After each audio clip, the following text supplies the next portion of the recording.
Hello, everyone, and welcome to Spirit and Salt, episode number 25. Delayed reaction on that one. We're going to jump into the recap. Marissa will be with us shortly.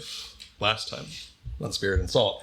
You guys were in the town of Blackwood of Toluska, pursuing the missing Pendleton twins, as well as Cadence's missing colleague, Vanira Osteroth. And encountering kind of a frustrating lack of leads, other than knowing that they were abducted by this gang, Los Cinco Espanados, who you knew to supposedly be based out of somewhere in Blackwood territory, but that's the size of a county or almost a state even. And we're kind of talking about what to do. Talking about whether you even wanted to go after those Espanados, or if you're going to go to this Vanguard factory instead, just operating under the assumption that your brothers would have been taken there.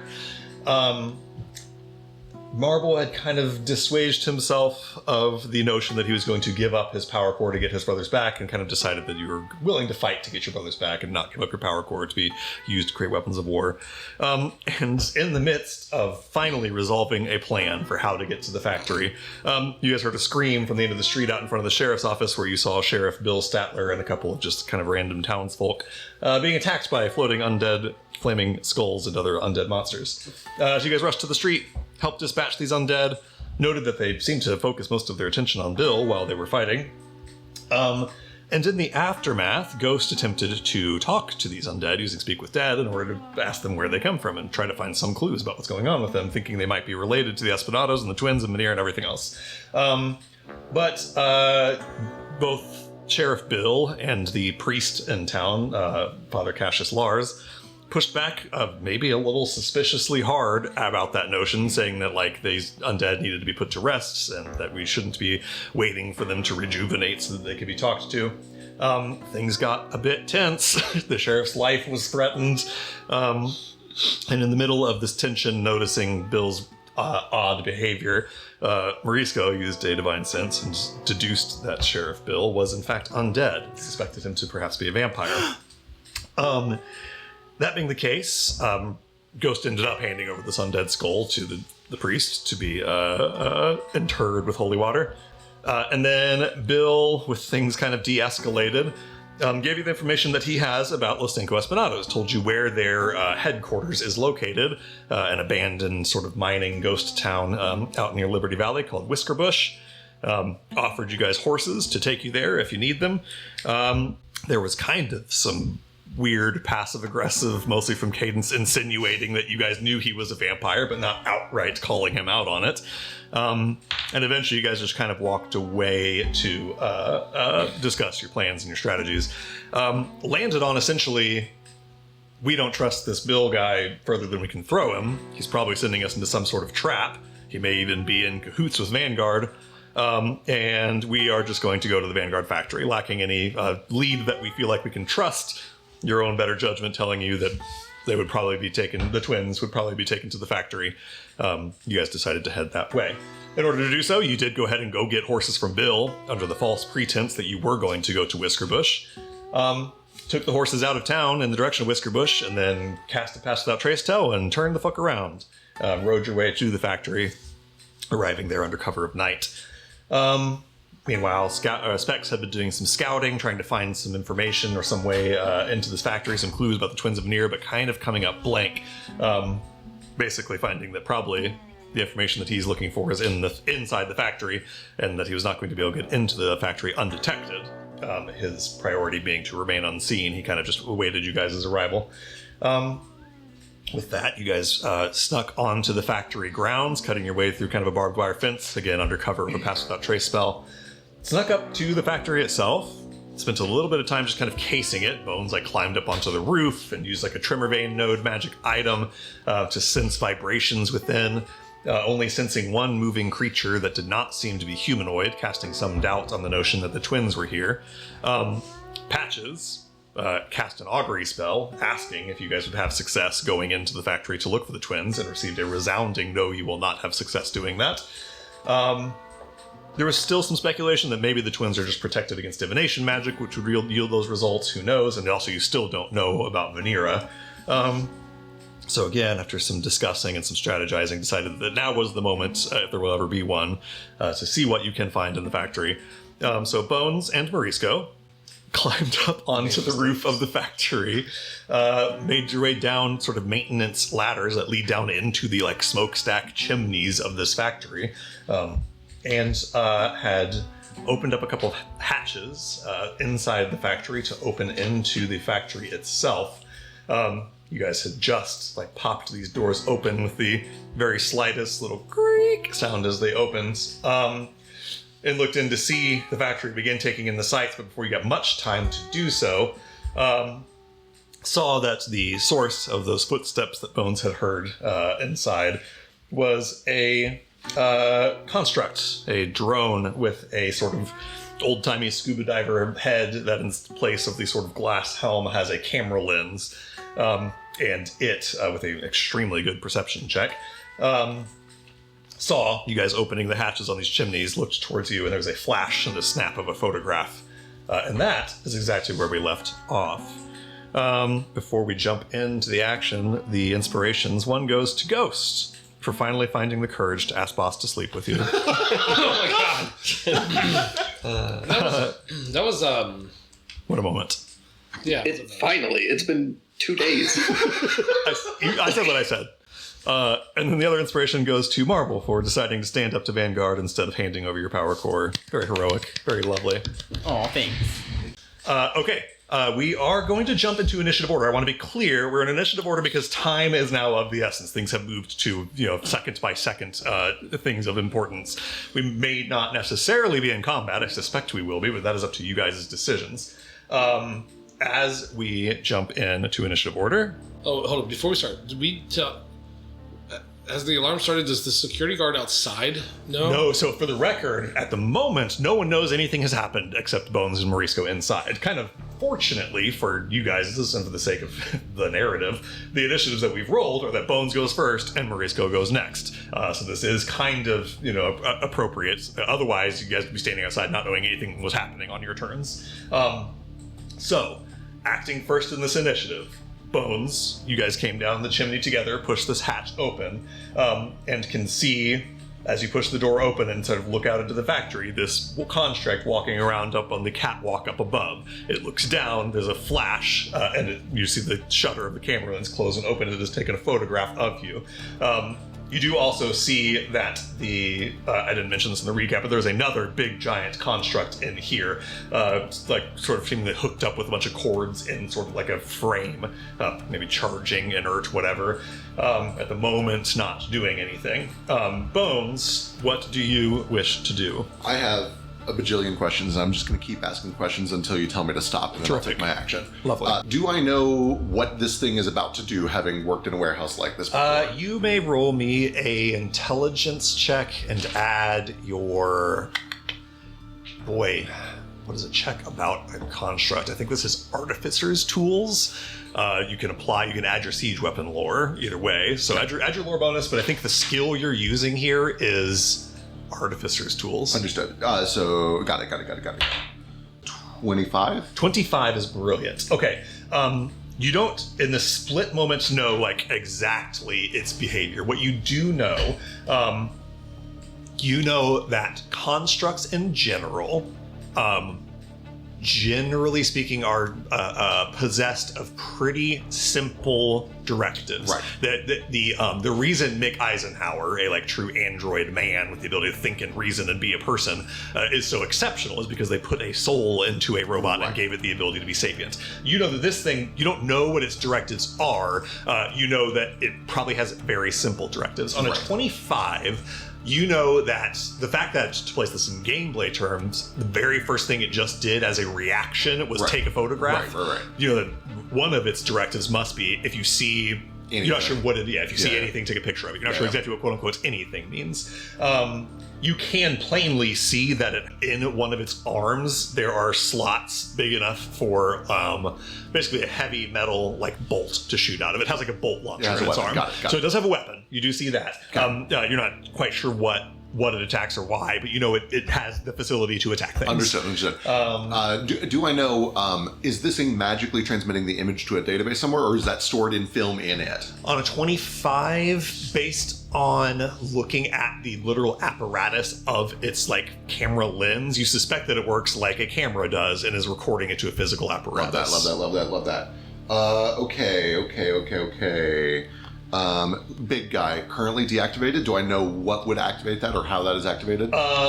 You, on a 25, again, is very, very good. What you do see is that it doesn't immediately activate right now. So you're not sure exactly what will activate it. Maybe, like, you're kind of around a corner from it. Maybe it would just need to see you or something. You're not totally sure. 25 is very, very good. The way that the detection drone, again, you don't have that name, but the way this drone is walking around on this catwalk, keeping an eye out for things, on a 25 makes you think that probably that thing's detection is what's going to activate the other one. Right. You think that drone 1 is going to activate drone 2. Yeah. Do I have any idea if it has to go over and push a button, or is it remote? On a 25, you don't see like buttons that would like need to be pressed. Got it. I will say both on that question and the one you asked before, is it like transmitting these images somewhere? You do see like sticking up off the right side of its head, like an antenna sticking up a little bit with a little like blinking kind of light on it. Okay. You do get the sense that it's, because you've seen that sort of machinery before, maybe even in a Vanguard factory, and especially with your work in radio. Yeah. You do think that this detection drone is remotely transmitting something. Okay. You don't know if it's remotely transmitting information or the pictures it's taking or what it's transmitting. You can see that it's transmitting something remotely. Awesome. Okay, I have a plan. I think I've asked all the questions I need to. Fast hands. I start pulling. I already have the comm equipment stuff because I've been Morse coding over to Marble. Sure. I want to pull out as much as I need, and I essentially want to try to just jam the airwaves. I want to flood the airwaves with as much noise as I can so that I can try to block signals. Hell yeah. I love this plan. I love it to death. I'm going to require a pretty high DC here because you're essentially trying to just like raw dog comms tools to do something that you haven't actually created a machine to do. But I'll absolutely try to do this. Give me, it's going to cost your action, or your fast hands bonus action. Correct. It's going to cost your bonus action, and I'm going to have you make a comms tools check. I'm going to say on a DC of 18, you'll get something. On a DC of 23, you'll get more. On a DC of 28, you get everything that you want out of this. Awesome. Easy. Okay. His own hubris. Just hubris. My hubris. His hubris. 18 was, okay, I think, 18 was to get something, yes. Give me a second. Let me see if I have anything I can do to bump that. Maneuver, is that work on tools? It does work on tools. Sick. We will burn one of these. We're at 23. That's the next step up on your DCs. Thank you. Okay. Gets you a lot. I'll take it. Okay, great. On a 23, you see the... You quickly take your little pulse code transmitter and like quickly cross a couple wires inside of it and start just holding the button down. Marble, instead of hearing like beep beep beep beep, you just hear like a shrill screech coming from it. Something has either gone wrong with Bones' machine or something. It's malfunctioning in some way. Bones, inside, you see on the 23 the light on its little antenna thing starts to like flicker and like go in and out like its antenna is not working properly. Love that. I'll tell you that, I'll tell you exactly what that did when the things come up. I don't think you know exactly what it did just yet. To give you what I can give you on a 23, you have definitely interrupted it from sending something that it was sending. I'll take it. Okay, that leaves my movement. I made an action. I would like to get up to it if I can. Great. I have tabaxi dash and climb speed. Okay, it is currently up on a catwalk that's 20 feet high. Right. But you have a climb speed. So your quickest way to it is probably to like climb up the outside of the chimney 10 feet to get you right here, plus 5 to move over. Yep. So that's 15 feet. Another 5 to just kind of climb over onto the catwalk over here. Moving us to the second floor. And actually, I just did that to show you where you are on the second floor, but I'll now move you to still be in concert with the The baddie. You've used 20 feet of movement so far. You are there. You go another 10, gets you within 15 feet of the drone. Okay. That's just one. That's just regular move. I will now Baxi Dash to get 15 more feet. I have 15 remaining when I'm adjacent to it. Great. I would like to use my action to find the film. I have tools. I'm trying to dig and find the film. Incredible.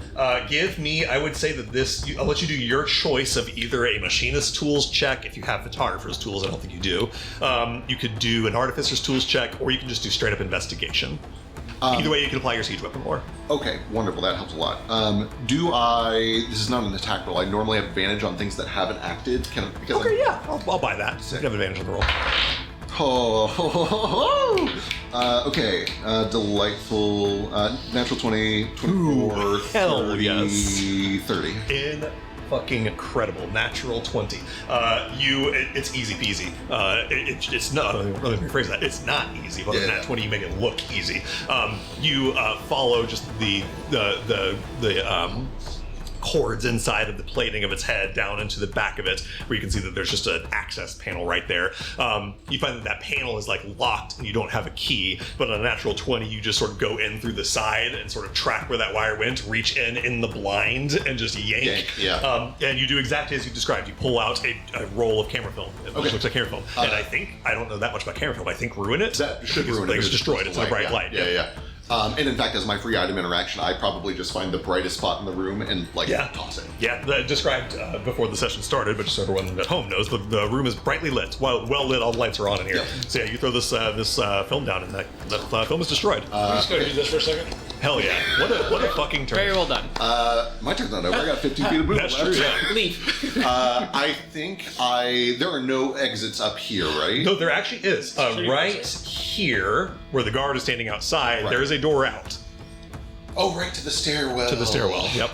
Those doors to the back warehouse rooms, are those on the second floor or are those on the first floor? On the second floor are doors that lead into the office spaces that you saw earlier. I can't get all the way to safety anyway. Hang on, let me see it. Let me do wisdom. Let me be wise. Sorry, really quick. Yeah. Before you decide what you're going to do as you're rolling the check, this is very important, so I need to say it. You reach in with a natural 20 and pull out this camera film. There's a bit of like sparks that follow as you do. You hear as you pull something out of this drone, one of the things that you would have got on a 28 check and did not get is when this thing is damaged, the alarms start going off. Fuck. Okay. You start to hear Got it. really loud school bells ringing all around the facility. Alarms start going off, and now everyone outside, you guys start to hear alarms going off. Okay. Yeah, on a 28, you would have prevented that mechanic where if it is damaged, it sets the alarms off. I will say, roll me an unarmed strikes worth of damage, and as a crit. 5 points of damage. Okay, it's not nothing. There's some sparks as you yank this camera film out of there, and it takes a little bit of damage. But yes, you start to hear alarms going off. Okay, we're made. I know the guard's going to come through that door. I will. It's 20 feet down. 20 feet down, yes. There's a high catwalk overlooking this whole operation. Yeah, it sure is. And he's got a bolt launcher. I will go ahead and just pull 15 feet back towards the escape route through the smokestack. Through the chimney. Yep, this way. Got it. He's already used his reaction to take a photograph, so he does not do anything with his reaction. Cool, that's me. Okay, outstanding. All right, Morisco. He sent in the chat what he was going to do. Morisco pops his hatch open, still unseen to this detection drone. Puts a hand out, and frost sort of wraps around his hand and then shoots out in sort of like a beam from his hand and wraps around the sort of feet and ankles and hips of this drone. It's going to roll a Constitution saving throw. That's a 9 on the die for a total of 12, which is a failure but is not a crit failure. So it takes 3d8 points of cold damage. 13 points of cold damage to the drone. You should have kept that photo for our scrapbook. It's ruined either way. I just wanted it very ruined. As this ice sort of wraps around the metal of this catwalk and up around its feet and legs and hips, freezing it in place. Okay, that's Morisco's action. I don't think he's willing to like fully run out of here without you. What he'll do is he will like move up the chimney a little bit to get like full cover from the drone and start making the chimney, but he's gonna wait, halfway up the chimney for you. Yep. Make sure you don't get left behind. Perfect. All right, that's his movement and his action. He doesn't have a bonus action. That's the end of Morisco's turn. Okay, we jump outside where over the course of just a couple of seconds, Marble, your comms machine starts just screeching. You guys see alarms going off around the facility. Am I able to like turn it down so it doesn't like give away? Yeah. Easy peasy. You can just turn the volume off of it. Yes. I'll turn it down so that way in case it comes back. Good call. Yes. How far away am I from the security guard? Yeah, you do see that guard like turning around, seeing like lights turning on above its head and the bell ringing above its head. The closest guard from you The one on the top of the stairs? is 90 feet, 95 feet away and 20 feet up, so something like 100 feet with Pythagoras. Step of the wind. I'll use a key point to... How far will this give me? Take dash and disengage as a bonus action. Yeah, so if you dash as an action, that's 40 feet. Your regular movement is 40 feet. That gets you a total of 80 without using your action. If you want to also use an action to dash, you can get as far as 120. That would take your full bonus action and movement, but... Get me up within 60 feet of him, and I'm going to throw Fairy Fire on him. Okay, outstanding. We'll start with 40 feet of movement. 10, 20, 30. Let's see if you're within 60 at that point. Is there any way to do this stealthily? Yeah, I'm going to still consider you as moving in stealth. You haven't broken your stealth just yet. Okay. This right here gets you to where you can see him. He can't see you because you're still stealthed and you're exactly 60 feet away from him. Sounds awesome. Actually, might be just a hair closer because of Pythagoras, so there instead. That works for me. Yeah, so Fairy Fire on him. Okay, that's a dexterity save for him. 12, which I believe fails. Fails. So you throw this, you conjure this sparkling green light around him that wraps around his body and illuminates him. He looks around, confused, as he is now glowing with fairy fire. That is your movement and your action. You have a bonus action remaining to you if you want it. I don't think I have anything right now I can do that's going to benefit us, so... Okay. All right, that jumps us now to Ghost's turn. Oh boy. Things have escalated quickly. I have no way to help. I am so far away. I am going to telepathically tell everybody in my vicinity, play along. I think I can get us in, or at least some of you in. And over next to Boss, I am going to cast Major Image. Okay. And I'm going to conjure Kageori with Incredible. a gun pointed at the back of Boss's head. Wild. And Bonkers. he is going to, and I am going to tell Boss, march forward, pretend that you've been caught. Boss, you smell peppermint and the smell of soot. You turn around, and if you didn't hear the voice of Ghost in the back of your head reassuring you, you would think, for all the life of you, that Kageori was standing right behind you, a pistol drawn and pointed at your head. Says, "Move it along, big house." Okay. I will turn around, hands in the air. Okay. And am I walking towards the security guard? I assume so. That's the only direction I was getting. Yeah, so what's happened so far, Yeah. you ran up and kind of discreetly got the angle to cast this spell. As soon as you cast the spell, it breaks your stealth. So you see this guy look down and see you just as Kageori is behind him with a gun pointed at your head. Cool. All right, Ghost, I think that's just your action at the moment. Hands up. Yeah, can the security guard see Kageori? Totally, yeah. I mean, unless you were Cool. intending to keep him hidden, yeah. In that case, I will have Kageori tell the security guard, get the door. Incredible. Looks behind the guard, confused, glowing, looks at his own hands, like glowing green. Kageori says to him to get the door. Let's see here. Boy, I don't think you even need to do a check. This is fully appropriate to what would happen here. The guard draws a gun and points it at Boss with one hand. With the other hand, reaches down and pulls a key ring off of his own belt, unlocks the door right next to him. And also, I should keep things in order. He hasn't had a turn yet to do what I've just described. Right. But you see him reaching down for his keys. Incredible. That's insane. absolutely insane. Incredible. Ghost. That's people I did not see coming. Right. That one was not on my bingo card. Goal here is going to have Kageori hopefully march Boss up next to this guard so Boss can clobber this guy in the back of the head. Incredible. I love that. So cool. Love you, babe. Anything else on your turn, Ghost? Absolutely not. I have nothing. I am so slow.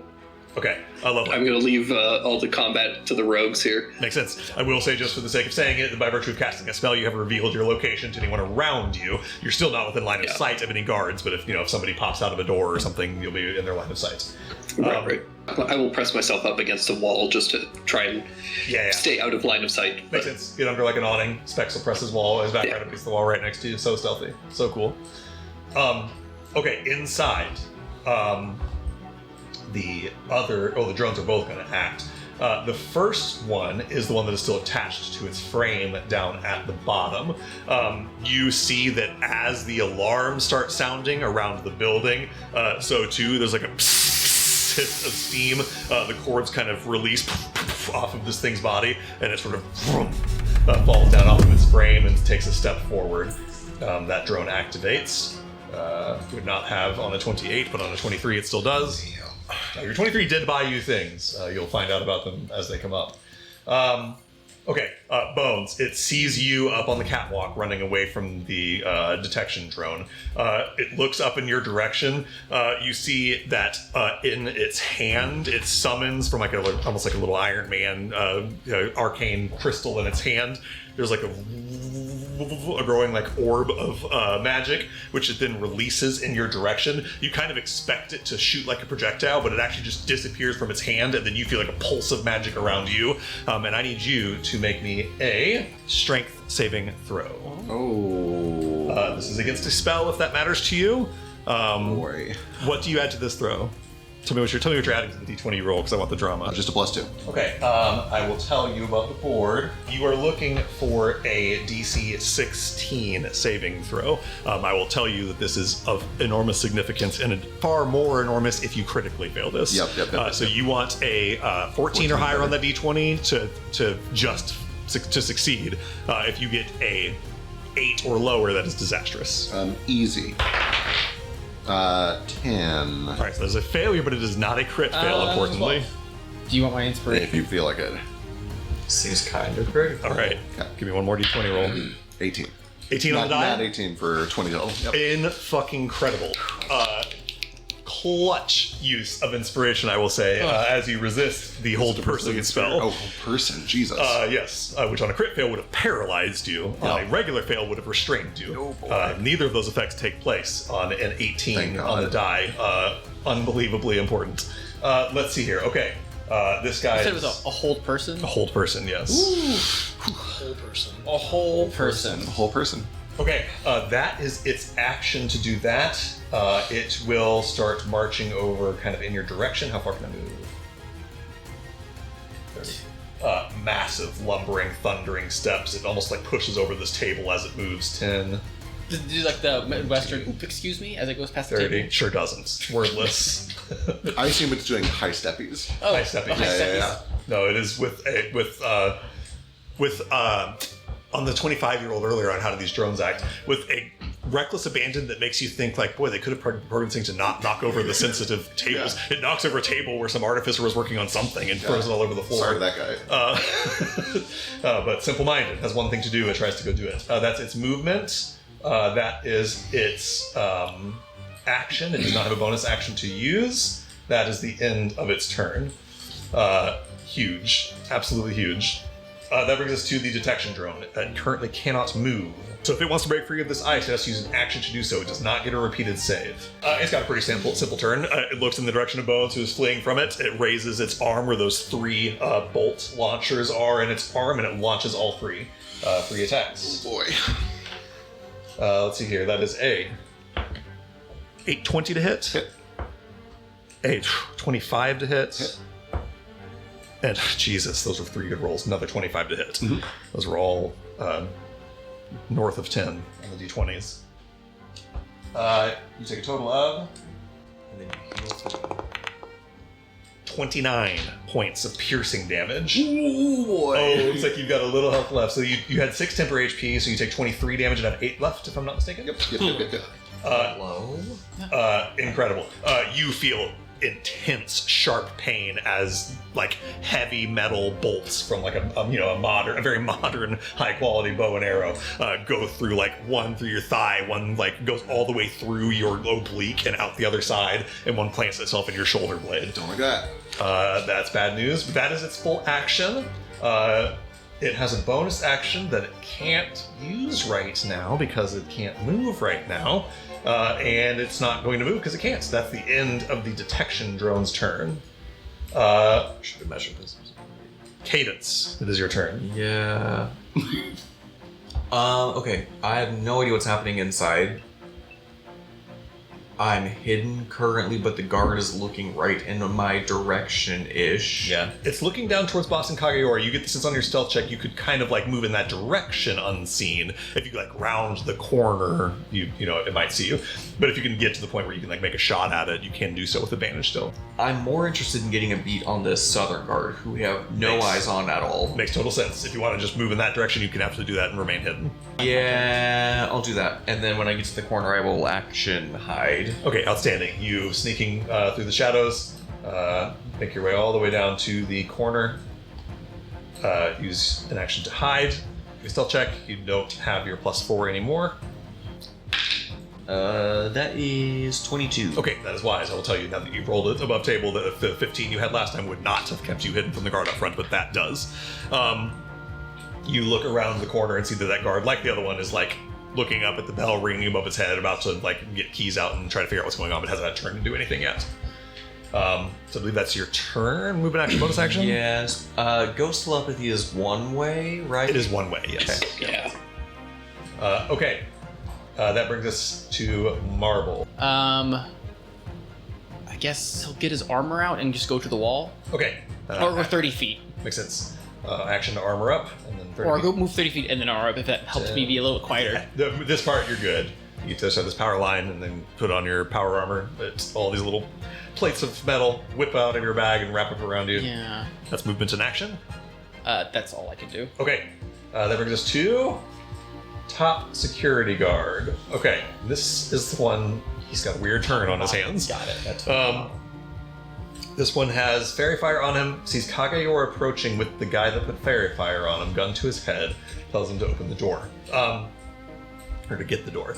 The security guard does as told to do. He reaches down to his key ring, gets it out, and starts unlocking the door behind him. As he does, he says to Kageyori, am I good to go in and clear the building?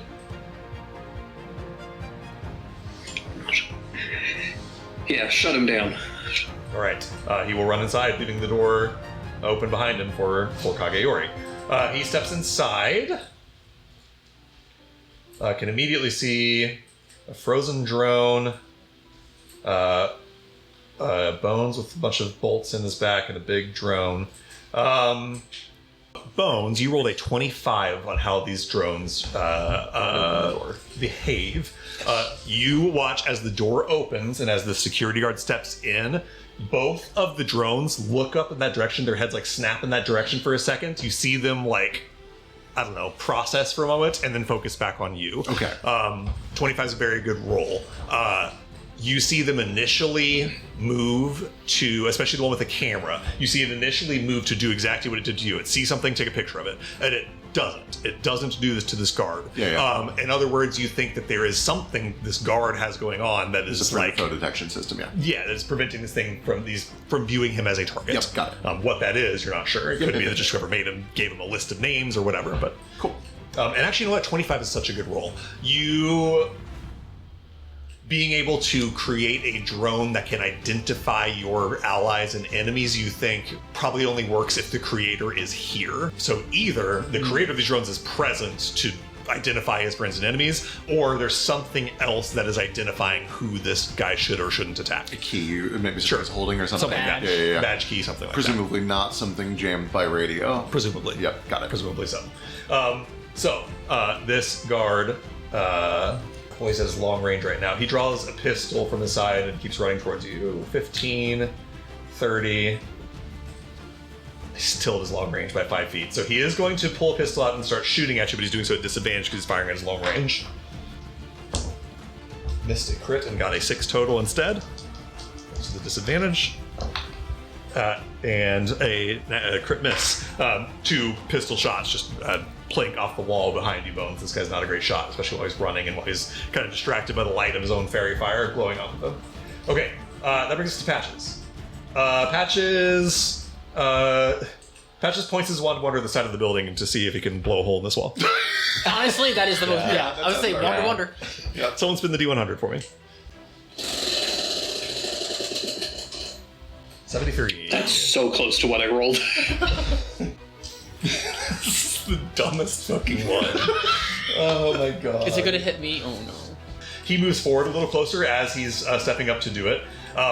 He points his wand to the side of the building in the hopes that it's going to blow a hole in the wall. And you watch the wand begin to grow in his hand, getting thicker and thicker and thicker. And Barbara, you have to kind of like dodge out of the way as over the next couple of seconds, the wand grows to the size of a huge tree. What happens is he holds onto it as long as he can, where it's kind of angled up a little bit, and when he can't hold it anymore, he drops it, and it lands with a thud and slams onto the top of the roof. And the wand is just laying there, an enormous tree-sized wand leaning on the side of the building. There is a sound of shattering glass as the tree smashes one of the windows on the side of the building. That's Patch's action. I think he will Tabaxi dash. Here we go. Tabaxi dash up the tree and into the broken window. You see he hops into the window up on the second floor and finds himself in the little conference room with a broken window with a tree-sized wand sticking into the broken glass.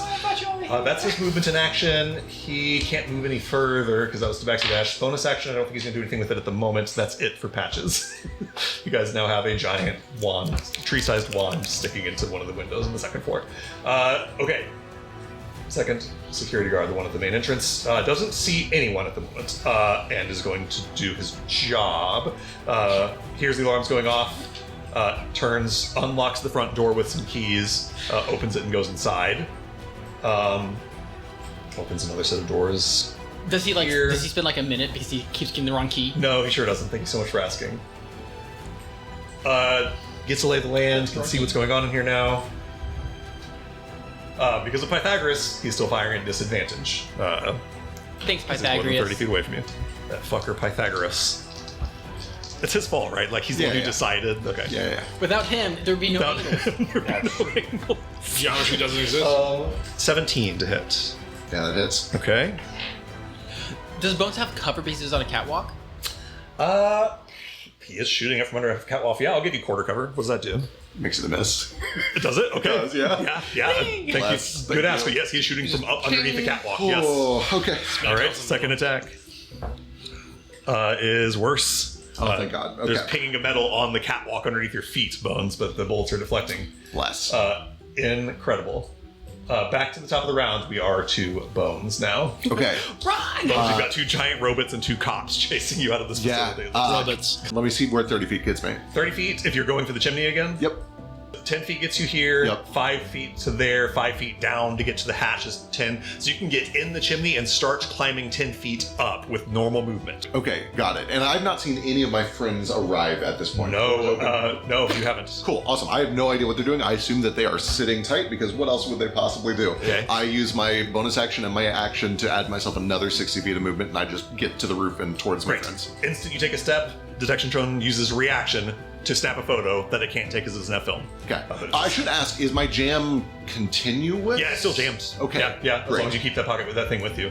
With 30 feet of movement, if you wish it, you can get back into the chimney and even pull the hatch closed behind it if you wish to. Perfect, yeah. I'll use my free item action to close it behind us, and then I have a grand total of 90 feet of movement this Oh, turn. because you're Yeah, I'll use my action, movement, and bonus action. So 30 more feet of movement for a total of 60 puts you on the roof. Cool. And then I run towards the east edge where my friends are waiting. Great. 30 more feet. You know what? Actually, I should use my bonus action to hide. I should start like moving quietly to cover my Wise. footsteps. Yeah. So you climb out of the chimney down to the side and give me a stealth check. Yep. 20, dirty 20. Dirty 20. Incredible. You are well hit. Cool. Morisco follows you up, climbs up, and he will just do a stealth check as well. He sees what you're doing, he'll do the same. Cool. You know what? He's got enough to give you a heal. He'll do a cure wounds. Bless. So you get 8 hit points back. Thank you. But you know what? He wants to hide too. So I'm going to make that a healing word instead of cure Yep. wounds. So just drop the hit points by 3. And then that allows him to make a stealth check, which I'll roll for him. 21 for, so you guys are a 20 and a 21. Okay. That brings us to Boss. Boss, you have ghost sort of commands. You see that the No guard eyes that- on me now, though? There's no one out here anymore. No. As far as they're concerned, Kageori's gone out here. and I can't see on the roof. Yeah, you can't. I mean, you can see up to the roof, but you don't see, The people on the roof. people up there. Stealth They've happening. explicitly hidden. Okay, cool. So now that I don't see the security guard, I run up the steps. Okay, great. Kageori, he does like a weird video game glitch thing now that nobody's watching. He just like skips to keep up with you because you're far faster than him. Let's see, 10, 20, 30, 40 is your regular movement, with Kageori sort of drifting to follow you in a weird illusory glitch. Cool.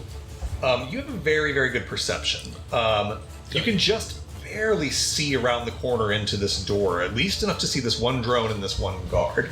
You see that in the exact moments, like, you don't know this, but as Bones and Morisco go up to the roof, you see the drone stops, stands still, arms it to its side, does nothing.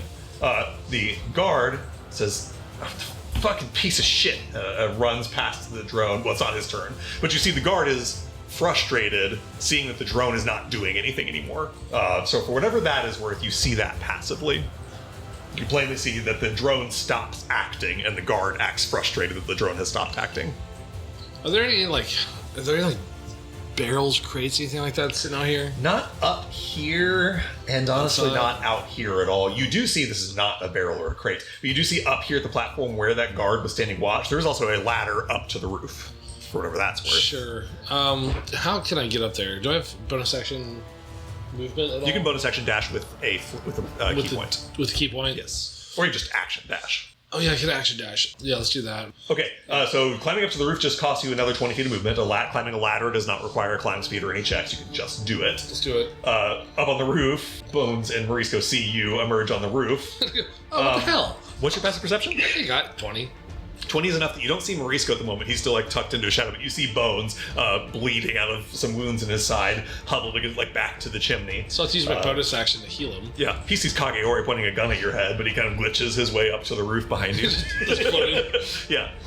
Oh, yeah, I'm going to use healing word if I see him bleeding that badly. Yeah. You are. What the hell are you doing up here? You actually have just enough movement to get within range to healing word. It's cool, let's do it. 5, 9. 9 points of healing to Bones. All right, he's not looking too bad now. He's up past bloodied at least. That brings us to Ghost. What are you doing here? Yeah. I'm gonna pivot a little bit. When Boss closes the door, I'm going to have Kageori fire the gun, have the sound of a bullet firing, Yeah. and then I'm going to dispel Kageori and shift it to a dead body of Boss on the ground Okay. right here. Incredible. So essentially just look like execution. Boss is dead. Yeah. Uh, Like on the steps here or on the ground nearby. on the ground, like he was executed at the top and then fell, Incredible. like pushed over. That way, if the guard goes through that door, they won't like immediately touch it and find out it's an illusion. Makes sense. Okay. A dead body of Boss appears on the grounds with even with the thud to match. That is your action, I believe. Anything else for you? Yeah, I'm gonna have Specs will just kind of like head over here, and that way I can kind of like have line of sight on the illusion. Yeah, makes sense. And I'm just going to continue to hang out here unless there is another place within 30 feet that I could get some better like cover. No, I think you're in a good spot.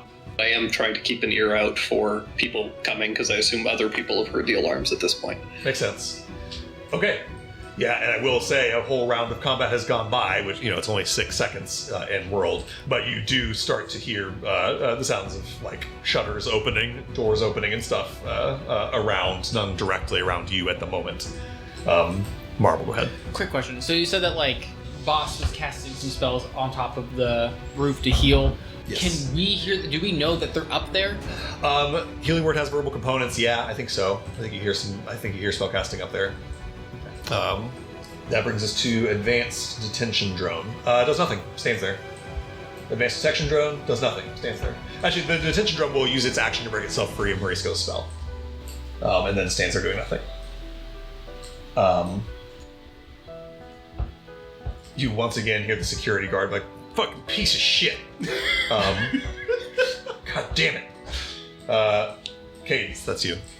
Yep. This is such a confusing scene, and I have no idea what's happening.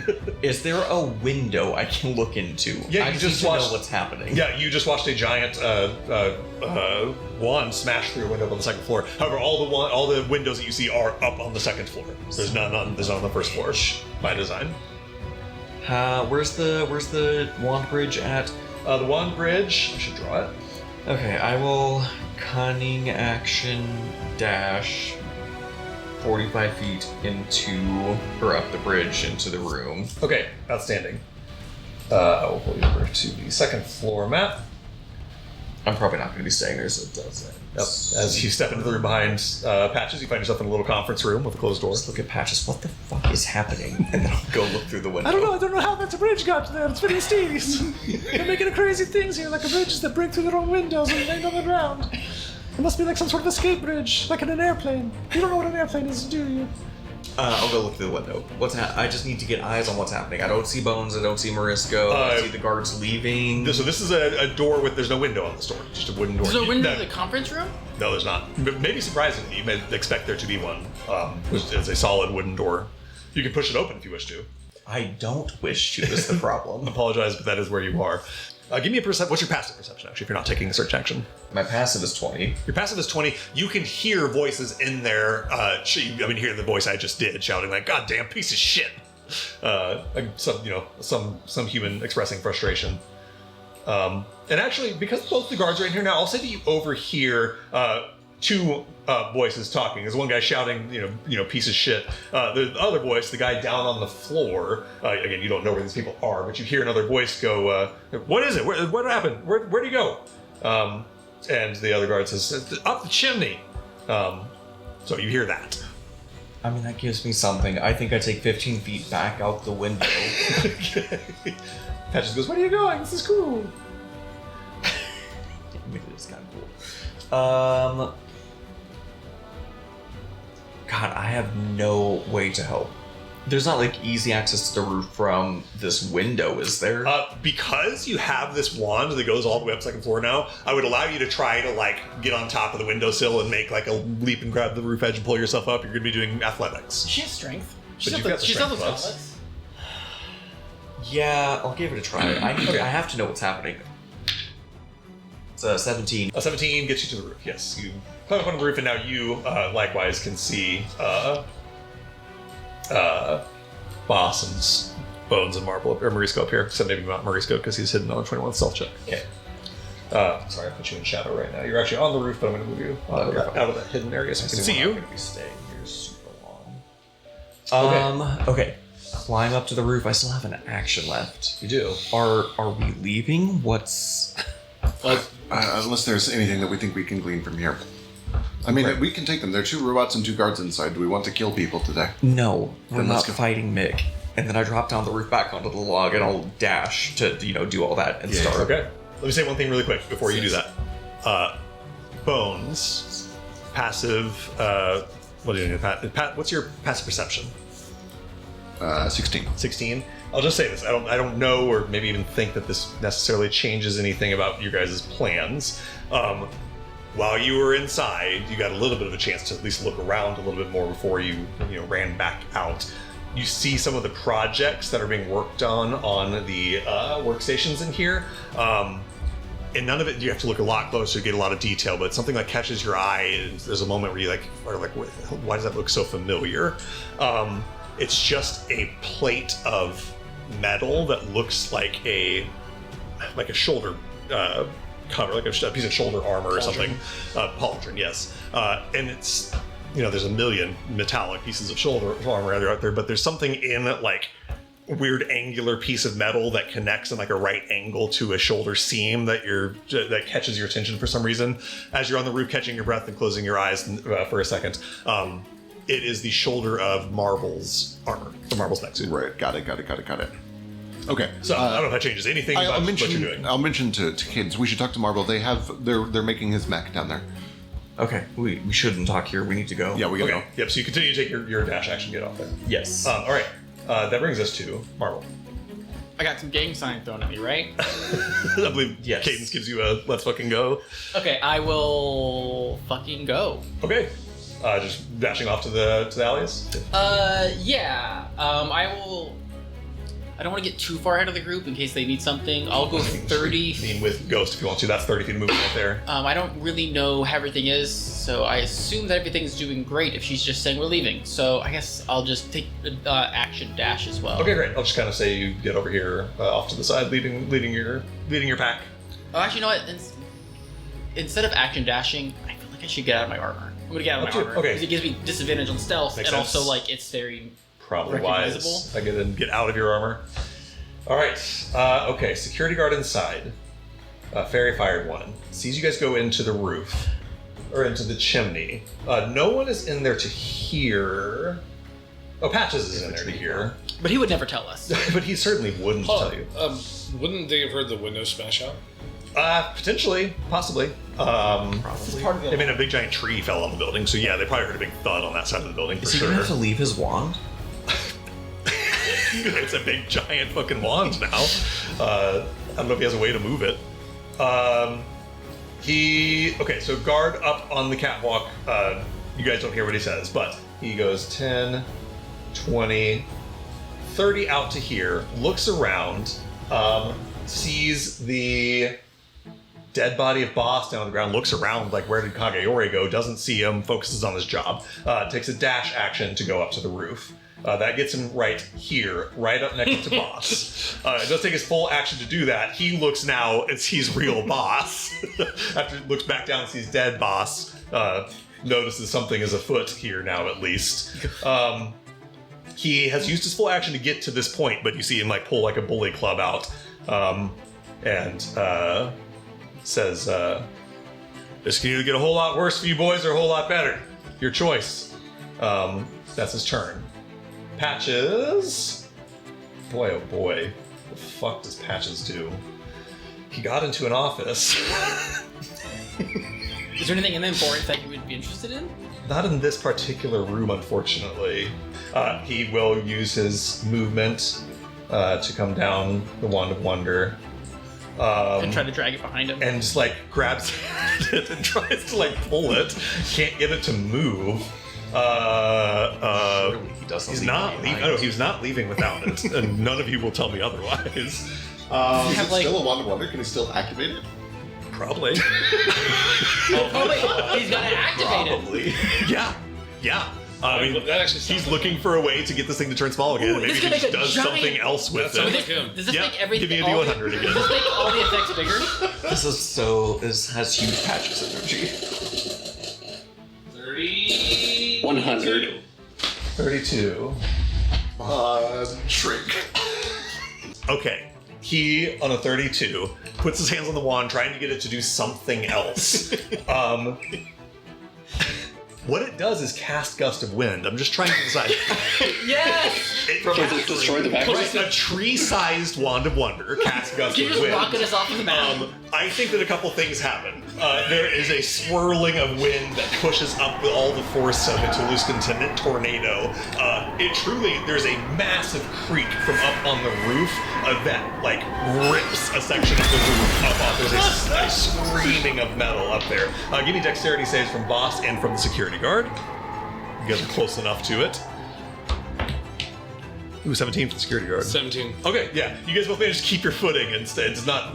You're far enough away that the roof doesn't literally get torn out from underneath your feet. But a section of the roof like lifts away from the wall and tears off. Meanwhile, the sort of like opposite force of that pushes the Wand of Wonder back, and sends Patches and the Wand of Wonder flying backwards towards Cadence. Cadence and Patches are both going to make dexterity saving throws. Can you? Does it pop the door open in the conference room? Yeah, the door pops open to the conference room. Yes. Patches got a 14. 11. Okay, you do both fail against the DC of the Wand of Wonder. Makes a lot of sense. Not me and Patches dying at the one. Patches and Cadence each take 7 points of bludgeoning damage That's so much. and are knocked prone. For a moment, smashed underneath this giant Wand of Wonder. However, it begins to shrink as its magic, moves to a different effect. Oh, I was hoping that it would like rocket him out of the factory area. It rocketed him back, just not that. Yeah, let's say it knocks you all the way back to the side of the building. Why not? Okay, that's Patch's turn. Yeah, inside the building, the conference room door flies open, but there's really no one in there to see it at the moment. Okay. That brings us to... He looks at you, Cadence, as you guys are smashed on the ground for a moment and says, Well, how the fuck did that happen? That was crazy.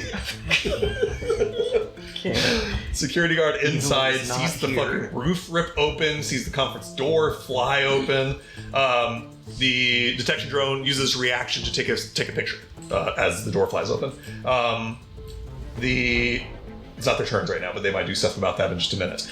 This guard runs over to the chimney. 1, 10, 20, 30, dashes and gets up to the roof. That's his whole turn once again. So now the guards are up on the roof with Bones and Morisco and Boss, but they both used their turns to get there.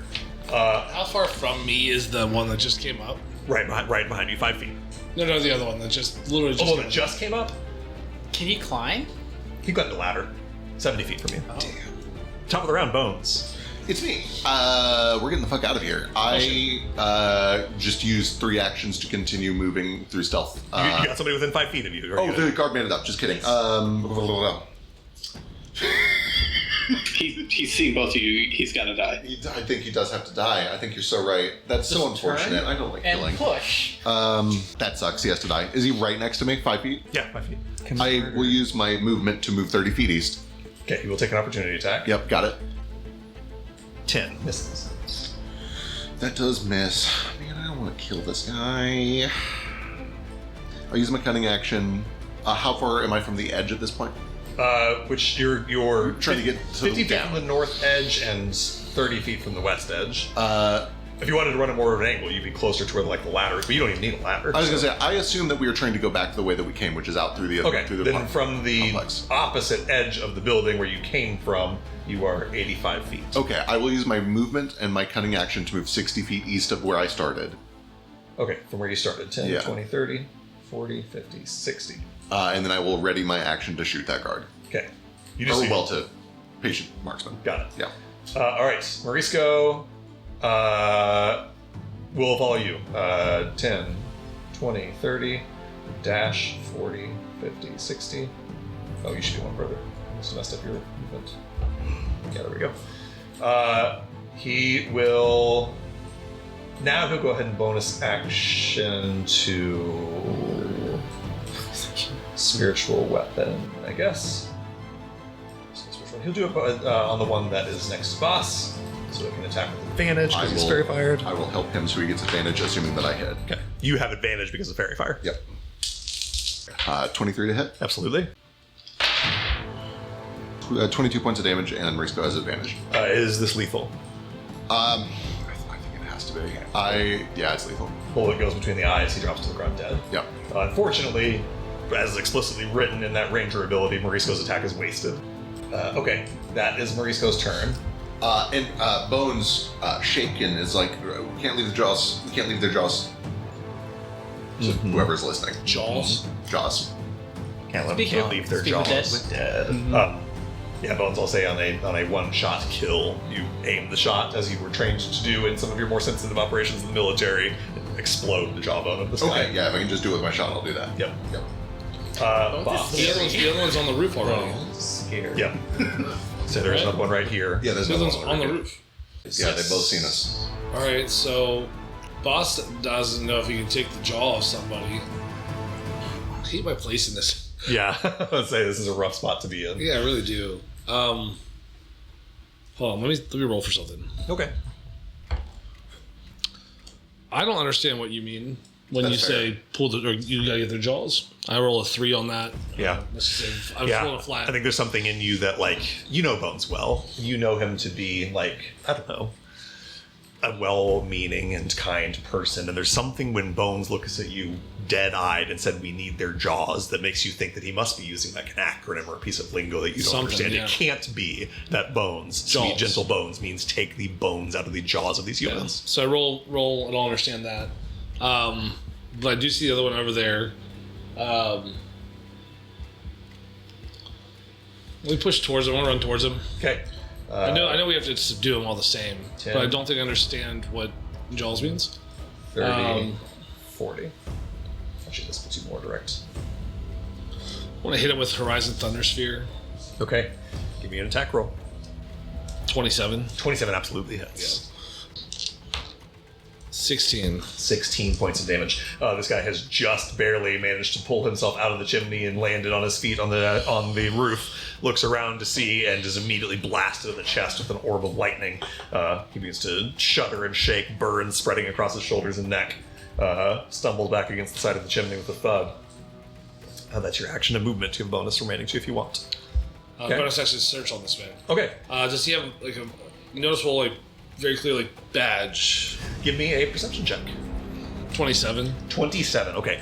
You do see, like, just above his breast pocket, a little, like, a stitch label with his name. But Is there what anything- you're looking for more is, like, a badge, specifically something that, allows him security Something, access. yeah, security badge. Yeah. Something. Hat. You see on a 27, it's such a good roll. There's nothing that is like a badge like what you would necessarily think of, but it's actually appropriate for this boss rolling this.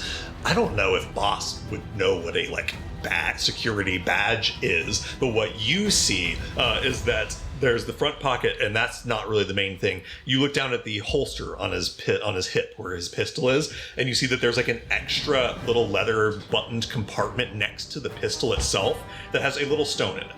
And it seems strange to you that someone would have a little smooth, almost like river rock stone next to he their pistol loves and a Guess holster. guess what's about to happen. In 27, you see another one on the hip of the other guard that's dead now. Dead one. Yes. Get the stone off their hip. You see they're keeping a stone in a position that tells you it's important. The machines will not shoot the stones or the people holding them. I don't know. Go get the stone. That's Okay, all you know is he's got a stone that he's keeping in a place that he keeps a gun. He's got a stone that's very important. they're like security badges, my guess. Ghost, go ahead. Fuck, man, I don't know. It's a weird fight. You guys are like not even in the same spot. You and Marvel are like waiting for your friends to come down off the roof. You know what? For shits and giggles, boss's skin and flesh melts away, leaving bone. Okay. And then I pull the illusion away. I'm gonna pull it next to me. It's just gonna be a shadow for now until I find a better use for it. Okay. What the fuck is wrong with you? Actually, you know what? I'm gonna just add a tiny little extension to this house that covers me in marble. Brilliant. Absolutely brilliant move. I gotta tell you, that's a very good move. Yeah. You add a little extra depth to the pillar that holds up the corner of this building. Surrounding yourself in marble. Something that probably somebody living there might notice, but anybody who's just passing by probably won't. Incredible. Okay. Yeah, I'm just going to play some prop hunt for a little bit and All right. hang out till I see the rest of my companions or see a bunch of people swarming. Makes sense. Okay. I will say this, Ghost. You have heard all these gunshots. You hear alarms going off at the factory. You're a little surprised maybe that here after 18 seconds or whatever that there isn't anyone like rushing to the factory right now. And it is here that I will tell you what your 23 bought, Bones. This thing, you jammed its signals to not be able to go very far. So the things that is transmitting very close activate the other drone. Right. Set off the alarms are going off. I'll tell you this because I think I can safely tell it to you now. This thing would be sending signals to further away people. Right, and it is not doing that because of your 23. Love that, so love that. if you thought that 23 wasn't important, it is preventing No, I buy it. preventing reinforcements. Yep. Inside, the 2 drones, let's have them go on kind of the same initiative. No one is in the facility anymore. I guess you guys don't quite see what they do until you see up where the side room conference or side wall of the conference room in the shattered window where the wand was. Both drones like step up to the side of the building and look out and do nothing. They just seem to be like looking at this hole in the wall. That's their turns. Cadence. You are. Depending on what their perceptions are, I think at least Cadence and Patches have not hidden. They can plainly see you and do nothing. Got it. They don't even try to take a picture? Nope. Great news. You're not in their area. These things have a very, very simple pre-programmed instruction set, and it doesn't include taking pictures of things outside of the facility. As far as I know, everybody on the roof is following me, so I'm just gonna go regroup with where I saw Ghost and Marble. Yeah, you kind of stand up and prone, and you probably saw a ghost disappear into like a wall, so you just kind of run into that same wall.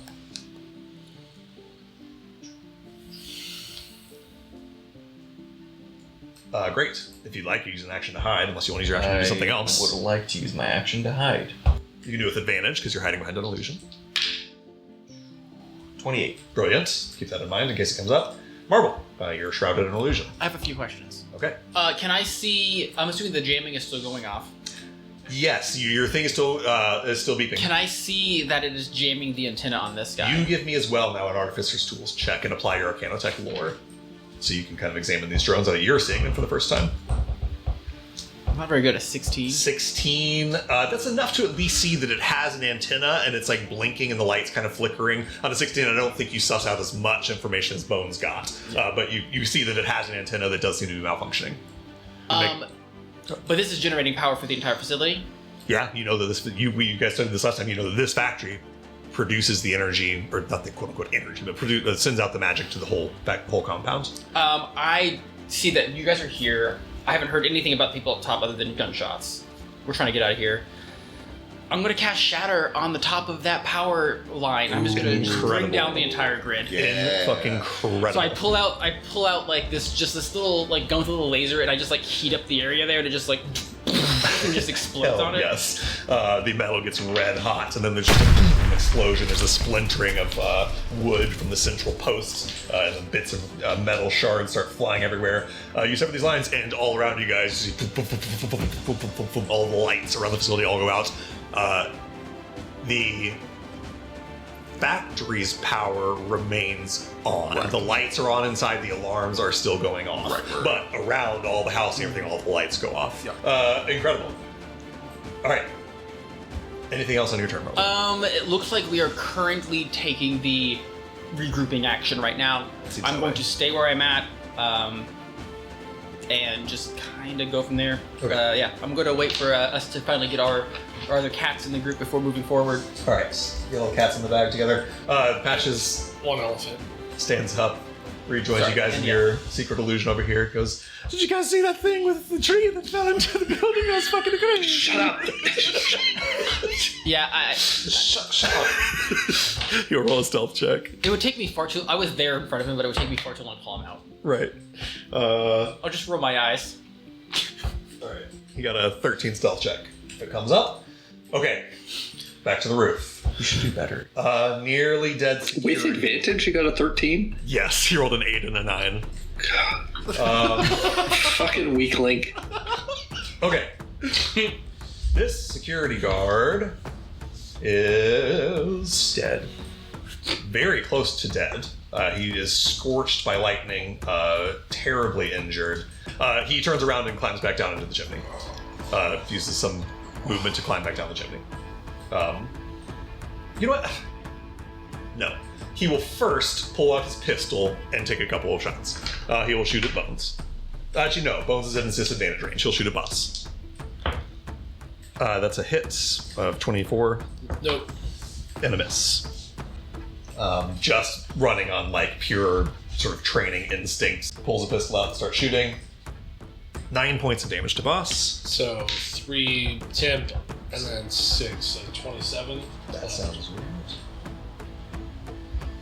Okay, after firing those shots, seeing that he is not going to win this fight in this situation at least, goes back down the chimney. Okay, top of the round, Bones. Oh my god. Bones doesn't like chasing down fleeing people. Hold on 1 second. Yeah, what you got? Did he get down and move out of the chimney? He's still in the chimney. Passive perception is very good. You hear clink, clink, clink of ladder. He's still climbing down the ladder. Do you have dust and dryness? Like, Some dynamite? Oh, I've got the Infernium, but we haven't turned it into a proper grenade yet. And more importantly, I don't know how. Well, let's find out. Let's find out how Bones feels. Roll for how Bones feels. Oh God, indecisive. Is it conflicted? Yeah, it's incredibly conflicted. Bones He's got doesn't a like the very idea of murderous chasing friend. down. I think, hey, I'm going to tell you to do something. I know you voluntarily did that roll. Do that roll with, what do they call it? Do that roll with emphasis. Roll and take the furthest from 10. What'd you just say to me? With emphasis? Roll with emphasis. It's not advantage or disadvantage. It's take the one that's furthest away from 10, furthest from the middle. Crazy. Take your best or worst roll, whichever one it Crazy. is. I love it. I don't even know what this roll is for. Yeah. We love a roll for emphasis in the story moment. Bones, after a moment of conflict, runs back over and points the gun down the chimney. All right, 10, Yeah, you did. 20, 30. Move Cunning turn. action. Cunning action. you 10, run past me and go, so we're doing this. 30. Yeah. You're doing this? You Basically. look down and see this guy climbing down the ladder. Oh, that's a crit. Okay. Boy, I was literally about to say that. Yeah, it was a good crit. I was truly about to say that, like, shooting down from above at a guy that's climbing down a ladder, you might not be able to get the jaw in a way you want, but you just rolled a natural 20.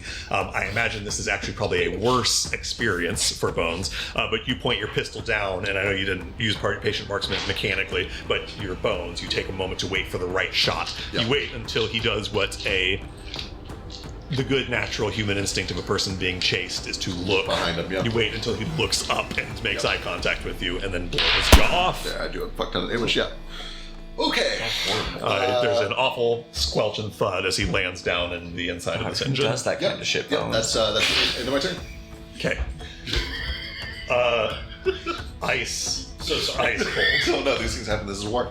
Those wisdom saves just now were Bones essentially saying, if you're going to pull the trigger, have intent to pull the trigger, and once you're committed, and he'll You're in. deal with the fallout afterwards. Like, Look at you go. he started the job, let's do the job. Consider and me we can break it insanely down after. impressed. Okay. Bones, in that chilling moment, that is the end of your turn.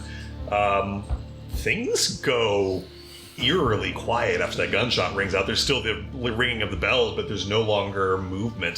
The drones are just like standing there in the window. Yeah. Waiting. Morisco.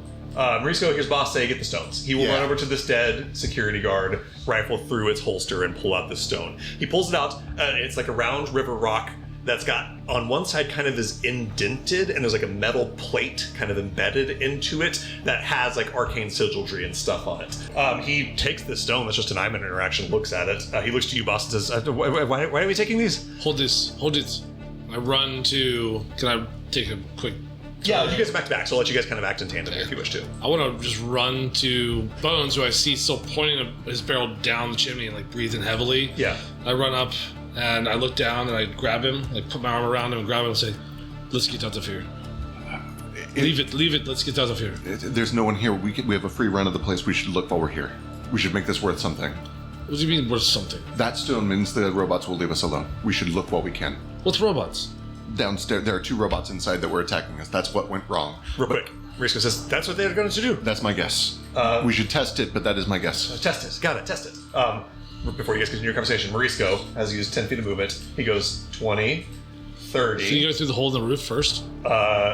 He's basically at the hole in the roof right now. We'll move us down to the second floor map. Since he's basically at the floor in the roof. He goes, or the hole in the ceiling, I should say, not the floor in the roof. He looks through a hole in the ceiling, down at these 2 drones, and just with the stone in his hand, sticks his hand really fast down in. Both the drones do the thing that they've been doing where they snap their head in the direction because they sense movement and do nothing. Okay, yes. We confirm. He says, Morisco nods. He's like, yeah, I think they're leaving us alone. The reinforcements will take time. I blocked them from calling distant reinforcements. We have a couple of minutes. We should make this worth something. Go. Okay. Okay, here, now we're going to jump out for the moment of, strictly speaking, combat. However, here's what I'm going to tell you guys. We are going to remain in initiative order. Alarms are going off. The campus has been alerted. When you guys attempt to leave this campus, you're going to need a successful group stealth check. The DC of that check starts at 15, plus the number of rounds that occur. We've gone through 2 rounds already. That puts us at DC 17. Every round that elapses, the stealth check DC to escape this place unseen is going to go up by another 1. So, though we are not in combat, time is still of the essence right now. I will say, you guys no longer need to necessarily go in turn order. You can jump around. I just need to know how many rounds elapse. So I don't need to wait for your turn, but everyone gets 1 turn, and then we add up the DC by 1. Capiche? Yeah. Bones will just call it. We only have 2 stones. Those who are bad at sneaking should go now. We will join you, I think. Bones, you've worked in a Vanguard facility before. No check required. Just checks you've done last time. It was a 25. Somewhere inside of this building, presumably in the manager's office, will be more of these stones. Yeah. If you can find them. Okay. Marble, stick around. I will try to find you a stone. We need you in here. Mauricio hears you say that, looks down to Marble and says, "Here, catch!" And he throws you a stone. Oh no. Oh no! It is okay. So just for Dexterity saving throw. for funsies, 1. Okay, lands at your feet instead of in your hand. Okay, I will scramble to pick it up, and then I will. I will say, just to keep things tidy here, Bones has already used his turn of this round doing what he did on his turn. Understood. Mauricio has now used his turn this round to do everything that he's done. He took a dash action, moved, tossed his thing to Marble. That's Maurico's turn. So the rest of these turns are the ones that are going to transpire this round. Boss, you want to do something this moment, or you kind of stood? So you've used some of your movements for this round. I'm gonna try to book it. I think. Get the fuck out. Got it. Yeah. All right. Yeah. I don't know about the ladders on the far side, so I'm gonna go down the way I came up. Yeah, makes sense. This is the only ladder to the roof, anyway. Is right here. So. Which one? The one that you came up. Okay. All right. So you, with the rest of your turn, if you're willing to dash action, can get down the ladder to that platform. Let's again. do it. Yeah. If you want to key point to dash, you can, but you probably don't need to if you're just No, leaving. let's just keep it. Okay, great. Let's see. Ghosts. Very interesting. You guys hear shouting that you see Marble get the stone. You hear shouting that it's going to keep you safe from the drones, but you only have 1 of these stones with you right now. Right. It's a wizard. How much does my illusion benefit me with stealth? I would say that it gives you, at a minimum, it gives you advantage. And in some cases, you just are behind total cover and won't be seen. It depends on the situation, but at a bare minimum, it will give you advantage. And situationally, you might just not be seen if you're behind total cover behind an illusion. For the group's stealth check to flee, Oh, specifically. okay, yeah. I will allow your illusion to give advantage to anyone who doesn't already have it. And if anyone does already have advantage, they will add your spellcasting ability modifier to their stealth check. Oh, nice. Fair enough? Meaning if you Sure. use your, chameleon thing, you can have advantage and also get a +4 from your illusion. Right. Fair? I will take that, and I'll try and stick around for 2 more rounds. Okay, so just kind of staying for the moment? Yeah, I'll help whoever can. The second, Marble is our worst stealth guy, so Yeah. I'll try and help Marble whenever he's about to leave. Okay, makes sense. All right, drones. I don't think they really do anything right now, but they stop just standing in the window. And actually, I don't know if they do. I think they kind of glitch here. There's wind blowing and there's stuff blowing around, and they are just the detention drone is just uselessly snapping photos of the waving shard or shrapnel of metal that's hanging from the roof. The detention drone has no living thing to detain, which is all its function is. So it just kind of stands there at the moment. It doesn't have a patrol directive like the other one does. So we're going to jump to Cadence.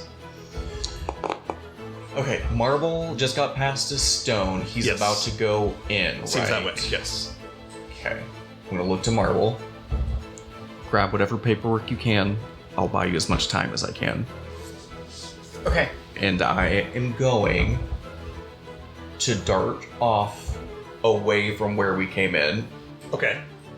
like opposite the direction you came in and go the other way? I'm trying to run in a direction away from like where we came into the gate originally, where everybody's about to try and escape from. I understand. You're going the opposite direction. Yes, Okay. and I'm very intentionally like knocking on doors, banging on windows, I'm trying to buy them as much time as I can inside the facility. Love that. So let's start with 10, 20. Before Cadence leaves, can I just tell her, take specs with you?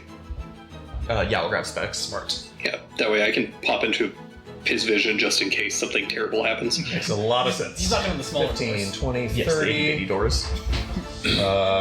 You kind of run down towards the front of the facility with a regular dash action. I assume you're going to bonus action. Yeah, I'll fire off my pistol too. Oh yeah, just firing shots as you go. Okay. Pew pew pew. I will say, the DC for you to escape has now gone up by 1. The DC for everyone else has gone down by 1. Plus. Make sense? Yep. All right. Incredible. What's So your? that? I'm at 18 right now. You are at. Well, I should really be logging this. Hold on. let's I grab it on believe the it's screen. 18, yeah. I think it's Or 18. is It started at 15, we've spent 2 rounds. I'm just gonna put it on the screen. Good call. All right. We are currently at a DC 17 to escape. So he's at 18, or So you guys are at 16. Cadence is at 18. I'm just gonna leave the base number on the screen. Bird. All right. Marble. All right, Marble is going to attach the little rock to. It wasn't. I guess I don't know. They just had it holstered. I guess you don't know this, but yeah, it was just holstered. I'll just in kind of the like pin it to myself somehow. Sure, yeah. you know? And then I'm gonna pull out this little softball sized dodecahedron that like has like covered with like mirrors, and I pop it open. It has like more mirrors in it. I'm gonna use it to. I kind of like, and I like turn into like a quick thing of light, and I vortex warp with it up into the room with the robots. Okay. And I'm gonna point to my badge like deactivate, and then I'm gonna try running out the room. I don't know if it's gonna do anything. Okay. You appear in the room with them. Their eyes snap towards you, but then do nothing. They both snap towards you and then do nothing. You say deactivate, and there's no response. They remain active. I wasn't really gonna try that hard. Yep. And then I'm going to go out of that room. Okay. And Say first 5 feet of movement just steps out onto this catwalk overlooking this factory. take a quick like side to side, see what rooms are around me. Yeah. Yeah, you see another door here. You see a door here that has like it's the bathroom. There's a bathroom sign on Okay. this door. And then there's another door down here. What about the one at the very end? That's just another. That's another. All these doors look identical. There's wooden Oh, doors. except for the bathroom. Yeah, they aren't labeled except for the bathroom door. All right, I will then use my actual movement to move into the bottom one. Okay. And I can't take the action to search. Let's see here. You open that door up, and at first, at just initial glance, it looks like just another conference room, pretty much identical to the one that you were just in. You've already used your action, right, to do the vortex warp, unless you have a bonus action way to sort of like investigate or perceive. No, but What- I guess the thing, do I just see anything? Yes. So tell me what your passive perception is. My passive perception is 14. 14. Okay. It is a conference room that looks like the one you were just in, except that the roof isn't ripped off of it and the window isn't shattered. You do see this room looks how do I want to put this? A weird combination on a 14 of both more recently cleaned. You like smell cleaning agents in here. You smell like cleaning chemicals that you didn't smell in the other room, and a little bit more disheveled. I'm trying to think of the best way to explain this in a 14 perception check. You see, like the table is a little off center, and the chairs are like not perfectly aligned around the table. I don't know. A 14 is not. We have an illusion wizard here. I'm going to run in there and I'm just going to try to scoop my hands across the table and see if I can just pull anything I can't see into a bag. Yeah, you slam them to the chairs and the table and stuff. Rub your hands. It all feels real. Yeah. I'm just scooping, It's and then whatever a- movement I have, I'm just going to move. If I can use a free action, I can. Otherwise, I'm just going to Yeah. move on. The only thing on the table is literally a ashtray with a cigarette butt in it. You sweep I'll that take up that. if you wish to. I'm fucking taking that. I don't know whose it is. Perfect. It's probably not Kagayori's because he quit smoking. True, famously.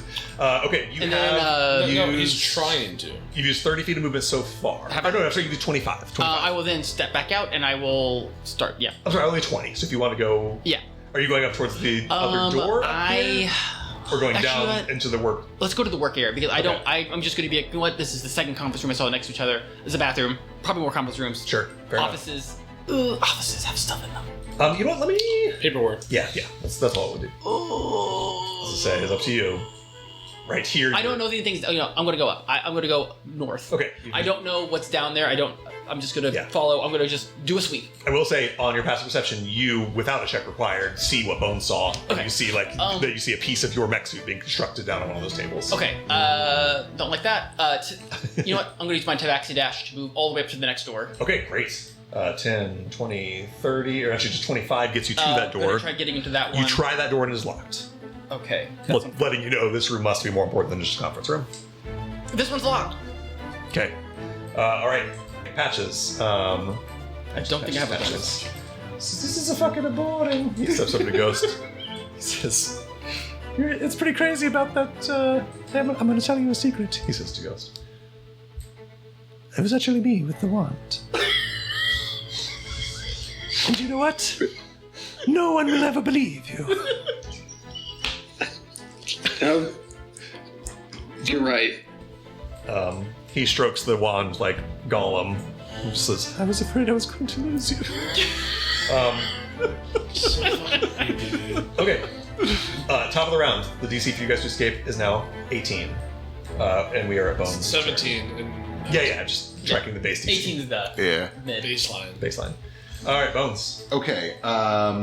Is it going to be quick, or I'm trying to think.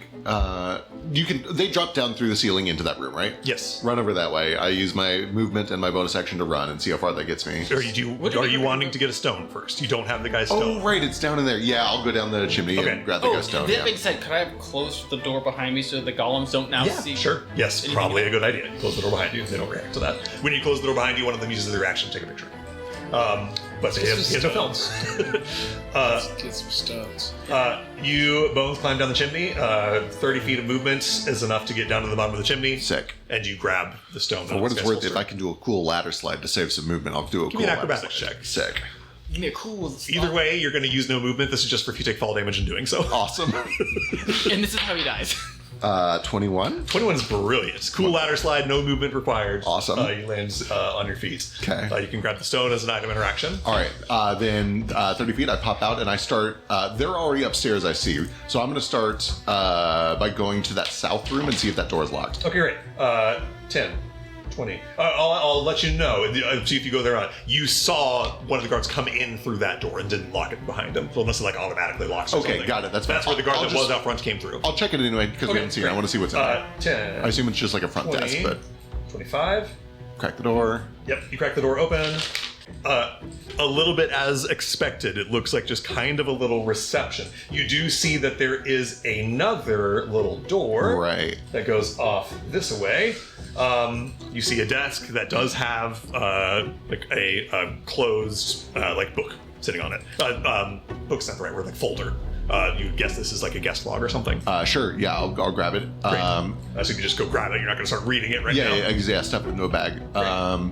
That is 5, 10, or let's see here, 5, 10, 15, 20, 25. You have 30 feet of movement. So For what it's worth, I'll go straight down if I can reach Perfect. it from Yeah, there. Yep. Okay.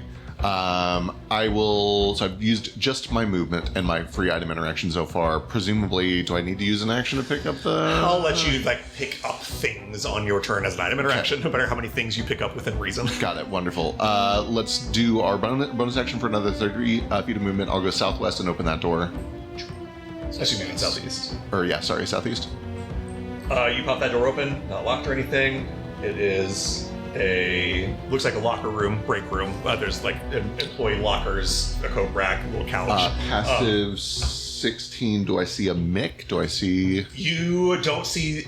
Yeah, I guess lockers would have names on them, and you don't see a name for Mick. Do I see But you anybody also noteworthy, don't I guess? you see a bunch of names that you don't recognize. None of them matter to you. You see a noteworthy absence of the name Haji Del Zamani, who you know to be the factory manager. It's maybe not surprising that the factory manager doesn't have a locker with the rest of the employees, but it makes you think he probably keeps his stuff elsewhere. Makes whatever sense, that is yep. worth. The back two rooms are bathrooms. They're labeled as bathrooms. Got it. Wonderful. And that board on the back, does that have like, hey, employees, this thing is happening on Tuesday? It is like, yeah, it is that sort of thing. It's a bulletin board. Most of it is not literally OSHA, but like, general work notices and stuff like that. Sure. There is a note on there, handwritten, which you can read from here, just in handwritten script. Actually, no, it's typewritten. That does say, hold on. It's about the company potluck. It's what they potluck. Yeah. Close tomorrow for the hostages. We're close tomorrow for hostages. But it is a pay holiday. There's a potluck sign up, but next to the potluck sign up is a little piece of correspondence that is in plain text and it's quite short. It's just typewritten and says, "Attention all employees. Vanguard CEO Mick Eisenhower will be visiting the facility on the 12th of Sprouts." That's it. What is And then it? it's signed Haji Del Zamani. What is that relative to now? The 12th of Sprouts, right now it's the 6th of Brightness, so that is 24 days ago. It's a very out-of-date notice board. Hey, Marisco's here. Hello. Boy, you missed some shit. Listen, You're still in the I shit. always miss shit. I hate work. In relation to when we left Daybreak City. What a when wonderful was question. the Let me pull up my timeline document. Thank you.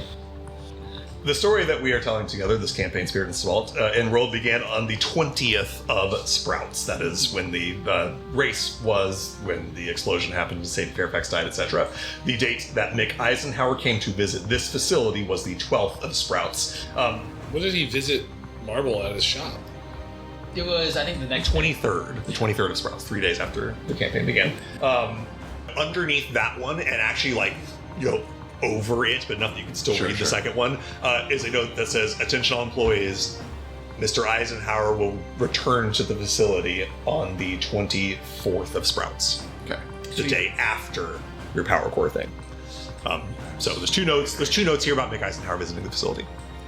Whatever that is worth. That's the only thing of interest you see in like the break room. The how does that coincide with when I lost the airship and they got my radio? Airship incident happened on the 13th, the 12th of Sprouts, which was the day Mick Eisenhower was here. Got it.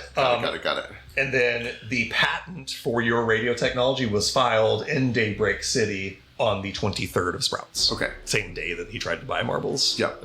Okay, wonderful. I have 25 feet and my action left. I don't think we need to worry about this. I'm going to go back out into the main room. Okay. That's 10 more feet gets you right there. Yep. 15 feet to the northeast.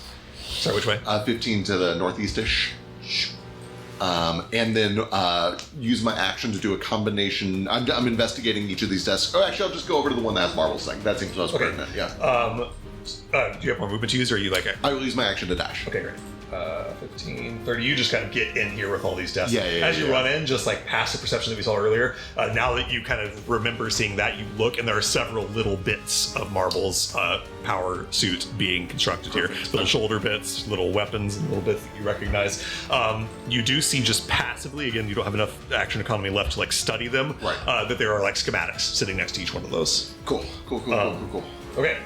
That brings us to Marisco. Okay. Marisco, let's get you caught up on what has happened. Thank you. Last you remember, you guys had climbed down a chimney to sneak into this factory to look for the twins and for Vanera. You were spotted by drones. Some violence ensued, in which basically you guys just ran back out of the facility. Bones was able to kind of disable one of the drones' communications tech in such a way that it couldn't send long-range signals, importantly. It was reduced to just very short-range signals kind of within the facility. And the ensuing violence, you guys had kind of decided to just leave, but you were being pursued by security guards who you recognized had little stones that make it so that the drones will not attack them. They're essentially like a security bypass thing to make the drones not target or attack them. You guys killed the guards, took the stones, and are now trying to basically find as much as you can in this facility before you beat feet and get the fuck out. There are alarms going off, there are bells ringing, power has been cut to the rest of the compound so that all the lights are out throughout this little compound except for just the factory itself. In mechanics terms, if you see that big red 18 there, that is currently the DC of the group stealth check it is going to require for you guys to get out of this factory compound unseen when you decide to leave. Every round that goes by, that DC is going to go up by 1, meaning the more time you spend here investigating, the harder it's going to be to escape. So you guys are kind of currently, you're not in combat anymore, but you're still in initiative to get as much done in terms of investigating this facility as you can before you need to go. we are coming to your turn. I've said we don't need to necessarily act in order, just everyone gets one turn per round. So if you need to think about what you want to do for a second, you can. Importantly, the two robots are not attacking Bones and I because we have a magic rock that so they don't. Hugely important. Yes, I mentioned that there are rocks that make the drones not attack you. Right now, those rocks are in the possession of Marble and Bones. You do not have one. So going in might result in a little bit of the old ultraviolence. And you are on the roof. And you're on the roof of the... Yes. Yeah, so there's a hole in the roof because of Directly patches. beside you, there's a hole in the roof that if you stand up or like walk towards it whatsoever, the drones will see you. Yes. But they won't do anything if you're outside. And also the roof is like partially roofed. If he's on the roof, off from a tornado. Patches accidentally made it... Not accidentally. Patches made a tornado and tore the roof off the building a little bit. You're on the roof, not really able to go in without getting killed, kind of looking down at Marble, who is trying to get into a locked door, and at Bones, who is like looking through the stuff that's being made in this facility. So, I don't know if you want to, I leave this up to you. I think Marble is in the process of maybe trying to get more stones for other people, as Bones. So if everyone else wants to like wait until maybe they get something, or see if they do or don't, so I'll leave that up to you guys. If you want to just like... Yeah, I'll hold to either wait until I get a stone, or if Marble takes too long on doing the door, I'll do it myself. Makes sense. All right, you see Marble at a locked door. I'm going to jump to Marble. I think here's the most... what you do might affect what other people do. Yeah, would a Thunderwave be able to blow this door open, or do I need to do a Shatter? I think a Thunderwave is sufficient to blow open a locked door. Yeah. Okay, then I will use a Thunderwave to blow this door. Okay, great. Hit both doors. I wasn't sure if it was one of but I was going to hit both doors. But this is the bathroom, right? Yeah, you if you wish to, you can go ahead and blow open both doors. Yeah, you know what? Fuck that door. One of them is Charlotte. I'll just get my gloves out and do like a little slap, and then just like... The other one opens up into a slightly, maybe not nicer, but the corner office that belongs pretty clearly to the factory manager, El Zamani. There's a thunderous sound, and the door flings open, breaks off of its hinges. What do? You said the things that you see immediately passively. There's a typewriter on the desk. There's a telephone. There is a safe off in the corner. There's a desk. How big is the safe? It is as big as it looks there. So it's maybe 3 feet tall and 2 feet across. Can I go in and can I just start dumping drawers and this typewriter into my bag of just bag of holding. I'll let you and as I see stones, then let's see here. Let me look through what's in his desk. You go to pull open drawers on his desk, and you can just sweep in the typewriter and the telephone, and there's an ashtray and all this stuff.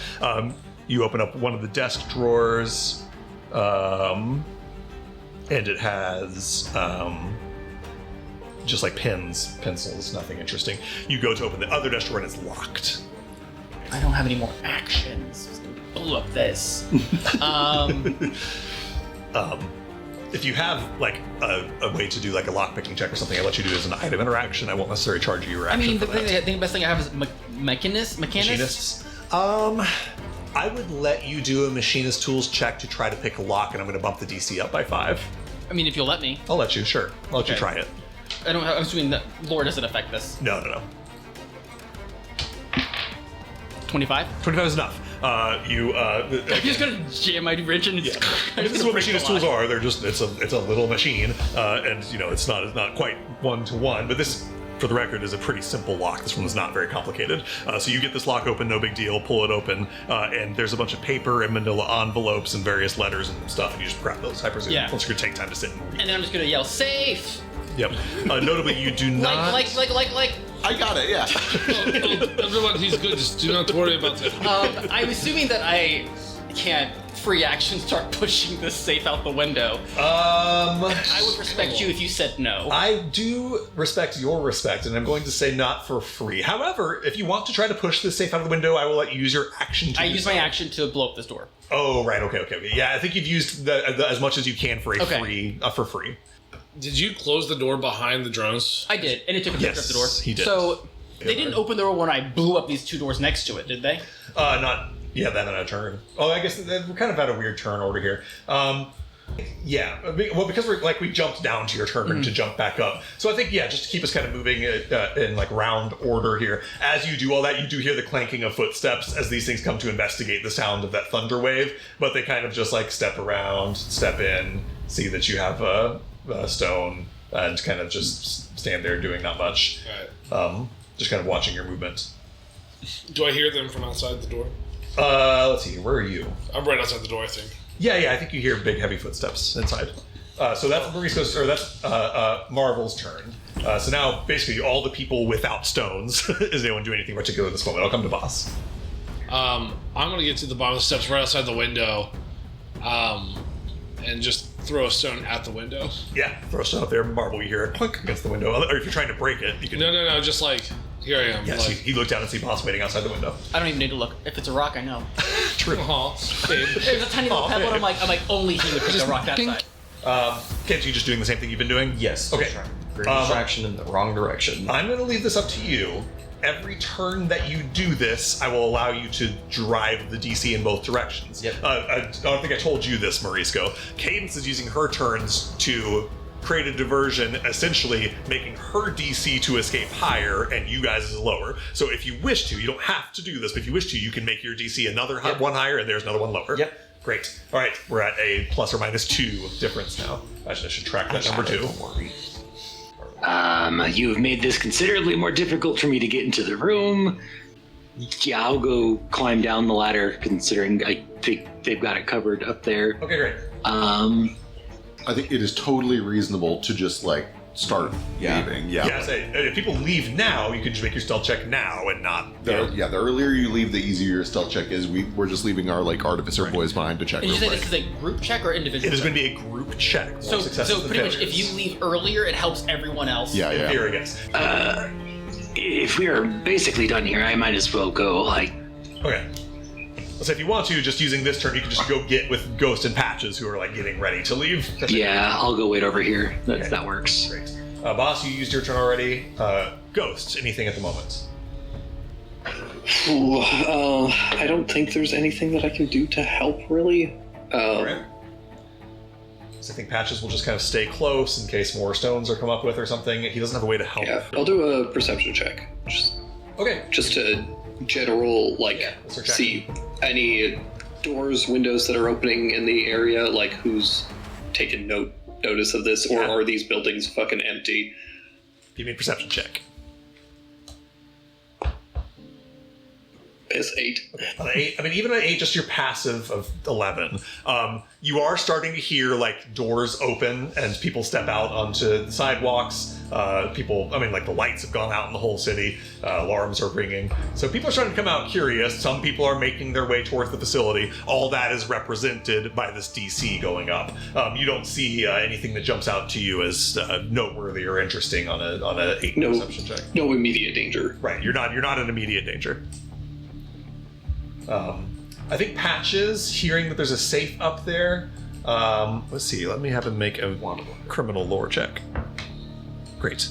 He says, Yeah, they probably put a magical lock on that thing. I can help with that. and he will step over to here. Let's see here, 10, 20, 30, dash. He'll climb up the wall with his climb speed and Marble. Patches like pokes his head. You hear another knock on the other window next to you. The curtain's currently drawn. He says, Let me in, loser. I might be able to help with the lock a little bit. okay. That, I believe, brings us to the top of the next round. The DC goes up by 1, and we are back to everyone getting another turn. So I'll come to Bones first. Okay, I essentially spent my entire turn grabbing paperwork and studying and looking for anything useful on these work tables, especially prioritizing things that look like Marble's work. Okay. But I'll grab anything that looks useful. Okay, great. Like material components? Sure. Prioritize Bones is Bones, so he's prioritizing information over monetary makes gain. sense. But yeah. There is a lot here, so I am going to call for an action. I'll just do one action to get the most important things from here. Give me an investigation check to find the stuff that seems the most important. Perfect. 16? 16, okay.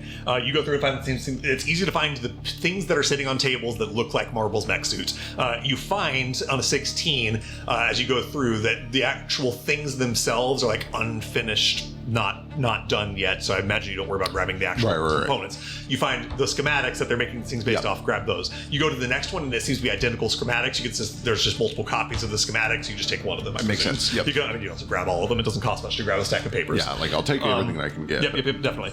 You find what look to be some finished magical items, some weapons and armor bits and stuff. If you want to just grab, I'll ask you, do you grab that stuff? There's some magic items here that you can take if you wish to. I got fast hands. Let's Great. do it. You grab all the magic items you can get your hands on. We'll come back to what those are much later when you get a chance to identify them. Yep. You're just sweeping stuff off of tables. Full supermarket sweep right now. On the 16, on the one schematic that you do look at for Marble's mech suit that they're making copies of, you find that just thumbing through it really fast, it requires a power core apparatus to power, just as Marble's does. And you look around on a 16 through this main floor and don't see that anywhere. In other words, the people they're working on building a power suit that you don't see the power core for anywhere. That makes sense, You yeah. wonder if that might be somewhere else in the facility. Yep.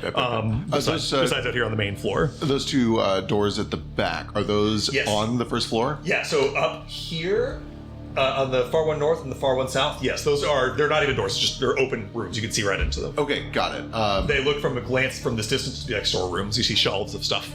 Wonderful. After I've done investigating in here, I'll use my movement to head towards the north one. Great. Let's see here, 10, 20, 30. Gets you to where you're looking in.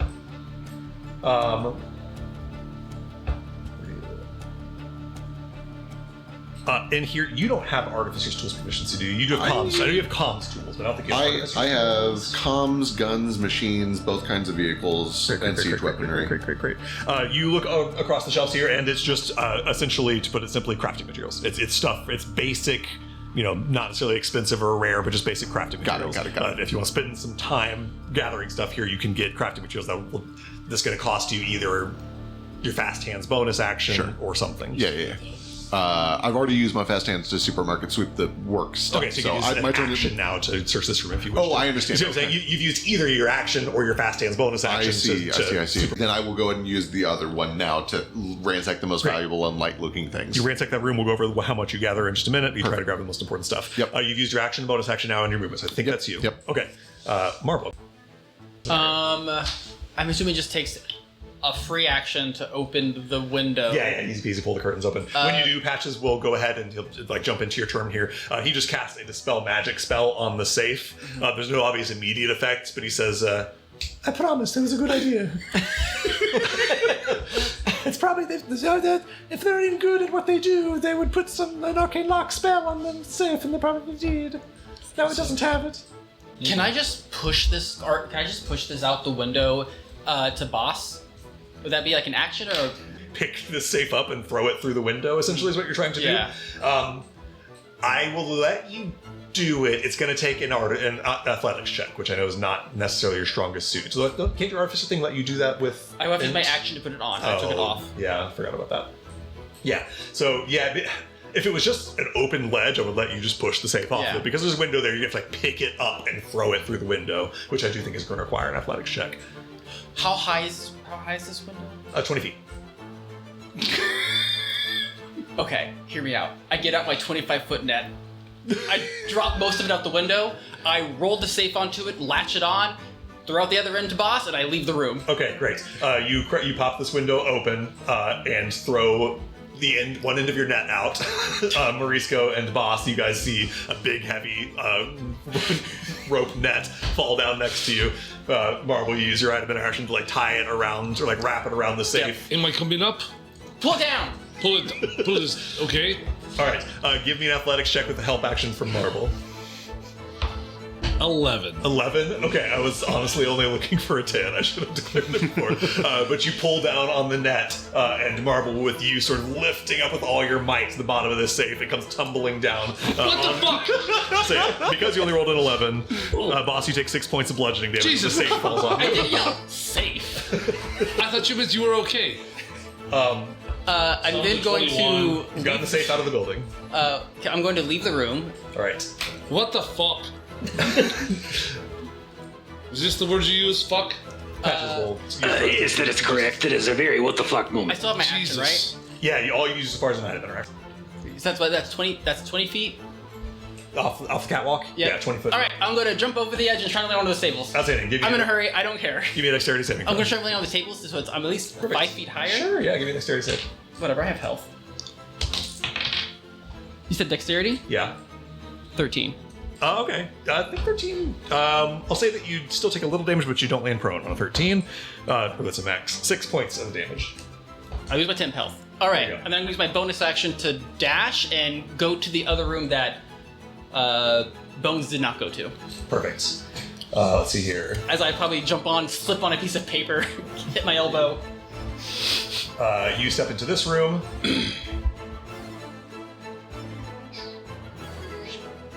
It's another room full of crafting materials, and there is another door that is closed right here. Mystery. You can correlate that this door leads to like where the the power cords go into the buildings. Presumably, the like engine that runs this facility's power is in here. Okay. Seems critical. The shelves are full of again common crafting materials. With a passive arcane, do I see just one or even one of the items that I was searching for? Here. No, through here you don't see those parts. Okay. I'm assuming Bones, you just hear smack, ah! And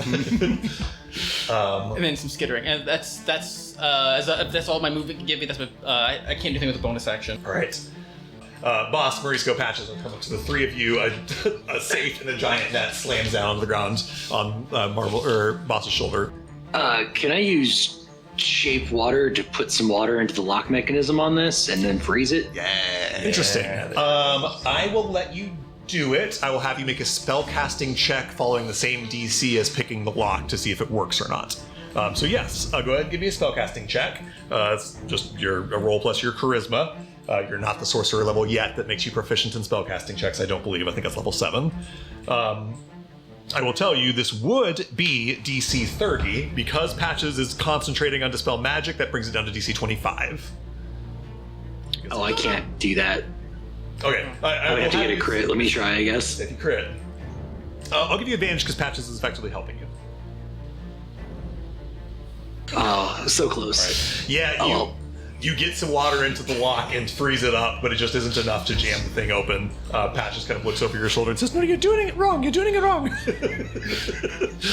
looking Well, you right- do it then. I'm looking If right you over do your it so shoulder. I much. can tell that you're doing it wrong. Boss, you're rubbing your sore shoulder. I'll say that was the actions of both Morisco and Patches. What the game baseball.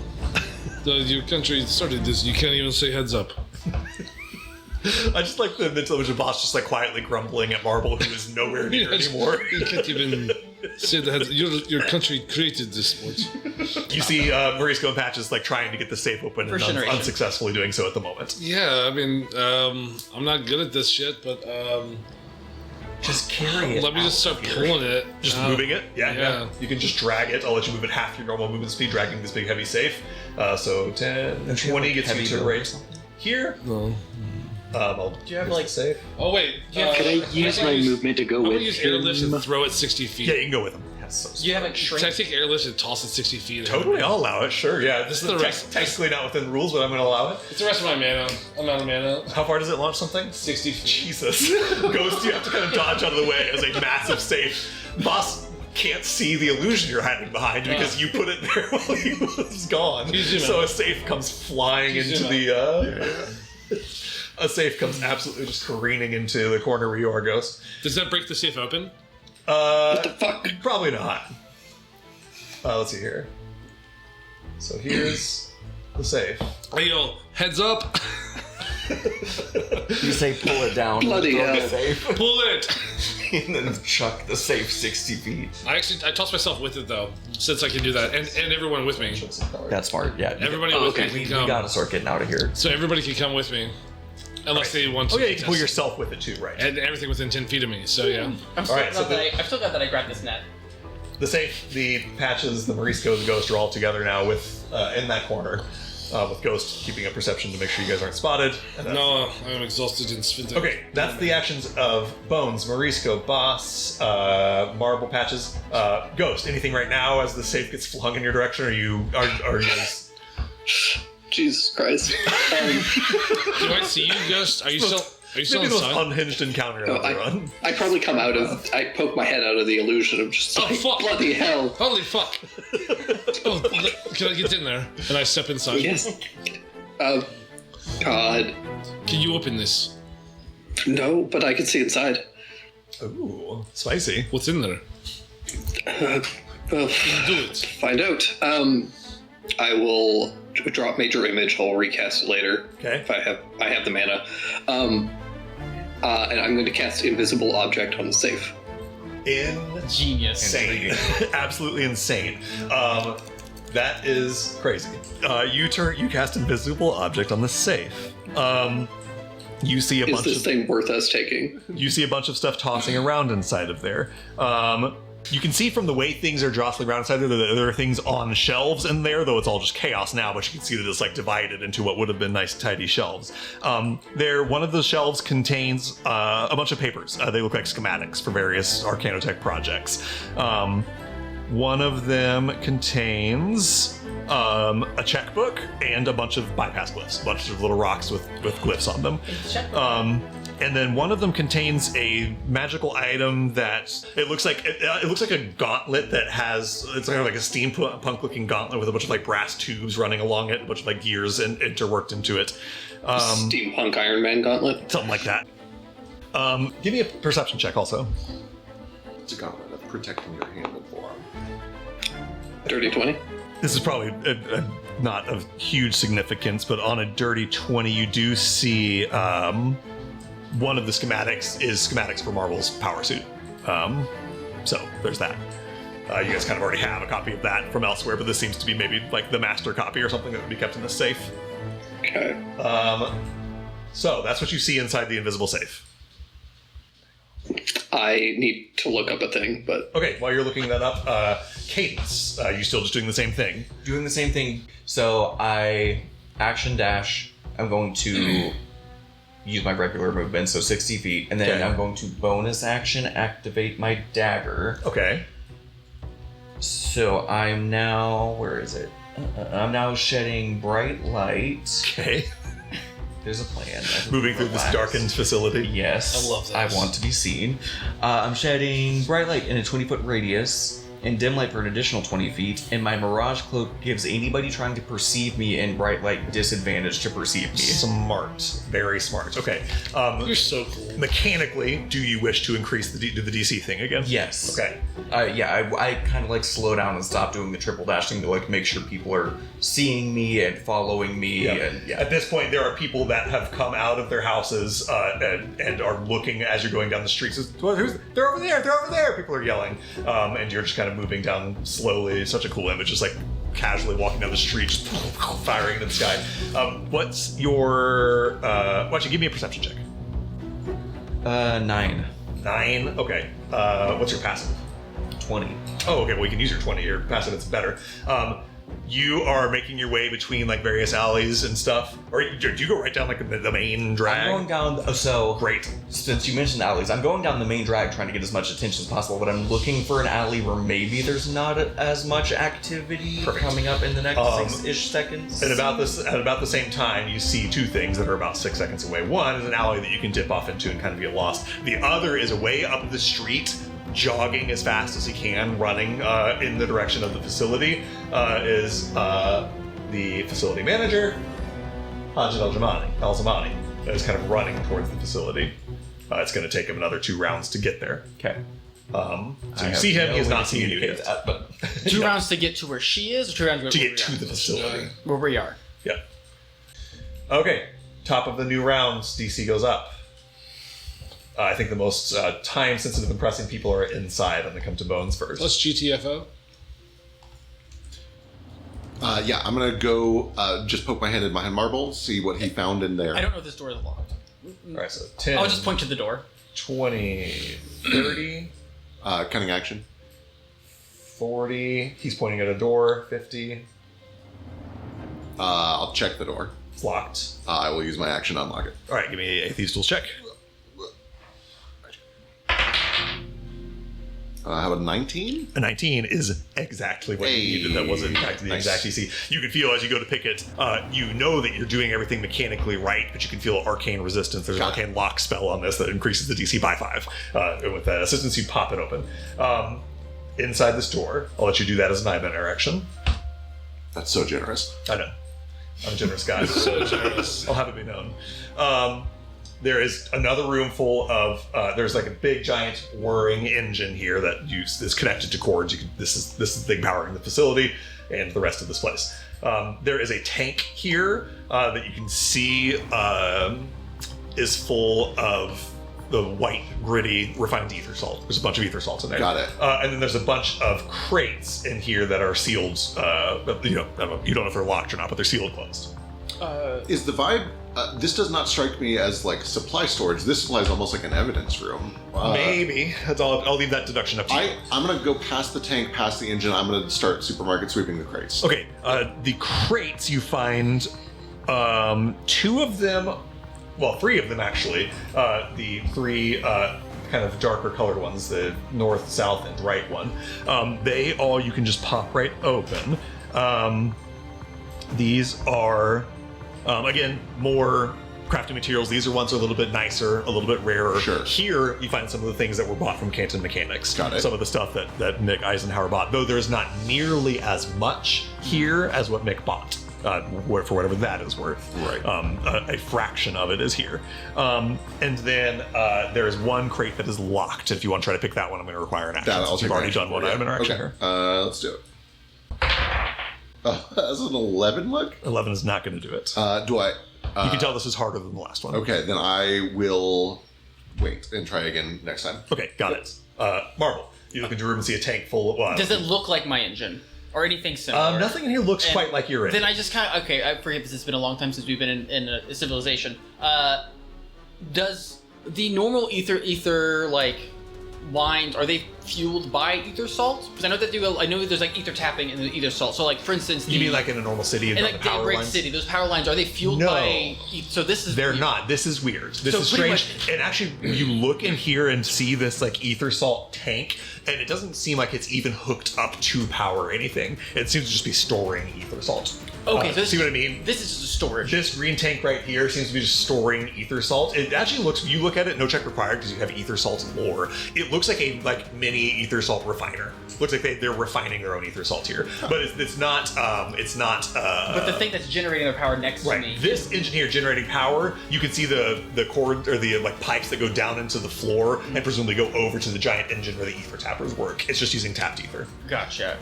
I don't think I don't have these tools, so I can't help him. I would allow you, because you have machinist's tools, to give Bones a help action on his tools check. And I assume, like, can I use like a free action to grab some stuff in his room? Or that Yeah, totally. You can just start grabbing some from crates. Yep, and Okay. we'll roll what you guys end up Okay, with. and then I will go ahead and I will give him the help action. All right, Bones, on your next round, when you try to pop the safe, you can do it with advantage. Plus. Oh, like, I don't know, hold it open for you. I don't know. Sure. I'll pull the light. Ordinarily, you have to have the appropriate proficiency, but I think machinist tools is close. Why don't you throw it out the window at him? Okay, let me jump to Cadence next. Since Bones and Marlowe done Cadence, you are within 6 seconds of an alley that you can dip down. You also see Haji El-Zamani running towards the factory. He does not see you at the moment with the stealth check you rolled earlier. Well, I want him to see me. I'm trying to get him off of the Great. off of the I factory. say, if you want to be seen, then he is running down the street and he looks over in your direction and sees you. That is preferable. He sees people pointing and yelling, "She's right there! She's right there!" I'm also glowing bright. I'm gonna go ahead and add him to initiative to see if he acts before you do. This is the one case where maybe turn order will actually matter. Okay, he is acting before you in initiative. He reaches down to his arm where he's got a gauntlet that looks just like the one you guys found in the safe, though you don't know that at the moment, and twists like a dial on it, points his hand towards you, and there's just a shimmering, like in the heat of summer, of like heat that starts to rise up all around you. He casts a wall of force and puts a dome up around you. Now, I will remind you, not remind, this is the first time this has come up here in this campaign. Here in ZE, The Wall of Force is a magical construct with an armor class and hit points, and you can just break it by damaging it. It has a lot of hit points, but you are currently domed in a Wall of Force, I'm afraid. It forms up around you, and there's basically hexagons of a dome that form up around you, like a dome of hexagons of a kind of bluish magical force. It actually says it's invisible, so after the sort of hexagons show up for a second, they kind of fade and disappear. Okay. Cadence, now, Changes everything. what do you do? He kind of steps up and kind of comes running up towards you. That's his action. I don't think he says or does anything other than just to put you in the Wall of Force right now. I don't think he's ready to start having a chit chat with you at the moment. While you contemplate your life, let me jump over to the rest of this group. Boss, Ghost, Patches, Morisco. You guys are surrounding this safe. And actually, as Cadence gets caught in this hemispherical dome of force, Marble and Bones are inside digging through this Arcanotech, and you guys are trying to decide to do about this invisible safe. We're going to jump away and take a quick little break, and we'll be back in 30 seconds. See you all shortly. Goodbye.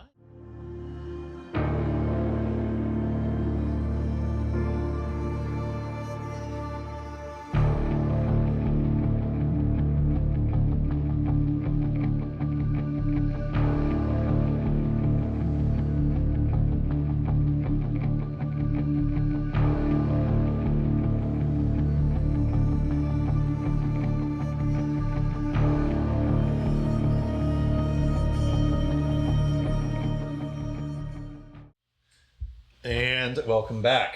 We jump back into the heat of the action. Marble, Bones, and Cadence hasn't used her action yet. Marble and Bones have used their action searching this room. Cadence, you've just been trapped in a Wall of Force, and your action or your turn is still pending here. Mm-hmm. But for now, let me jump over to Boss, Patches, Morisco, and Ghost. What do you guys get up to around the safe? Go ahead, Boss. So, Boss's whole reason to be here right now is because he promised Cadence he would help find her friend. Now that we landed down here, we have some action with this safe. I turn and go, where is Cadence? So making a distraction so that we can escape. Which direction did she go? Follow the gunshots. But we have to get this safe open and get out of here. Is she safe? She seemed pretty confident. I'm gonna pull out my archaeology tools and grab a crowbar and try and pry this thing open. Okay, Patches is still concentrating on Dispel Magic to get rid of the arcane lock on this thing. Patches will give you a help action. You give me an archaeologist tools check to try to pop this safe open. The DC with arcane lock suppressed is 25. 17. Just a little short of the glory. You're just leveraging as hard as you can the safe, and unfortunately the lock is too sturdy to just be pried open, unfortunately. Okay, Patches has taken his action and Ghost has taken his item interaction. I'll allow Ghost still to have an action. As well, and Boss also, whoever. You guys still have actions with the exception of Patches, because he took a help action. I don't know if Boss doesn't have a reason to chase after Cadence. I mean, give me an insight check. 18.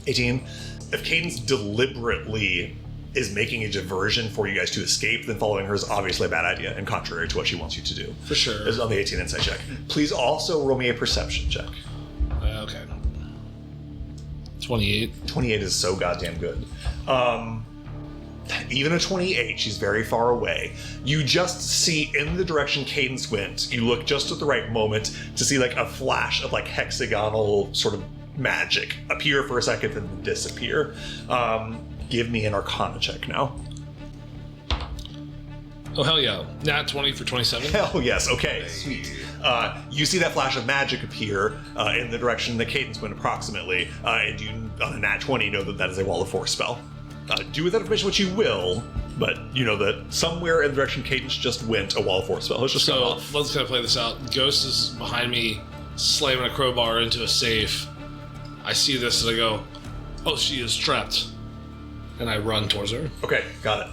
I don't think I have enough time to really articulate. Yes, I'll move as far as I can with my dash. You got 80 feet. 10, 20, 30, 40, You zoom out. 50, 60, 70, 80. And that puts you 160 feet away from Cadence's current location. You can just see up a ways and around a corner. Ghost and Patches and Morisco, Boss says this thing and sprints away, irrespective of your input. Patches has used his action. Ghost, Morisco, your actions are still available to you. You just use your item interactions. I probably should go. I can try one more time with the water thing, but that's my best shot, and it's going to be hard. Let's give it a shot, and if there's nothing, then we leave. Okay. Go ahead and give me another spellcasting check, Morisco. I will allow you, I'll be a little generous here and say Patches' help action can apply to both of you, so you can have advantage as well. Again, you're looking for a 25. And importantly, Morisco, you have not used your reaction for guidance yet, meaning you could use it on yourself if it comes to that. Ooh, it probably might. We'll see. Since you can't hit this naturally. Nope. Oh, wait, that was You have one. advantage. You got advantage from Patches still. Unfortunately, that puts you at 15. Nope. Even with guidance, you can't get there. This Dang. block is just very resilient. It's a safe. Okay, yeah, I'll go ahead and, sorry, and then I'll run off. All right, cool.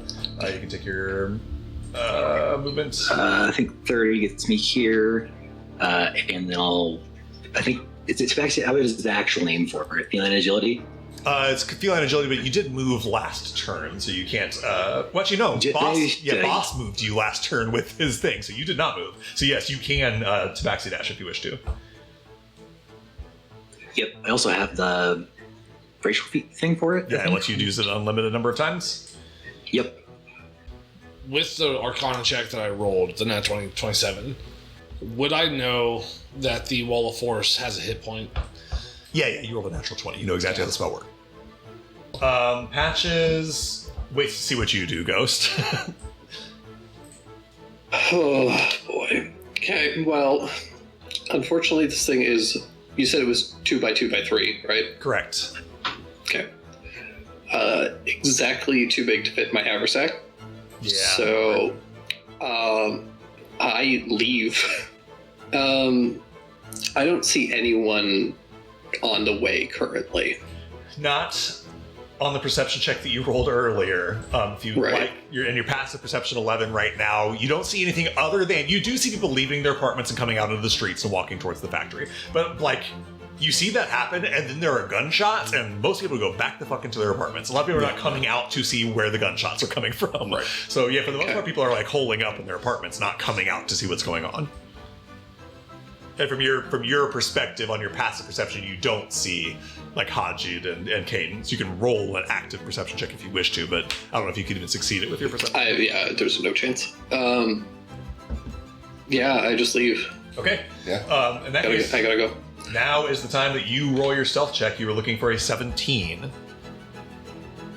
Correct me if I'm wrong. I think your illusion is gone now. I will throw it up again. Okay, great, perfect. So that gives you advantage. And if you have some other way to gain advantage, then it gives you a +4. I do. I have my carapace, which I've had up since we came in here. Oh, right. Okay, yep. So give me a stealth check with advantage and an extra +4.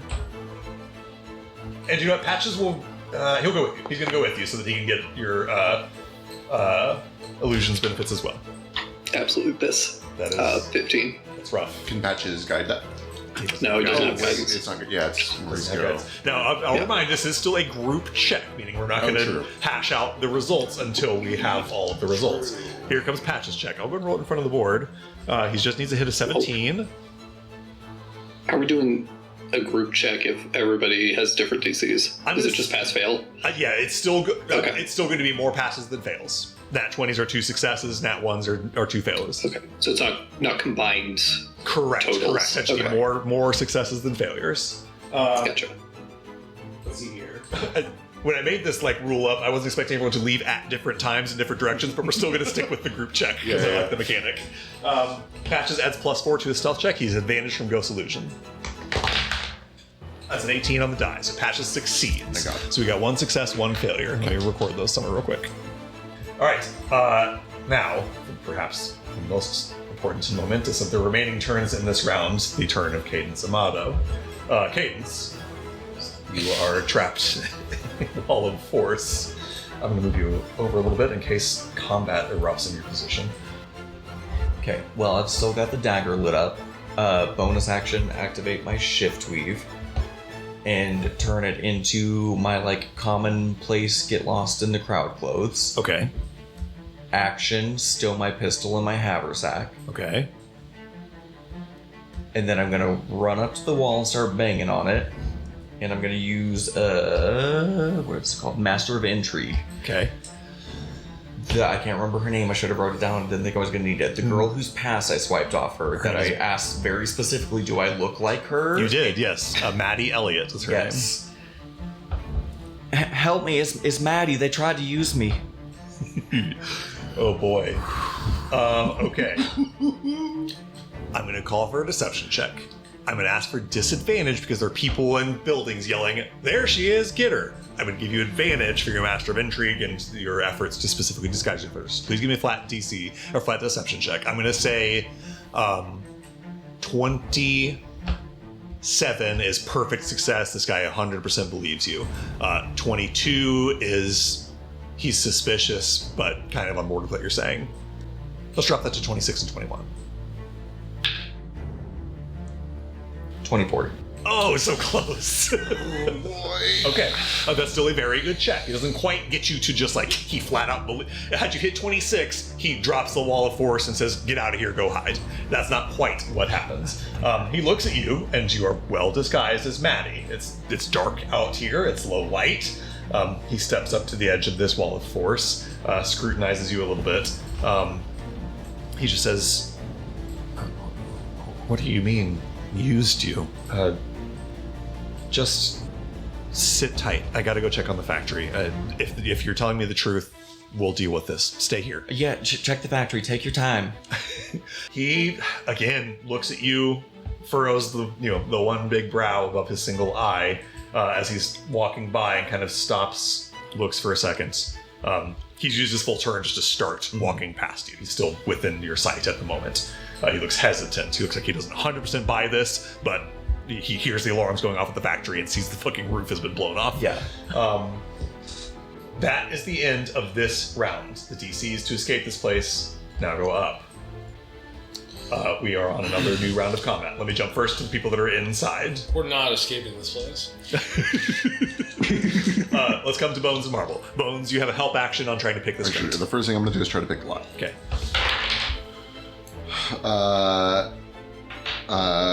22, and I can bump it if it's not good enough. 22 is not good enough. Okay. Give me a perception or investigation check, or thieves' tools check. 14. 14. You can tell the 22 is not good enough. You are within 10 of the DC, but you are not within 5 of the DC. I might as well. We're last ditch. I will burn my maneuver. 29. I'm so sorry. I want to turn my notes around and show you this 30 right here. Son of a bitch. Were it not for the arcane lock spell that is on this, moving the DC from 25 to 30, Hotspot isn't there anymore, right? it is on this crate. The safe has had it removed. Oh, I'm so sorry. Unless Marble has like a dispel magic or some way to get rid of an arcane lock spell, or not. If you have not, It's too late. I know it's an artificial Get spell. back. Okay. Damn. Unfortunately, Damn. you missed it Technically, by you're welcome. just 1. How heavy is this crate? Boy, I mean, it's a big metal crate. 200 pounds? There's a power cord in here. Is it worth taking? Yes. Then help me carry it. Okay. Fuck. I'll get my mech suit out. Hell yeah. And it currently is I have armor of magical strength. If I need to make any strength checks, I can add my intelligence modifier to it. Incredible. Okay. I'm going to say, even with your mech suit, this is going to take both of you to move it. Because of your mech suit, I'll let you do this without checks. But If I bonus action make myself huge. that will help you tremendously. I will let you carry it with your mech suit, and being large, I will let you move it yourself without Bones' help. It will move at half speed. Okay. If you're willing to turn big and move together, you can move at full speed, but that means you have to stay together. I have nothing better to do. I think that is the plan, at least for now. I do the lockpicking as a bonus action. I use my main action to cast invisible item on the crate. Incredible. Yeah, okay, so you cast invisible item on the crate, and for what it's worth, inside, as Bones predicts, there is a power core. Marble, it is clearly a recreation of your design. It has sort of the visible signatures of your design. It has the same sort of look to it. However, you note, even just passively at a glance, that it is not perfect. It is imprecise, it is imperfect, it is not a perfect replica of your power core. You'll have to study it closer to get much more information than that. Yeah. But you can see that they have reproduced your power core imperfectly. Okay. That's what you see at a brief And glance. I think we bail. I think we leave, right? Yeah, and Okay. I have one more Tabaxi dash left on me if you want to get a little bit extra movement. I also have a Tabaxi Dash. I don't know if I think you guys both I've moved been last moving. turn. No, we haven't moved. You guys both moved into this Oh, did room we? last turn, yes. As I say, I think I've not spent a turn not Okay, moving okay, yet. you're right. So moving at your full speed, I'll allow you to have done that lock picking as an item interaction. However, you have used Fast Hand's bonus action. Is that what you did? Okay, so you both still have actions available to you. No, it's an action to get my suit out, bonus action to become big. Correct. So Okay, so you're still If I'm moving without allowed a to pick dash. as an item interaction, I have everything left. The limiting factor, I think, here is Marble's movement. So you're only 30 getting 30 feet. Okay. Yeah. So 10, 20, 30. And it seems like the best place to go is. Did the tree only get the second Second floor? floor, Okay, got it. Yeah. All right, that is Bones and Marble. Let me jump to. This is the point where initiative order might actually matter now that there's a hostile in the fight. So I'm going to jump back to actual turn order now. Maurice, go. Oh, is my turn already? Okay, shit. Yeah. All right, I'll move 30. Alrighty. That catches you up to where Boss is also running. Presumably he's still a little bit ahead of you. You are at the moment 160 feet away from Cadence and can just barely see when Boss points it out, like around a corner, some buildings above. Boss says he saw her. Okay, I just Basically, need like- to get within 120. Basically, I'll make way an off action this dash, way. but I don't think I'll quite get close enough. Now that Hajid has made his way past her, we see it. Not yet. He's still pretty close after he moves again. Because if you look at where I'm measuring here, hold on. Oh, I see. It's much You further. basically 90 feet gets you the edge of the map. Another 30 feet gets you to where some buildings are, and around that corner is where Cadence and Hajid are. Can I yell as you as Mauricio catches up to me? Because I see these things. Yeah, you saw where it happened. He's just Like- following you. So That's with me. I'll say you guys' turns are back to back, so you can kind of move together if you wish to. I like that. Yeah, we can do that. So Alright. with me. So you guys are both just going. Let's see, Mauricio, you've done 30 feet of movement. Yeah, Boss, if I made an action dash, I can keep up with him for a little bit here. 30, 40 is just your movement, boss. Mauricio takes a dash action to be just a little bit behind you. Is there any way that we could take a hide? If you wish to. Instead of Yeah, moving more, you can hide instead. I don't know what happened. I just saw this wall go around her. Yeah. Mauricio, Sure. hide with me. Yeah, you guys find a little, again, kind of not pictured here because the second floor map is in the way, but there are more like housing units and stuff here. So let me get stealth checks from both Mauricio and Boss. If Mauricio also wants to hide, I presume. Yeah. 13. 13? 24. Okay, 24. great. You guys duck behind an alley. Okay. Still keep our eyes on her. And now can I see now that Cadence is just like standing in different Honestly, clothes, like placidly? You saw this flash of hexagonal magic, and you still don't see Cadence. You just basically intuited like, oh, she must be in trouble and ran that way. You still don't see Cadence at the moment. Okay. You're looking through again 28 perception check, like a narrow like spot between two buildings where you just saw Gotcha. this flash of magic. You don't yet see her herself. I turn to Mauricio and say, I believe that she is trapped just around this corner. Keep your eyes open, keep your ears open. All right. Can I smell anything? Can I take that Give as me like a perception check. Okay. The advantage? Yeah. 29. 29.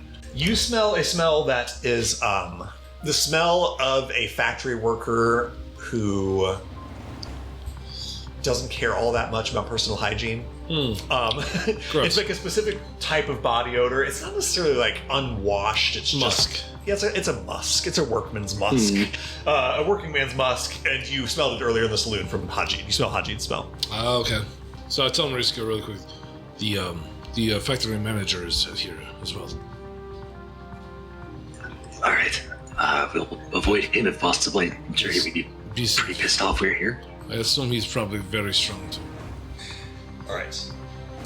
Ghost and Patches, if you're okay with it, I'm going to kind of leave you in sort of a Schrodinger space where we don't quite know what happens to you guys until we finish the rest of the group checks. Ghost, do you have anything you want to do in the process of escaping, if you want to take any actions or anything?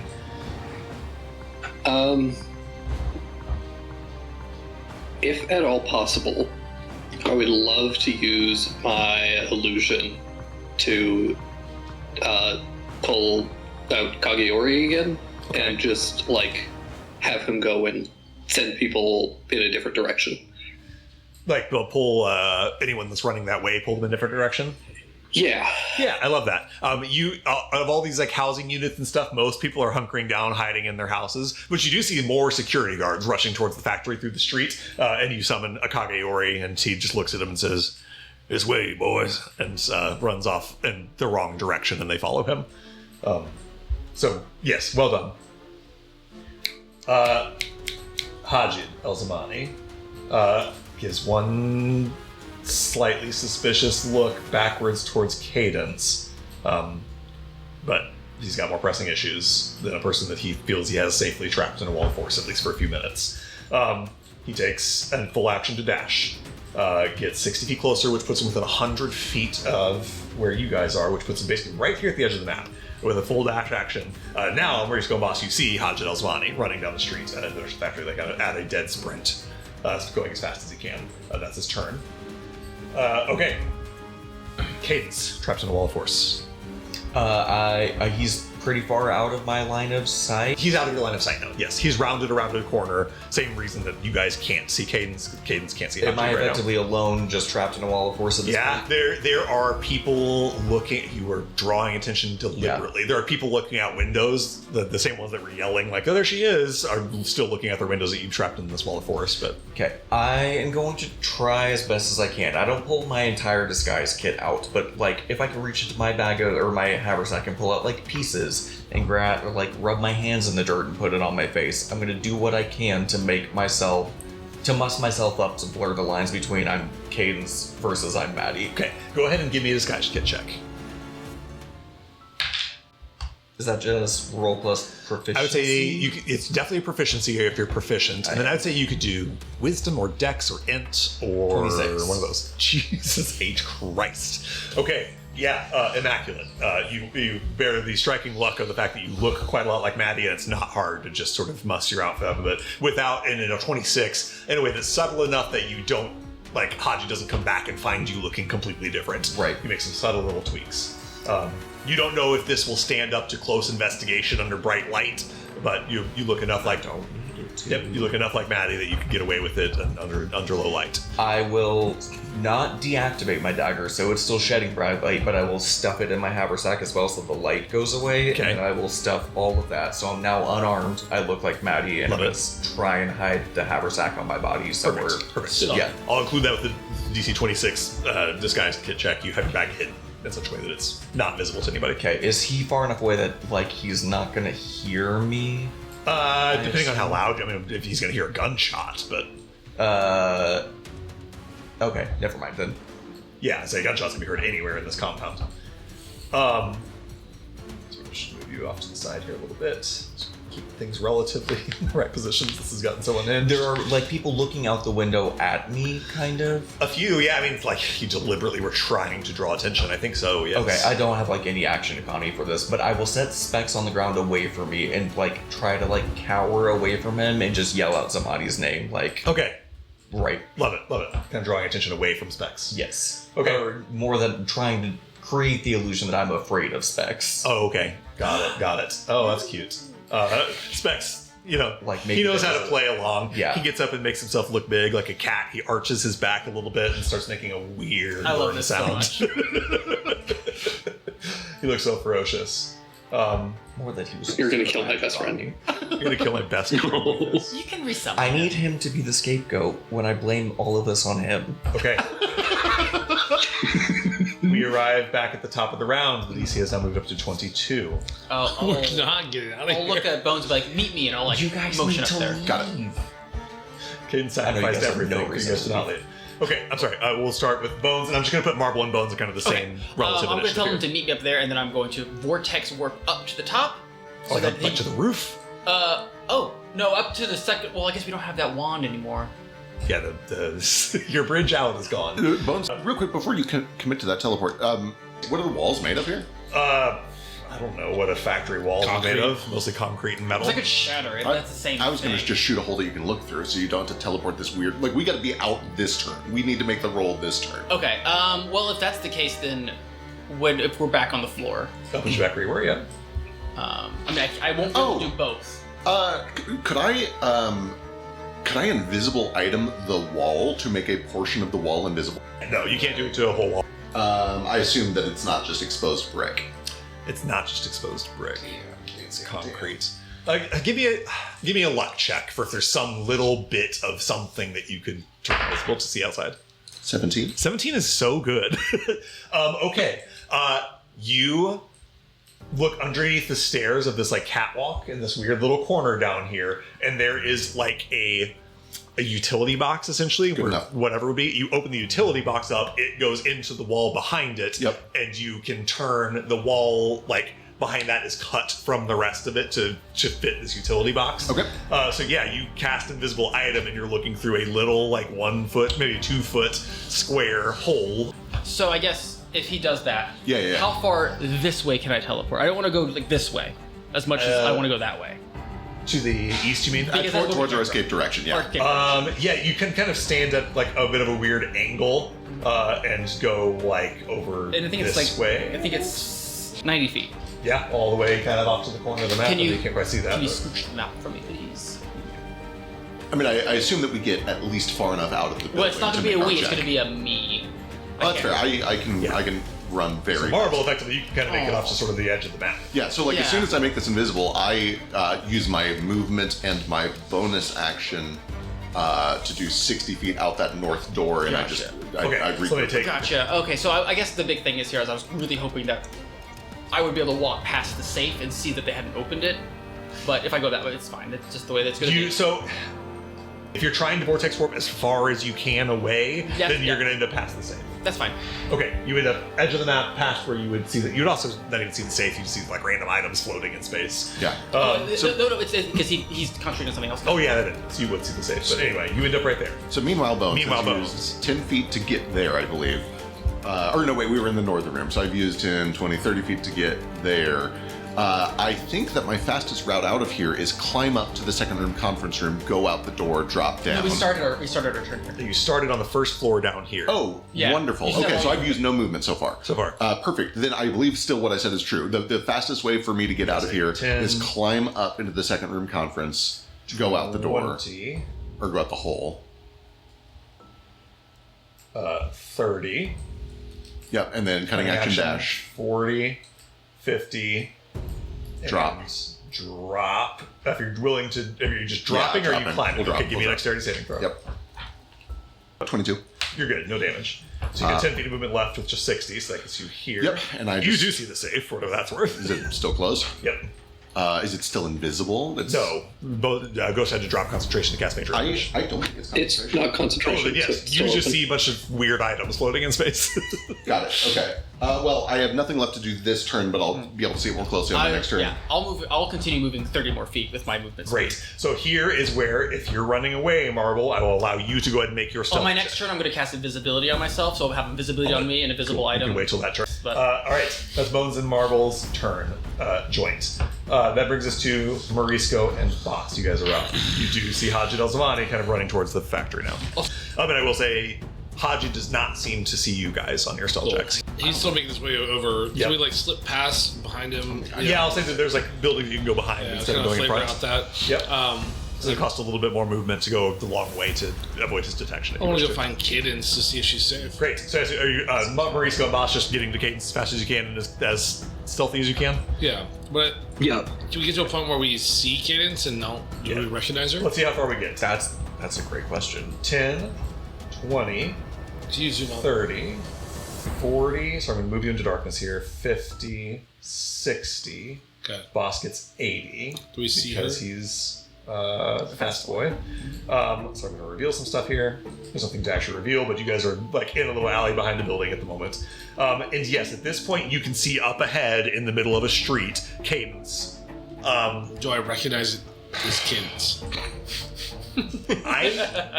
It was discussed in character. Yeah, first, you see Specs in a wall of force with a cowering lady that looks quite a lot like Cadence. And you also, Cadence discussed in character. I look a lot like her, I could disguise myself as her. So I think you can piece those clues together easy enough. And at the moment, she is 70 feet away from you. And more than that, 90 feet away from Marvel. Or Morisco, sorry. So 70 from Boss, 90 from Morisco. You guys have both taken dash actions already at this point. Cadence is trapped in a force. I don't know how to get her out without drawing more attention. I have an idea. What do we do? I'd like to use my sorcery point to cast Subtle Spell, and I'm just going to cast a Sorcerer's Burst on the force field. Okay, great. You Love can't that. see it yet, though, right? No, but you've told him that she's in a wall of force. Okay. So give me an attack roll. Which flavor? Boss rolled a nat 20 and can tell you what it's resistant to. Do you want to do fire? Or Yeah, fire would be fine. Lightning would be fine. Or something. Okay, we'll do fire right now. A rock. Sends fire from the sky. Shit, it's not one. 21 absolutely hits.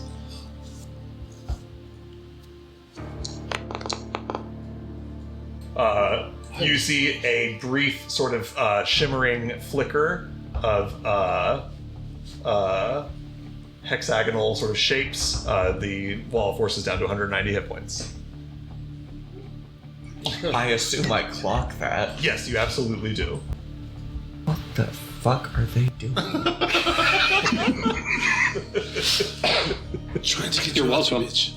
Boss, anything with your bonus action? I got nothing. Okay. You can see me saying "run" over and over. Can I see you saying that? Yeah, can read your lips, then read yes. my lips. Okay, so then yes, Mauricio, let's go. Are you sure? Yes, trust me, trust me. Okay. You see me say, "Thank you for trying. Get the fuck out." I think that we upset Cadence, and I think that we should leave.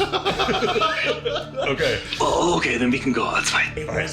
We don't have any other movement. So you have a bonus action if you want to key point dash, but if you want to stay with Morisco, you probably want to. Mauricio, you have any more? No, he's done. Morisco's done. He's out. He dashed in, cast a spell. Okay. Yeah. Can you move? No? Alright, I'm with you. All right. Okay, that takes up Boss and Morisco. Ghost is already kind of out. Actually, Ghost, because you did this Kageyori thing, I'm going to go ahead and lower the DC. Or here's what I'll say. Every turn that you do that Kageyori thing, the DC will not go up. Fair? So actually, this should be... You did this last turn. We'll drop it to 21. Oh, So- what's the cost for me? The cost is using your action to do Major Image, which you've already done. Cool. Yeah, I guess I'll go for it. Unless you want to do something else. I don't want to like No, tell you what I you mean, do with I'm- your turn. But I'm leaving. I got nothing else to do. okay, great, awesome. All right, so you are just kind of creating more diversions the other way to make it easier for your friends to escape using your Love it, illusions. love it, love it, love it, love it. Awesome. Cadence.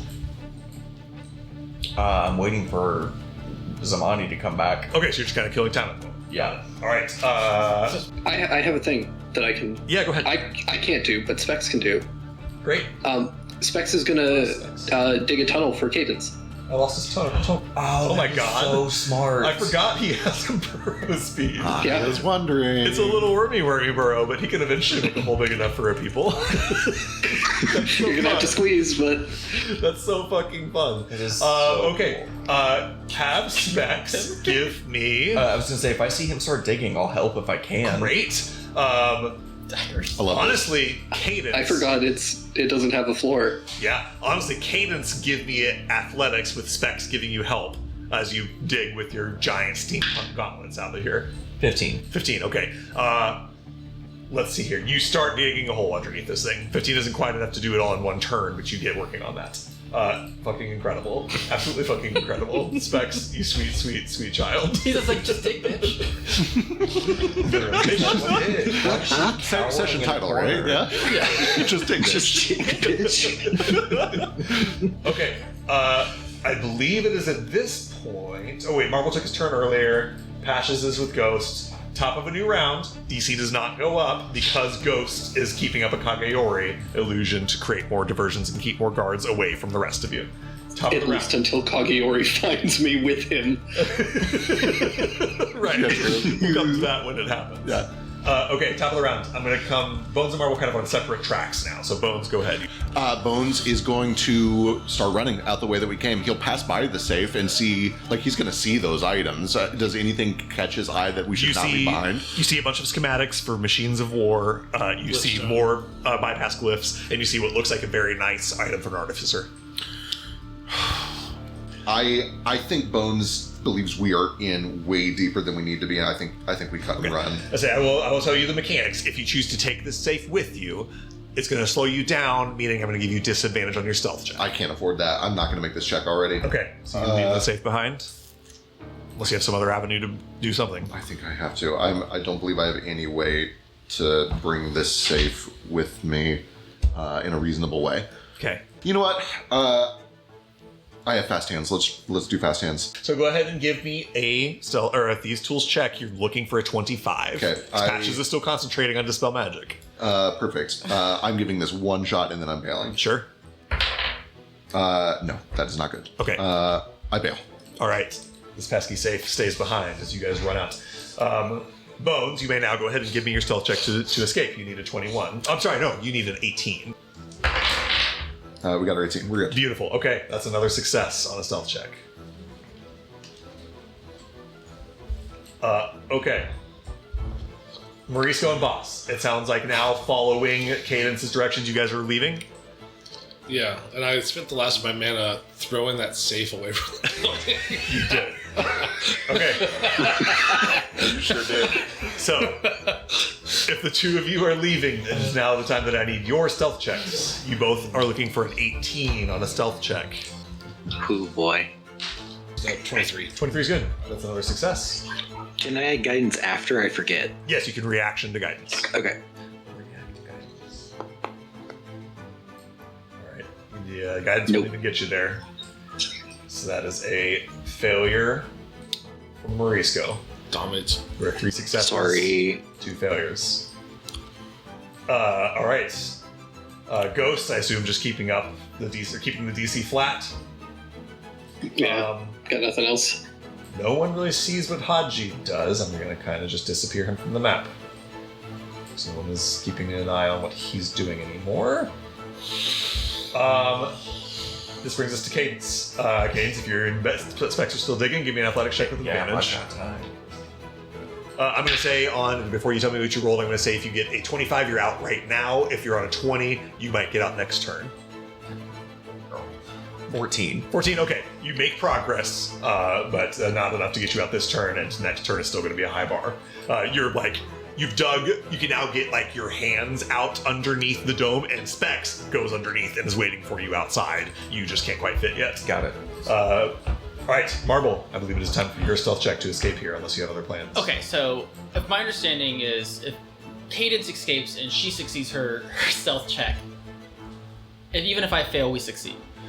Correct. Even though this has kind of gone off the I know, rails, I know. I'm still Here's the taking. thing. I'm still going to take this as a group check. Currently, I have disadvantage, Yes. and I have a -1 to stealth. Yeah, yeah. Okay, so you can't succeed. You're gonna bomb I anyway. could spend 3 mana, of which I have 6, to cast invisibility on myself Okay. to give myself neutral. Right, and you're still looking for an 18 at that point. The way I see it, you're gonna bomb. Go grab that safe.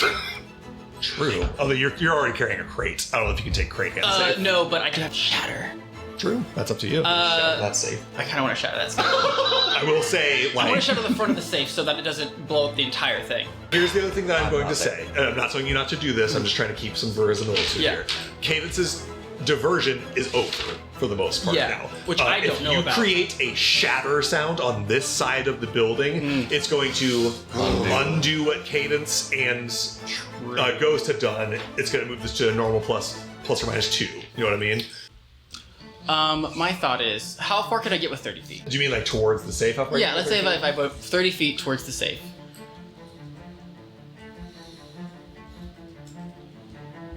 To take you, well, 30 Because feet. I could get like to that square right below. Yeah. So 15, 30. That's as close as you could get.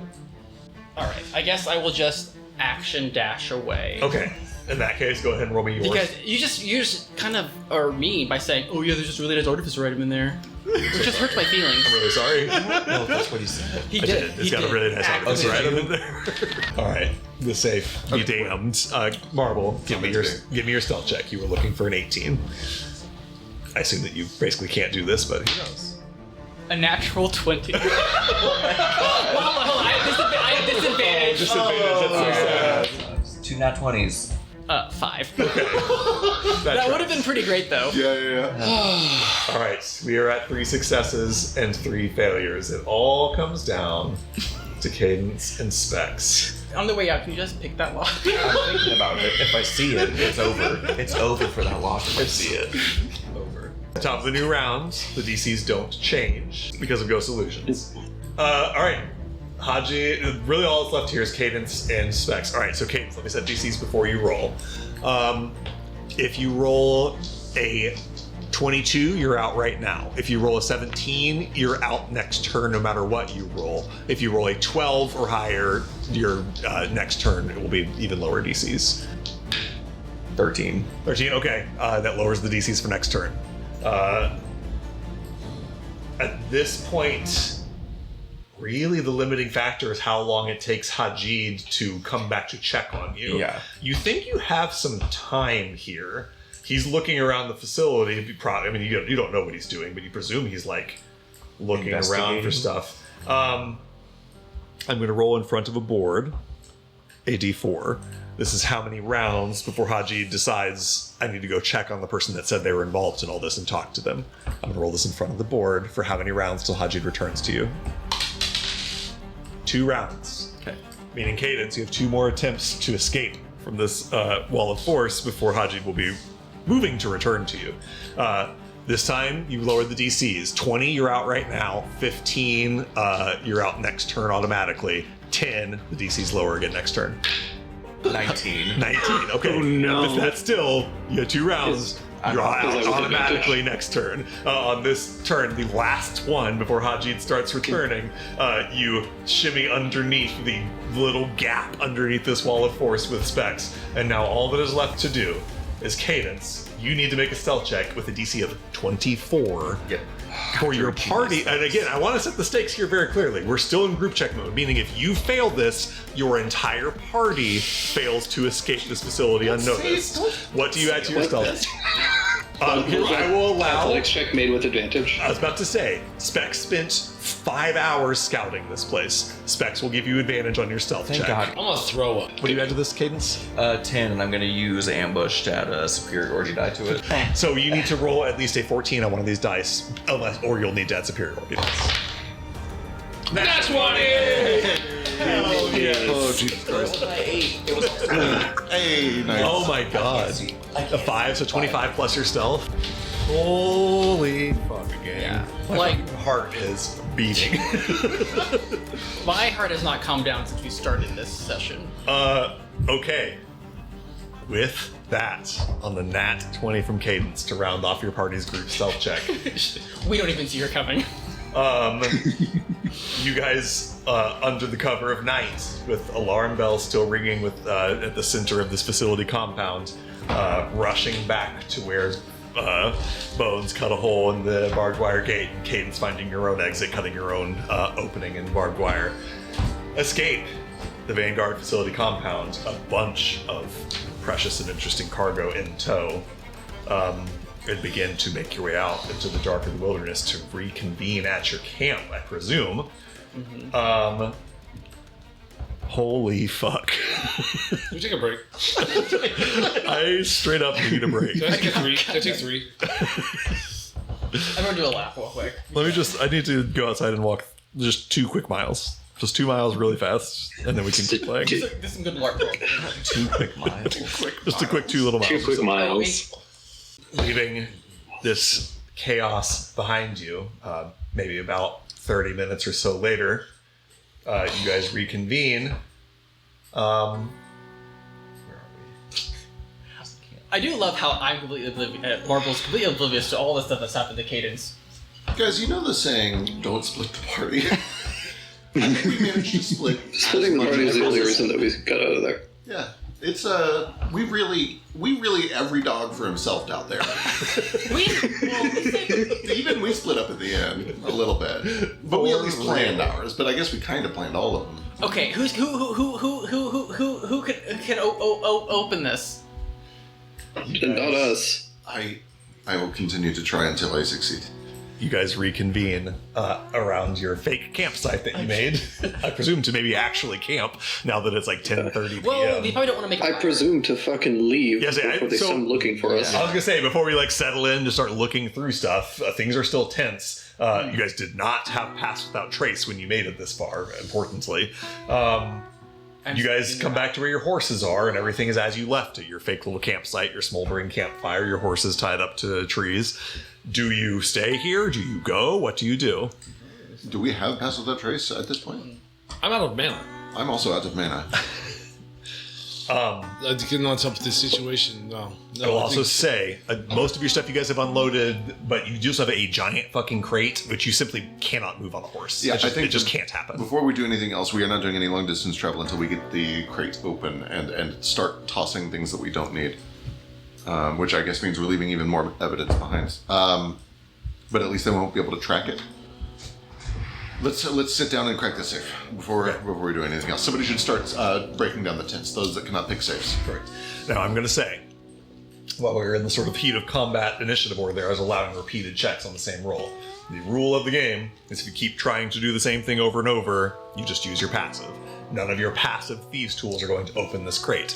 Meaning, I'm going to allow one more active check to try to pick this thing, and if it fails, you have to find some way to change your circumstances. Who has the best of this? Mine is 7 without a maneuver. Tomorrow morning I'll have a maneuver. I will say Patches looks at it and says, I already used my mana on the safe that you suckers did not manage to get open, but this thing, he'll do a quick detect magic ritual. it's got abjuration on it as well. I could get rid of that if it's important to you guys. Yeah. In other words, Patches, if you guys wanted to, can do spell magic to lower your DC by 5 from 30 to 25. What is in this thing? You guys can see through it. Yeah. It's an invisible object. You can see it. Oh, yeah. So you those of made you... the crate of it? I thought. Yes, they did. Okay, never mind. You guys can look and see that Marble is toting around something heavy that you can't see, but like his hands are sort of like several feet away from what he's carrying. What he's carrying is what looks like, because you've all seen it now, a like replica of his power core. Maybe not as well made as his, but an attempt at replicating his power core. So we need to get this thing out of there. Yeah. Do you want to destroy it, or do you want to keep it? Because that's Study it. Study. I need to know what they know. And you cannot tell by looking? You have to Now without dissect opening it. Okay. I'm sorry, I did not understand this No, technique. it's a trick question. You're good. Because I say if we need to destroy it, then we throw it off cliff, and that's that. But Patches says, Well, I'm not wasting my mana until everyone's ready to give it their fucking best, so I'm not just let me know when you're ready. And then Morsko has guidance still. Yeah, mine is a first I can cook you up a snack. It might help you. Yeah. You take a shot. You have guidance. You have Patches. I think that's all we can do for you. okay. And Patches... I'm assuming you can give her the help action. Yeah, I'll help. Yeah. So Patches would cast Dispel Magic again, bringing your DC down to 25. So you're now looking for a DC 25 Thieves Tools check. Go ahead and roll with advantage. What do you add, 10? 10. So you need a 15 or higher on one of these dice. That's an 11 on one of them, so you're at least in guidance range. 7, okay. 11 brings you to 21, meaning you're going to need a 4 on the guidance die. Jesus Christ. I'll buy you dice. 4? Is it a 4? Yeah, it's a 4. Exactly 25. Hell yes. I love how Katie's just like, she's just like perfect stealth. Oh, but she's like, what do you guys think? That was a barely passed lockpick, by the way. Absolutely I mean, incredible. I walk away from it like it was perfect. Of course. But I know in my heart it was a barely passed lockpick. Patch just goes, fucking got it. Fucking losers. Couldn't even pick a safe. Jesus. Yeah, Marble with a bated breath, like, cracks open the box to see, like, it's obviously you can see it, but I guess Yeah, it's just, it's another thing to hold it's it. to know it, yeah. Yeah, you pick it up. It just at first glance, without doing any checks or anything yet, it has that same sort of whirring color of yours, that sort of white green of something that's powered by ether salt, something that is not conventional. It strikes you probably part of the reason they were storing all that ether salt there was for use on your power core. But again, looking at it, it's not exactly your designs. It's obviously based on your designs. There's enough of little hallmarks of things that you created that they've done here that there's no way that they just arrived at. But then there's also parts where they have sort of taken some shortcuts. Maybe shortcuts isn't the right word.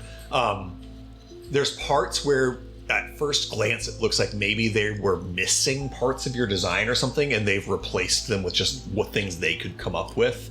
That seems kind of ham-fisted and inefficient. I'll give you a chance at some point to make a check to study it, but I assume that at this point you guys are at this moving. point Marble's kind of looking at me, like, how did they get this? How did they know? Nobody else had one? No. Before you guys, no one. Not only did none of us have one, nobody has ever written a schematic for one. It's not like they could have stolen them or something. I hate to say it, and I know that I've already brought it up once, but it may be worth talking to Sergey. Sergey doesn't even. Has he? I thought he had at least seen the mech suit, right? The Sergey made the mech suit. He made the mech power core. Again, two distinct things here. The mech suit that Marble uses is a big It's suit of salt-based. mechanical armor that is powered by a power core of Marble's design. Basically, a glimpse into Marble's backstory that you may or may not know. Sergey had designed a super cool mech suit that he couldn't figure out a way to provide power I to. got it. Marble said, hey, I've got a power core that could power that. They kind of put them together. However, Marble never shared the power core designs with Sergey. He just said, I've got a power core I can power with, but it's Yeah. mine. But you have used the suit in the same room with Sergey. Yeah, but he wasn't able to see. That's see fair. That how is it fair. worked. That is quite all right. Mira could have seen it. Yes. How? What she knows I'm connected to you. She could have dreamed on you. She could have oneiromanced you and seen it. Is there any? If she's actually working for Mick now. You recall dreams of this device? Marble, I know that you've had some out-of-character suspicions about this, and maybe in character too. There was a time in this campaign when I asked you what you dreamed about, and you didn't say anything about your power core, and I mentioned that sometimes you would certainly dream about it. If you spend your life deliberately implanting something into your subconscious so that it does not need to be written anywhere, I don't think you dream of your power core every night, but certainly it has showed up in Yeah. your Also, not dreams. on the night he lost his virginity. I doubt that was on his mind at all. No, absolutely not. Yeah, on the night in question, when I asked you what Marble dreams, I'm sure that is not what Marble was dreaming about. But just to say, because as Cadence asked you this question, it occurs to you that, like, certainly sometimes you have dreamed of being at a desk writing schematics, like a weird school dream where you imagine writing up papers and assignments and being late for Yeah. deadlines. And, I mean, what you know, if you think about that, like, you go back to this, the fact that this power core is incomplete, right? It doesn't have every bit of your designs. If you were to parse through your dreams to try to find how to design your power core, you're probably not going to get every in the weeds detail, but you might get the things that you're most proud of. You might get the things that you hold dearest to you. Well, that's horrifying. So, do you believe these plans, well, how you say schematics, come through your dreams to someone else? How else would they have these? Anyone proficient in Arcana, give me an Arcana check. I'll take that. 23. And I'll assume these conversations are happening as you're loading up horses and getting ready to get I the think, fuck out. yeah. 25. 25 is brilliant. 23. 18. 18? Okay. Tracks. Yeah, so 18 and 15 from Bones and Ghost. You guys don't know a ton about Oniromancy. Even on an 18 and 15, you can think of some sort of classic Oniromancy spells, the dream spells. You can contact someone in their dreams. On 18 and 15, you can't think of a spell that lets you like look through someone else's dreams and get at what they're dreaming. On a 20-something, 23 from Boss and a 25 from Marble. We'll start with 23 from Boss. Boss, you've read about the most skilled Oniromancers being able to look through the dreamscape and investigate the dreams of other people. Even then, though, on a 23, well, that's what you know on 23. On 23, you've heard of very skilled Oniromancers being able to enter the dreams of other people and rather than shape their dreams, partake in their dreams. Right. Marble on a 25, it strikes you. You've heard of that too, but you're usually limited to like happening upon someone's dreams on a given night. And again, you don't dream about your power core every night. You don't dream of schematics every night. That'd be fucking insane. Every once in a while, maybe. In other words, it would take a 1 in a million lottery shot to happen to look through your dreams on a night when you're dreaming about your schematics. On a 25, I'm not going to tell you that you don't think Oniromancy is involved here, but you think it's a lot more complicated than just, a simple spell casting. Like someone suggests, I don't know, like a mixture of spells together. Something, maybe, yeah, something. You think there's a layer to this that you're missing. You think you're missing something. Yeah, I'll kind of convey that information. Could there be like someone assigned to you? Theoretically, yeah. Like if somebody was like assigned to like, I want you to monitor the dreams of this person every single night. Yeah, I'm sure that's possible. Yes, totally. Not that I know in character. I'm just curious. I think that I'll also say on a 23 and a 25 would both kind of know a little bit more about Oniromancy in general. You know that like when a person dreams, I think some of you learned this on the train from that weird bear guy who's real into Slumberjack. When a person dreams, it magically creates a demiplane. That is the things you're dreaming. They really take place in a demiplanar space that actually exists physically in sort of extraplanar space. The things that you're dreaming do.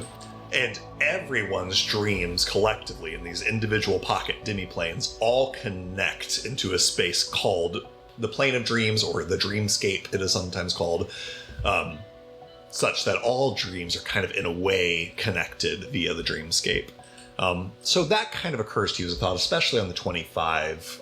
It's nothing you've ever heard of happening, but there are thoughts that occur to you of being able to sort of like move through the dreamscape to investigate people's dreams.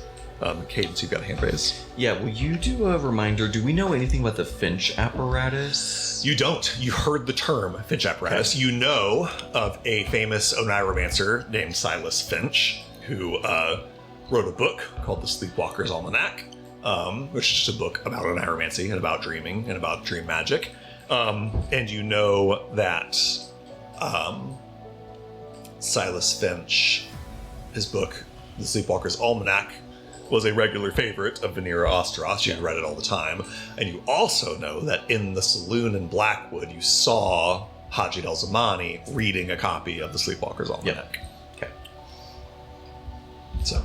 That's the same book the bear guy. But yes, the bear guy had that book as well. Yep. And then so the term the Finch apparatus, you overheard at the Gilded Parlor. Yeah. Mick and Father Hastings were talking. You couldn't make out everything they said, but at one point somebody said Finch apparatus. That's the only place you've ever heard that term. Okay. I believe that we need to find a copy of this book. Couldn't hurt. I've never read this, right? I don't think so. You would probably know. I don't know if you've rolled about this before. Give me a history check and apply your academia lore. 7.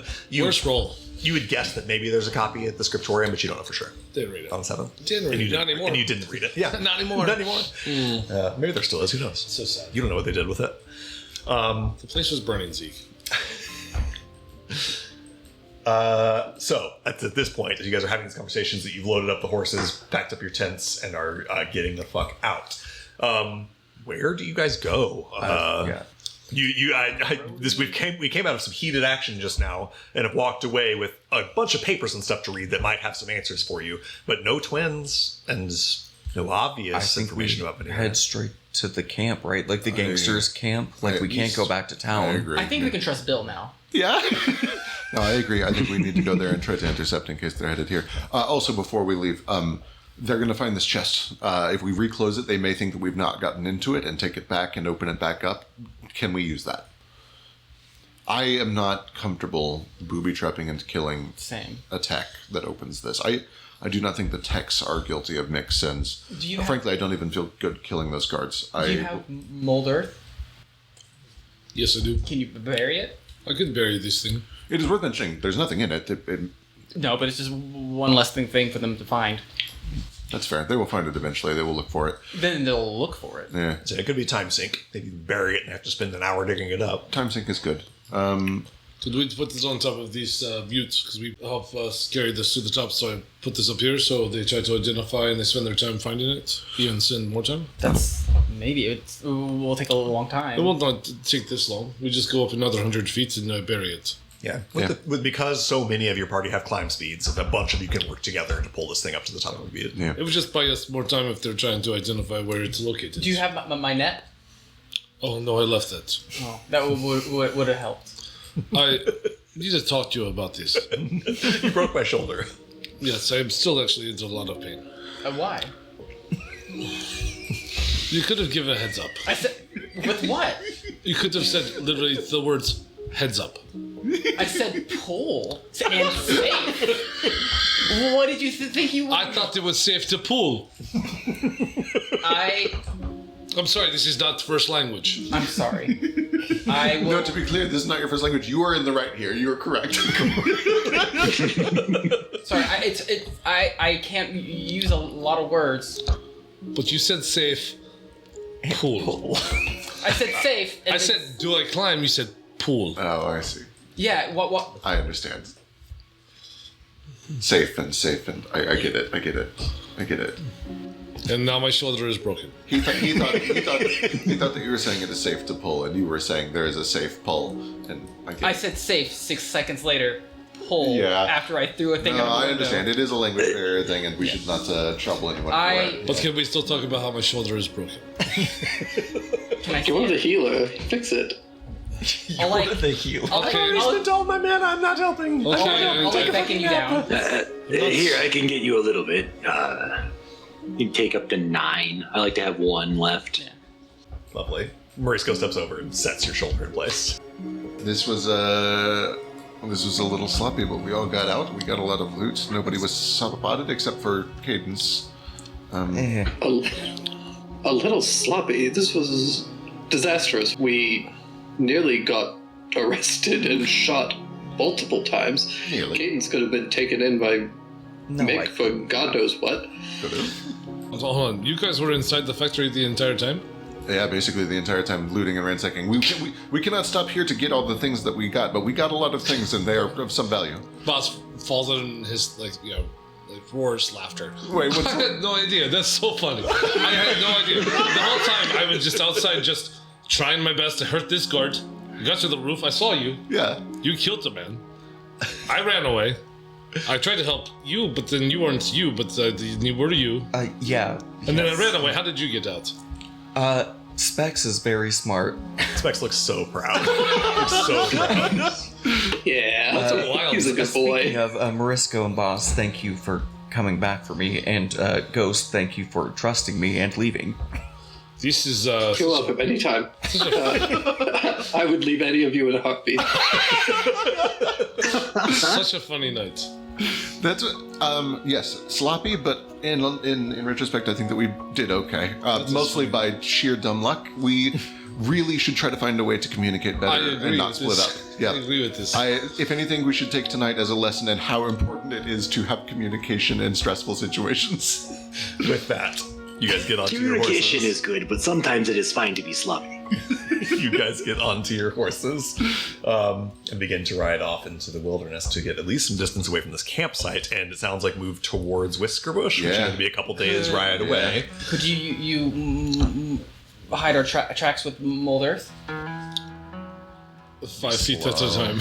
I was going to say, if you I know, go, but even hiding 30 or 60 feet will make it so they can't know where we're going. I'll say if you move single file and Boss goes in the back and stops every 6 seconds to just stop your pass. It's going to slow you down a lot for as much time as you do it. But you're right. If you do that Even if you just did it for a 500 feet, Yeah. and then they at least don't see which way you left I like the camp this idea. from. So I can do it up to 30 feet away, but it's only a 5-foot cube. Yeah. So So again, if you guys choose to move in single file and you take up the rear and just behind you as everyone passes, just this would take so much time. With it all will the take a lot more horses. time. But It will like, take more if time, you're but it willing to also take that buys extra a lot time, of time. Even if we just want like a minute of you doing that, that's still. Let me math. If I may, where do you think they think we are going? I think that we are probably trying to just get away. Maybe. I assume that they are smarter than that. I assume that they know exactly where we are heading. They don't know who we are, potentially. But they know who we are, right? I think that they know who They did saw this. us in town, and now that's... I was yeah. going to say, I think it is unlikely that they will not put 2 and 2 together, and I think that they will assume the next place we are going is to look for the twins, and they will know that we talked to the mayor because the mayor will have told them that we talked to them. And Why they're did going we spend the time to get to the film and everything else? Then? Oh, okay. Cadence and Bones, you recall making quite a bit of a scene, as a matter of fact, trying to get onto the transport train to the factory while Kageori was actively watching you. For the record, nobody saw the film except literally just Bones and Morisco, but yeah. True. At the time, I kind of thought this was a let's get out before this becomes a scene thing, and it then became a scene. You're right. Okay, yeah, so I can spend time. We have at least a few minutes before they come, so... Yeah. Here's what I'll say. If you're willing to do that for a little bit, I'm going to have you guys are going to make a stealth check to essentially leave as little tracks as possible. And I'll give advantage with bosses Mold Earth. This is going to be, it's going to be a group check in a different way. I'm going to get stealth checks from everybody. I'm going to average them, and that's going to create the DC to track you guys. Okay? It's fair? So give me stealth checks, everyone with advantage. Nat 20 for 21. Nat 20. Hell yeah. 23. Oh, sick. Nice. Oh, advantage. We've got a 21 from Morisco. We have a 15 from Patches. We have from 27 from Bone. 23. Nat 20 for 23. 23 for Boss with the nat 20. 31. 31 for Cadence. Jesus. 4. Oh, sorry, 4. 3. 3 for Marble. For each of the nat 20s, which is 3 of them, I'll add a bonus plus 3 for the nat 20s. That puts your average at 21. So the DC to track you guys will be a DC 20. So then it destroyed that average. Yeah. True, we're way higher without the 3 in there. Kind of what we expect. A DC 21 tracking check to try to follow you guys' tracks. Okay. As you guys ride off into the countryside in the dead of night. I will say about an hour or two pass. It is about midnight, and we have hit the point where if you continue traveling, we're going to start talking about possible exhaustion. It has been a day. So confident that you covered your tracks as best as you can. Do you guys wish to go ahead and make camp at some point? It has not, actually, How's that? because I catnapped a couple of us, Oh, that's and I can true. catnap the rest of us, That is absolutely true. Yeah. and we could keep pushing if we want. If you guys wish to push through the night, Catnap will allow you to do that. I think that is a good idea. Okay. So I'll say at some point you guys at least stop to let the horses drink some water and discuss how you're going to proceed for the night if you catnap or whatever. So now you guys tell me, are you camping for the night? Are you catnapping so you can push on? Who catnapped last time? Everyone besides Cadence. Which means No. that, well, actually, that doesn't mean that no one besides Cadence can do it right now. Right, because catnap is once a long rest. Yeah. Is it better to save it until, like, would you rather save your mana? I get 2 superiority die back, that's it. I was mostly just to avoid the exhaustion. Yeah, let's just keep pushing then, I think. Pushing through the night. Yeah. Attempting to travel through the night. All right, let's see here. You guys begin what will be about a 2-day trip to Whiskerbush. Less than that if you travel overnight, though. That 2 days was counting camping for a night. So if you guys push all the way through tonight, you'll arrive by tomorrow at sundown. As you guys move away from Blackwood proper and away from the factory, the agricultural land gives way to barrens, towering red mesas that loom in the dark night, cacti and miraculously resilient savanna trees cracked earth, the occasional placid ponds of groundwater springs, all of this eerie in the dark night. You're really only seeing kind of a small radius around you that just fades into the black of desert night. Every once in a while seeing strange creatures and hearing the flapping of wings in the dark. This is the best place, in my opinion, that we could set up and take long exposure if we have just a few minutes. It's true, the night sky is absolutely gorgeous out here. There's like almost no light pollution. You can This would be a beautiful photo of the buttes. Yeah. Maybe we add this to the portfolio that you discuss.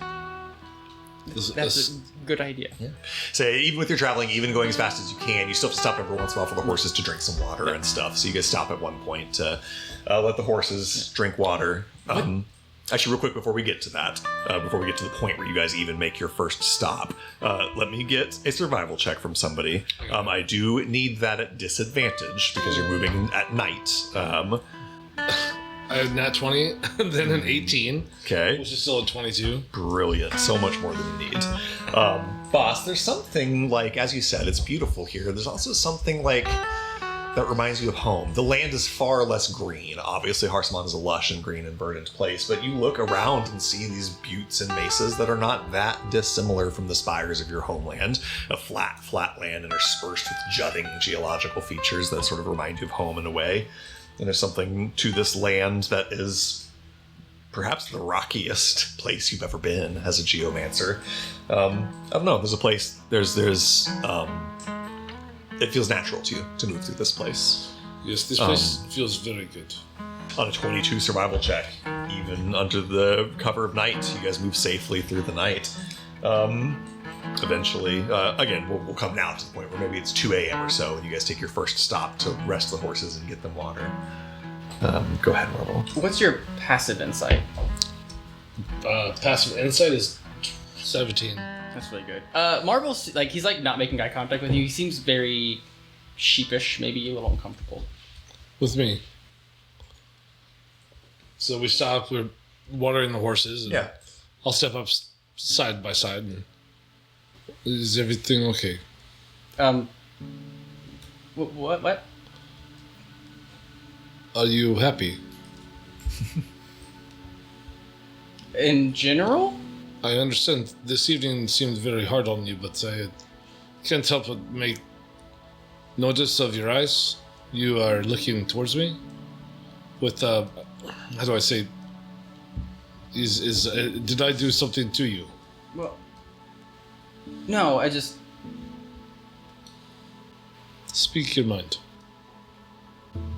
It's very, easy for you to talk. Physically? He kind of shrugs. You use lots of words. All the time. Okay. And I can't. Do you mean that you have a hard time sometimes to speak? Always. I see this. And because of that, you got hurt. Oh, are you talking about the shoulder? Yeah, that and just...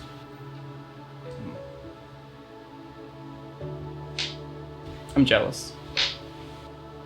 I'm jealous of you at times, my friend, as well. I see the technology that you make. I have no understanding of it whatsoever, but it is quite beautiful. I am very impressed. Like this. He just kind of motions to you. You're good at talking. And you are good at so many other things. Kind of shrugs. But I'm bad at talking. And Boss kind of shrugs. He just kind of like smirks a little bit, and then he's just gonna do like a little punch to your arm, which probably honestly doesn't feel like a toddler punching you. You punched the wrong shoulder, though. Hey, careful. Oh, sorry. Careful. Thanks. No, I'm sorry I lost your net. I will buy a new one. I was just happy that it was useful. It was... Well,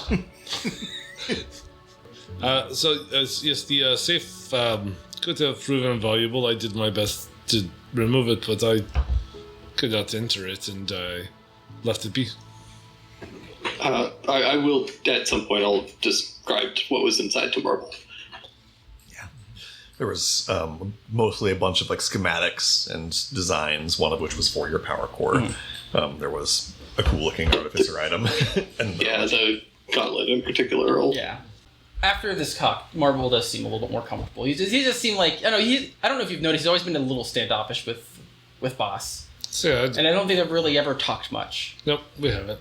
It's a nice little icebreaker. Yeah. Or talking at least is very foil. you guys load the horses back up. You guys press through the night. I think at some point Patches gets out his camera with you guys and takes a photo of the beautiful night sky above and sort of galaxy across the sky. A beautiful view.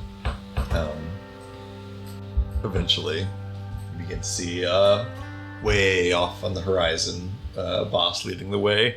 The first barest tints of sunrise as it gets very, very cold. As the night has gone on for hours and hours.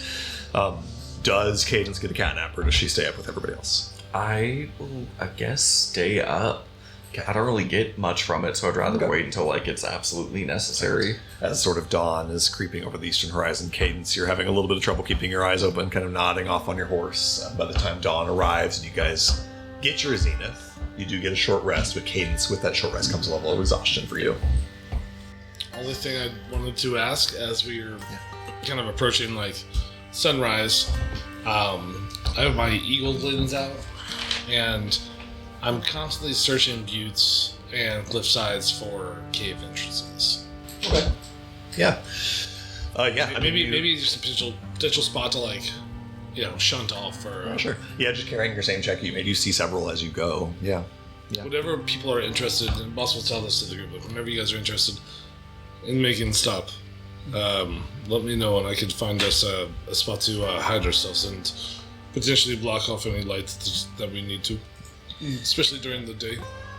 By the time this map is have enough space to really show it, but by the time morning arrives, you guys have made it about a third of the way from Blackwood to Whiskerbush, which is like, over here-ish. So you've got the rest of today's travel, and you should arrive in Whiskerbush by night tonight if you travel through the whole day without resting. My thought is that we find ourselves some rest and then maybe ambush at dark of night. Sure. But before we do, Marisko, you had said you had a way to talk to that skull without eating the skull?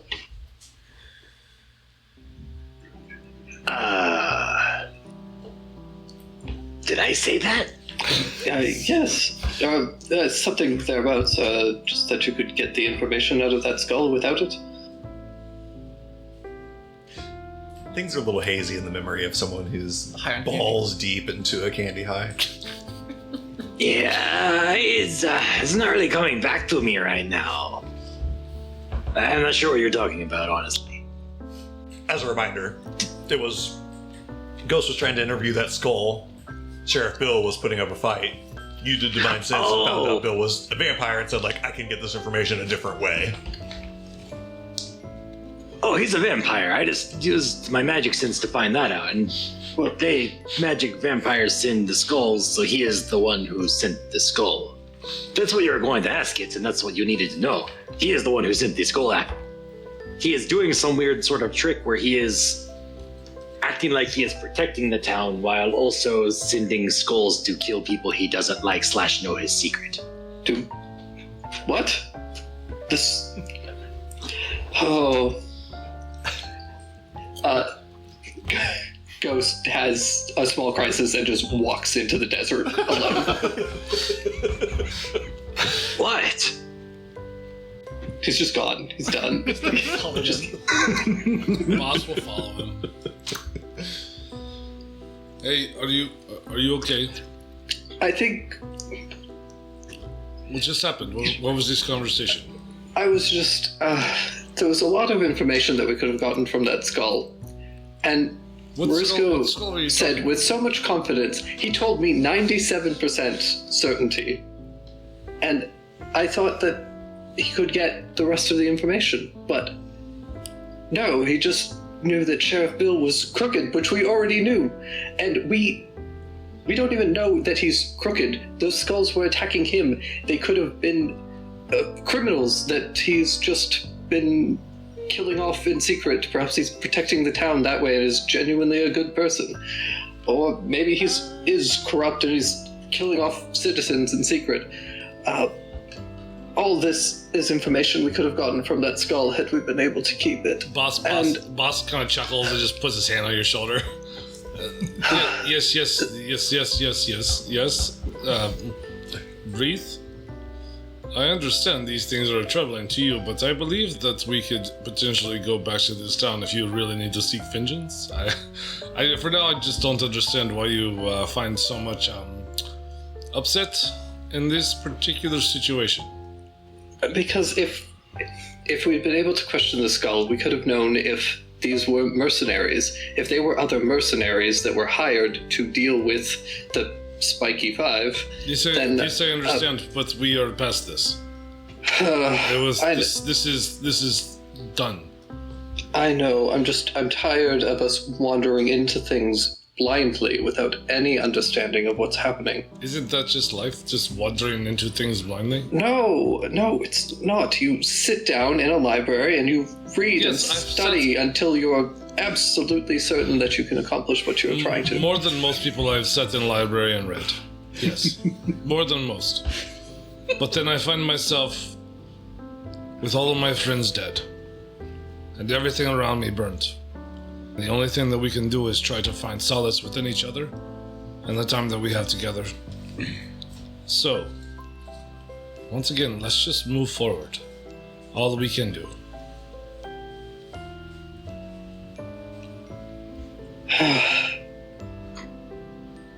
All right.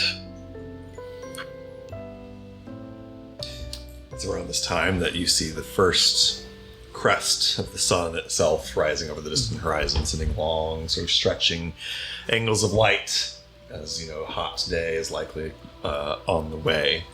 Let's see here, Bones, go ahead. Back at the camp after Ghost and Boss took off, Bones looks over to Mauricio, and he says it aloud like he's just now having the realization, but with the tone that makes it clear that it's been the only thing he's been thinking about for 4.5 hours. He just says, "Yeah, those two didn't have to die. They can put 2 and 2 together. There was no reason for them to die. We did not need their jaws."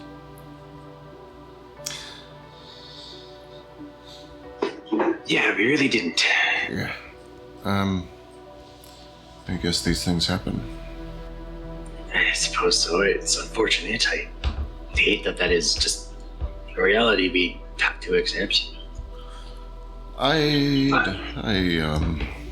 Oh, this is tough. I think it would be easier if I had not had so many years to learn to suppress this guilt. That, I think, is the part that I am guilty about right now.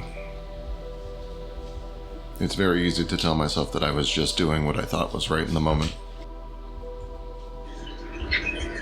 But after that moment is over, you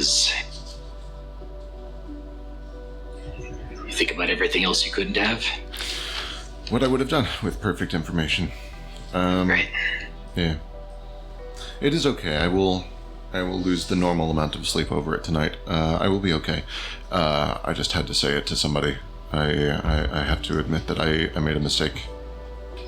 And I don't think I'll be able to tell it to anybody that matters, so I suppose I will tell you. Not that you understand what I'm saying. I get it. Anytime.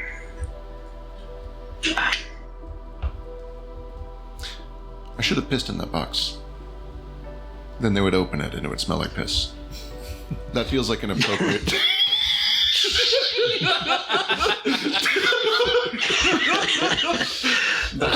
That doesn't seem appropriate. That feels like the appropriate level of booby trap for an innocent tech working for an evil company to have to deal with. Yeah. In my headcanon, this conversation happening as Bones and Mauricio are like pissing off the side of the mesa. Yeah. Yeah. Oh, Yep, love that. that's so funny. Marble, go ahead.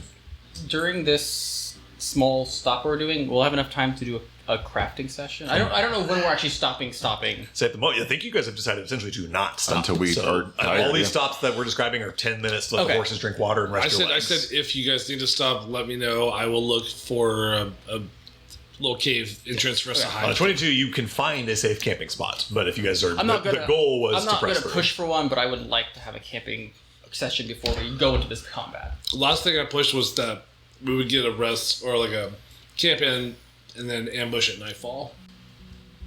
Yeah, I like your plan. If we travel through the day, we settle down and we try to wake up around midnight and do our attack or so. Let's locate area. Let's find place to camp. Let's wake up at dusk, find their camp, Yeah. and attack right after. I will say, just to keep with sort of the consistency of this world, no matter when you choose to stop and sleep, your quote-unquote short rest, your zenith, will be at dawn tomorrow. That's fine. You Yeah. can't like manufacture Yeah, an that's earlier right. short Yeah. rest by No, that's resting fine, at a that's different time. This is more of just like a. But yes, to get rid of your exhaustion, you could sleep in the middle of the Yeah, day and yeah. wake up at dusk. Yes. Also for- To be devil's advocate, I would suggest that we possibly attack during the day so that we avoid any potential vampire assistance. Oh, that is not a bad idea. So without going too far into planning phase, how do you feel if we try to get close, send small scouting team to locate the actual camp, spend another short rest if they're not actually trying to move too quickly, we'll be able to keep eyes on them, and then maybe move after short rest. So if you ride full speed without ever taking anything other than just these short little water breaks, you'll get to Whisker Bush by around like sundown or dusk tonight. So that's the if you push through, that's what will happen. And then we could maybe do little scouts, sleep through the nights, have Yeah. our rest, and then wake up and do our thing. Yeah. So ride through the day and get to Whisker Bush and then decide what to do once you get Yep. there. Kittens, do you feel okay with this? I know you are feeling very tired. I'm feeling fine. No, we should keep going. Okay. Your eyes are still closed. Give me an insight check. Yeah, I'm going to. Hang on, one person at a time. A nat 1, my first and only. Everything's hold on. fine. You look, you look good. Thank you. I You look appreciate it. well rested somehow. I don't understand. It's just natural glow. Are you sure? I think she looks awful. It's fucked up. That's because you don't like women. No, I do like women. I have a married- fiance. he's She married just to looks a like she woman. needs to sleep. Fiance, I'm sorry. Close enough. He is basically married to a woman. She's very pretty. You should see her. Morisco, but not Ghost. You get the feeling that Cadence doesn't want to sleep. Doesn't want to risk being asleep. Yeah. Dreams. Yeah. Oh, you did mention that dream spell, didn't you? Is that why you are so insistent? It's part of it. I don't know that she's there, but why risk it? I guess.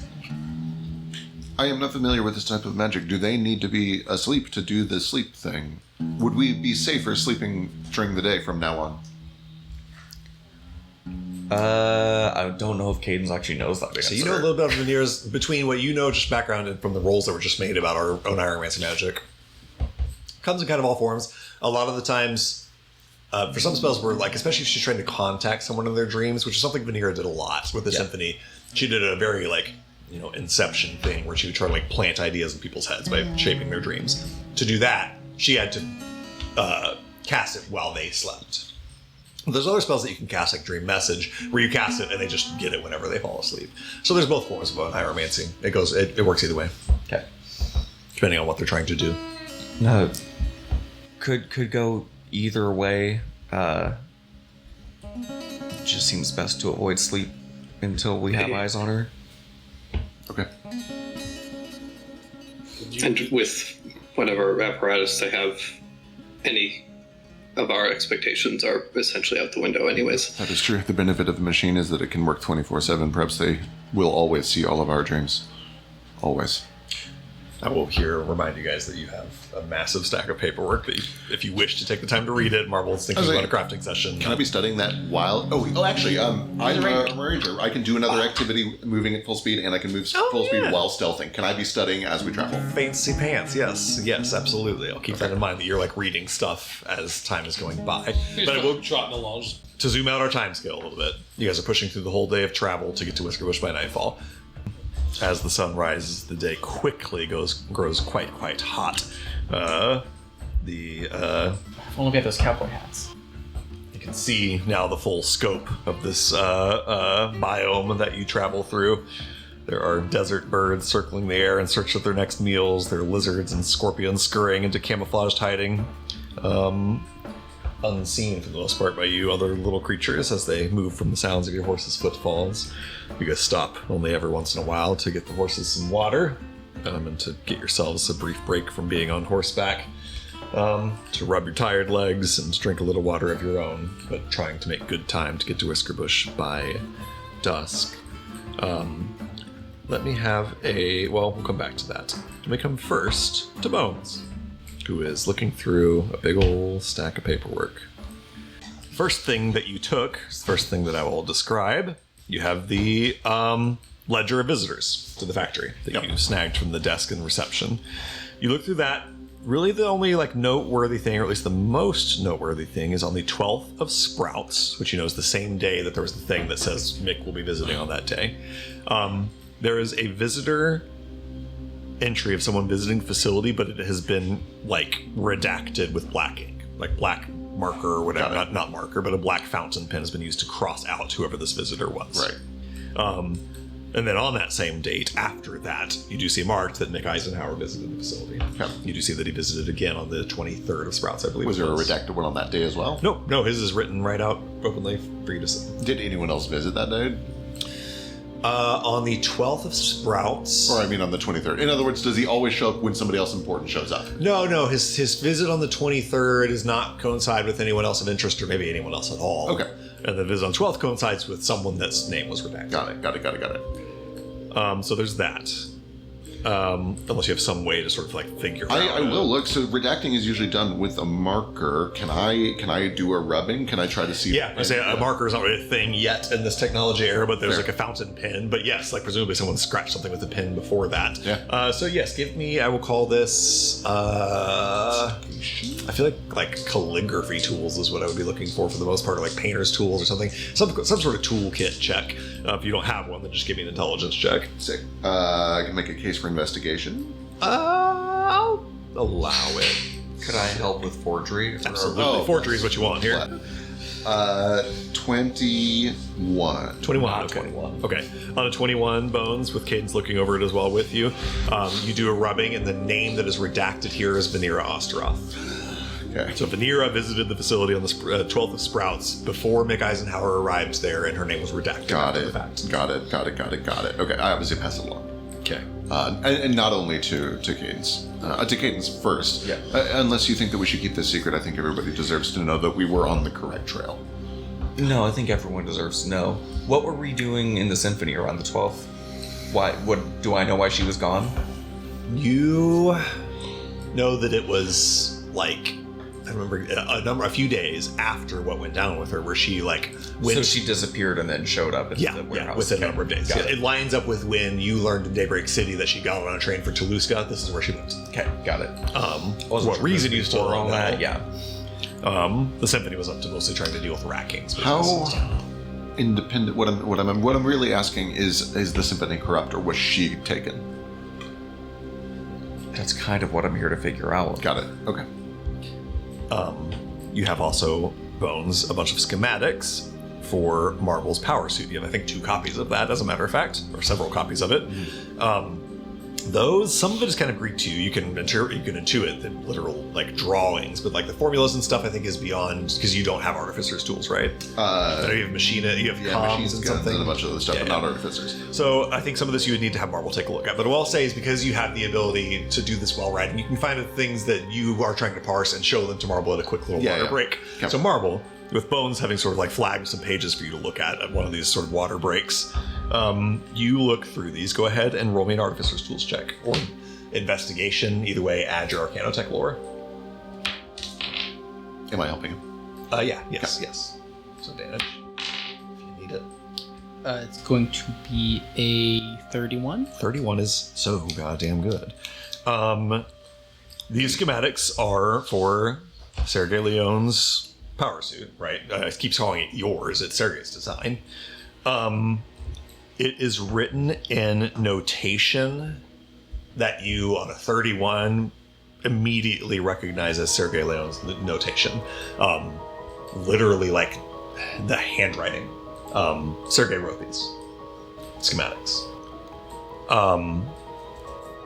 You also find, looking through, that the schematics reveal that the power suit design requires a power core, which is not in the schematic. In other words, it's a design for a power suit or for a mech suit that needs a power core, and there's no indication in these schematics of the power core itself. So that's maybe not, other than the fact that it was written by Sergei, not that surprising. It's not that different from what Sergei had written himself, right? It's a mech suit that he doesn't know how to power. I have a question. We have 2 copies of this, right? I think you have many. I've got many. Are these exact copies, like someone stole his and made like photocopies? Or is it like they had Sergei actually write out a few of them? The handwriting looks recent. It looks, on a 31, these are not copies. These are, Sergei wrote these within the last few days here for Vanguard. Is he on the... There's no note of him on the visitor ledger, which is suspicious. They note even as simple, your ledger even notes like people coming in for cleanings, little things like that. They note every person who comes and goes. Sergei is not there. You have that information. Sergei seemingly wrote these schematics for your suit. Now, notably, I need to phrase this a little differently. They show that there's a need for a power core, and while the schematics don't show how to design the power core, they do specifically show how to interface a power core with this. In other words, kind of unlike the designs that Sergei had before in Daybreak City, these do show, like, here is how the power core will hook up to the suit to power it. And is it similar to how my race car is? The power core depicted in these schematics looks like the replica that was in the crate. Yeah. In other words, it looks to you on a 31 like Sergei Leone wrote schematics for a mech suit that's almost identical to yours, or maybe is identical to yours, powered by the replica power core that you found in the crate. And the connector, like, I couldn't just like take mine and just put it in this. You probably could. It would take some retrofitting, but you. But it's not like the fitting between. It's not like the fitting between the engine and the suit is what I use. Right. It's not plug and play. You'd have to make an adapter. Design. They've designed their own. Yes.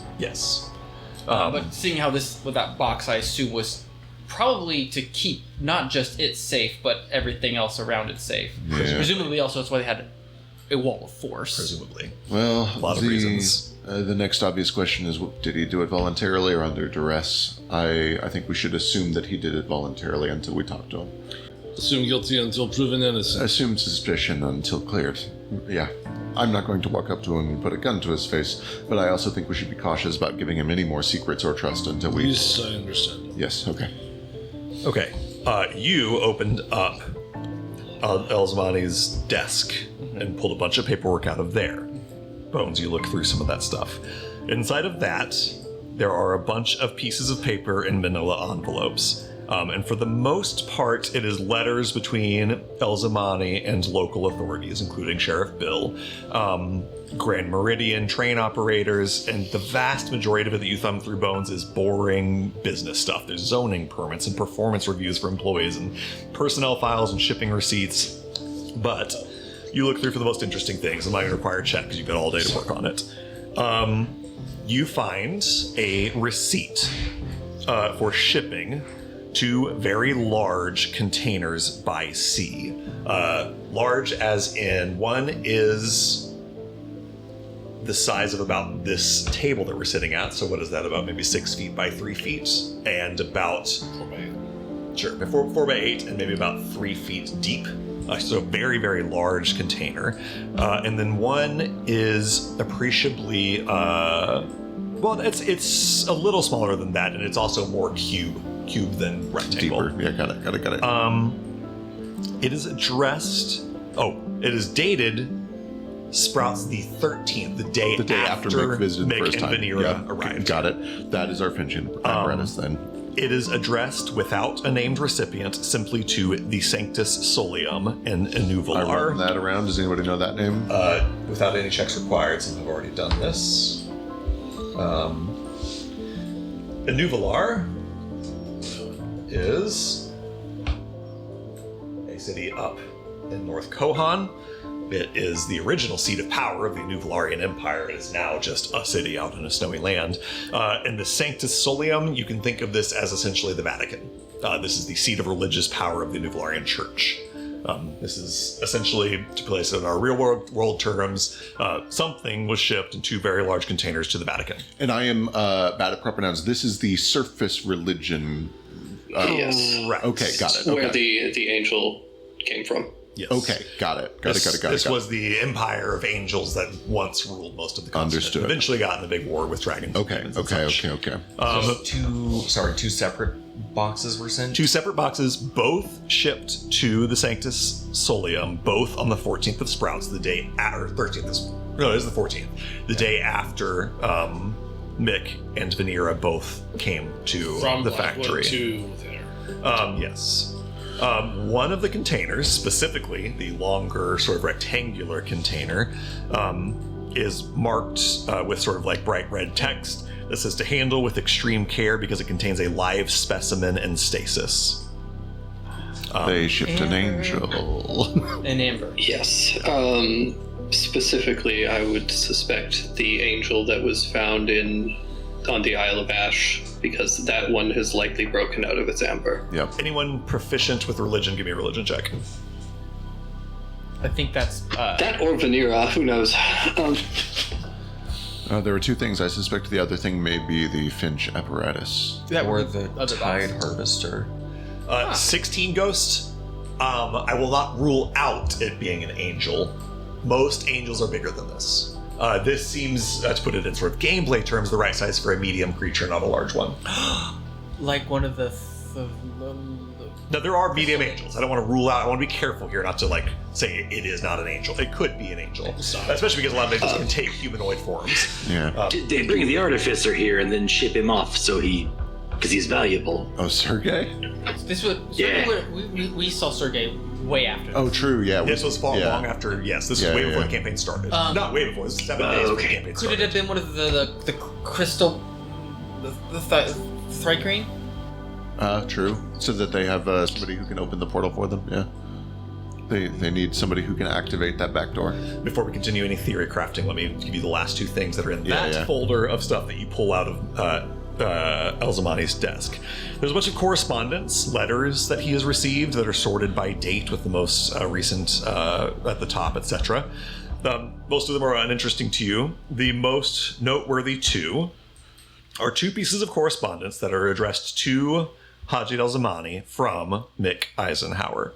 One is dated on the 9th of Sprouts, 1904. This is 3 days before Vanera and him both arrived at the factory. It reads, Mr. Elzamani, I'm writing to inform you that I will be making a visit to your facility next week.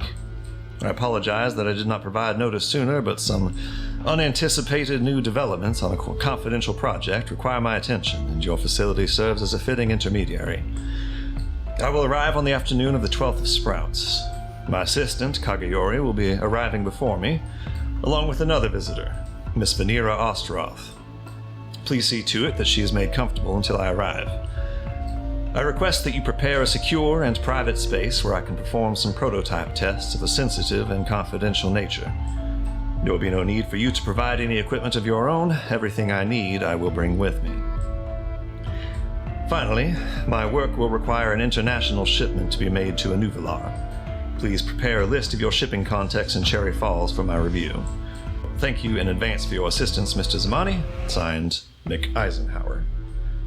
The next piece of correspondence is dated on the 29th of Sprouts. This is 6 days after Mick's second visit to the facility. This is 9 days after the campaign began, something like 5 days after you guys left Daybreak City. It reads, Mr. Elzamani, I had hoped to finish our conversation from last night in person, but regrettably, my business takes me elsewhere. While I understand your reservations about the project, I assure you that this work is of the highest priority. And I remind you, quite frankly, that we are in the business of war, Mr. Elzamani. War is an unsavory business, make no mistake, but it is the business that we are in. If your compunctions are such that you find yourself unable to meet your facility's deadline, please do not hesitate to say so that your vacancy in the company can be filled. Otherwise, please be sure that you have everything you need from Mr. Leone by the 5th of brightness, so that construction can continue in his absence. My assistant will remain at your facility in the interim. He will be your point of contact for any further concerns you have regarding the project. He will also be pleased to assist with any issues you encounter with Mr. Leone's cooperation. You have my gratitude for your facility's hospitality these last few weeks. It will be remembered on your next performance review. Regards, Nick Eisenhower. Well, that answers our duress question. So you have those 2 pieces of correspondence. That, I believe, is all of the, paperwork that you find. There are some magic items of interests. Just at a glance, there is a really cool-looking rifle. There is what looks like a little half glove that has very small mirrors embedded along the sort of thumb and forefingers. That's so cool. It's going to be literally a handgun that you shoot. And then there is what looks like World War I military helmet that's just all black, and that just looks like a black military helmet, kind of nondescript and not flashy. Marble, give me. Did I have you roll already an Artificer's Tools check to gather as much crafting material as possible? I don't think we ever did that. I think I told you guys you just sweep stuff up. Give me an Artificer's Tools check with help from Bones. I did the North Room, yeah. Yep, this is to find just the most valuable crafting materials you can in the limited time that you had. Any lore or no? I'll say yes, lore applies. 32. 32? It was a natural 19. Jesus Christ. Okay, well, that's the best option. I had 31 plus as the top option. You have gathered by finding not the most stuff, but the most valuable stuff, 1,000 marks worth of crafting materials for crafting magic items. I don't need a small loan anymore! Again, this is not cash, it is crafting materials. Yeah, but, okay. this is all going to be going straight to Yeah. Okay. And I believe that is the sum total of the things that you've walked away from the factory with. All that paperwork and information, and those crafting materials and these magic items that remain yet identified. I was going to say I'm crawling to my sugar mama for money. So I'm glad I don't have to do that now. If you guys take a moment to discuss those findings. Boss, please roll me an insight check. I would love nothing more. I know. 15? 15, okay. All right. Neat. All right, so why did I roll that? You don't know. Indeed. Could you do me one favor? Could you roll just like a luck check for me? Sure, yeah. Thank you. So yeah, so Yes, yeah. 11. 11. Oh, you wish it was better. I'm God here. The Tide Harvester. Yeah. It was mentioned in the Gilded Parlor between Mick and Elias. They mentioned the Tide Harvester, the Finch Apparatus, and the Dreamwalker, all in the same general exchange. Oh, well then I think I know where Venera is. Presumably she went with the Tide Harvester, the Finch Apparatus, up to the Nuvolarian... Didn't they say that Valyria was in Blackwood? The timeline that you, Cadence, know about Venera's movements. She went to a drug exchange with Rooster, I believe. Rooster Clayton. Wasn't seen again. You were sent to go look for her and track down that she ran into the Nuvolarian church injured, bleeding, and then left. And the Rat Kings facilitated her getting on a train to Blackwood. Or to Cherry Falls, specifically. In Cherry Falls, she met with Kageori. Kageori took her to Blackwood. She checked in at this factory on the 12th, and that's the last, and that's redacted, and it's the last anyone's seen it from. And then on the 13th, a box was moved with a person in Two stasis. boxes. A box. One of the boxes had a person in Was stasis. it the big one or the cube one that was a specimen? The one that's kind of shaped like a coffin had a live specimen. Got it, understood. Okay. Yes, good question, really quick. Yeah. There are 3 devices, yes?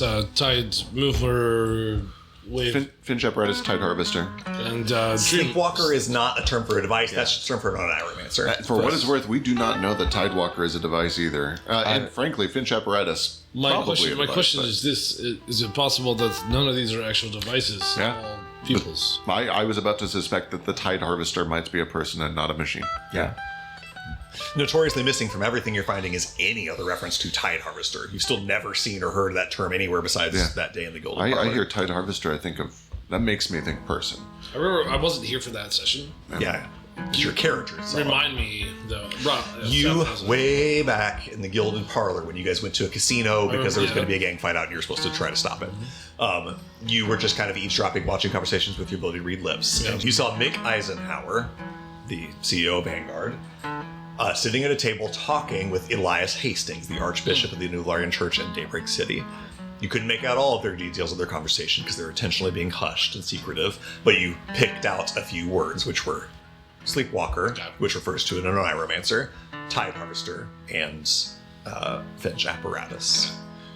So Mick and Elias Hastings were talking about those things. So at this point, it does seem that these could be individuals and not just machines. They could be. I must admit, I was very tired during the train ride over. There was a water elemental on that train. Why? What was that about? He came from the Underdark. He came from the Underdark. They were trying to help another tideling, a baby elemental, back to the ocean. Is that but weird? how did he get there? I was going to say, how did he get there? Is that weird? I don't know anything about this. It was strange. The people who know the most, who rolled for it at the time, were Boss and Doria.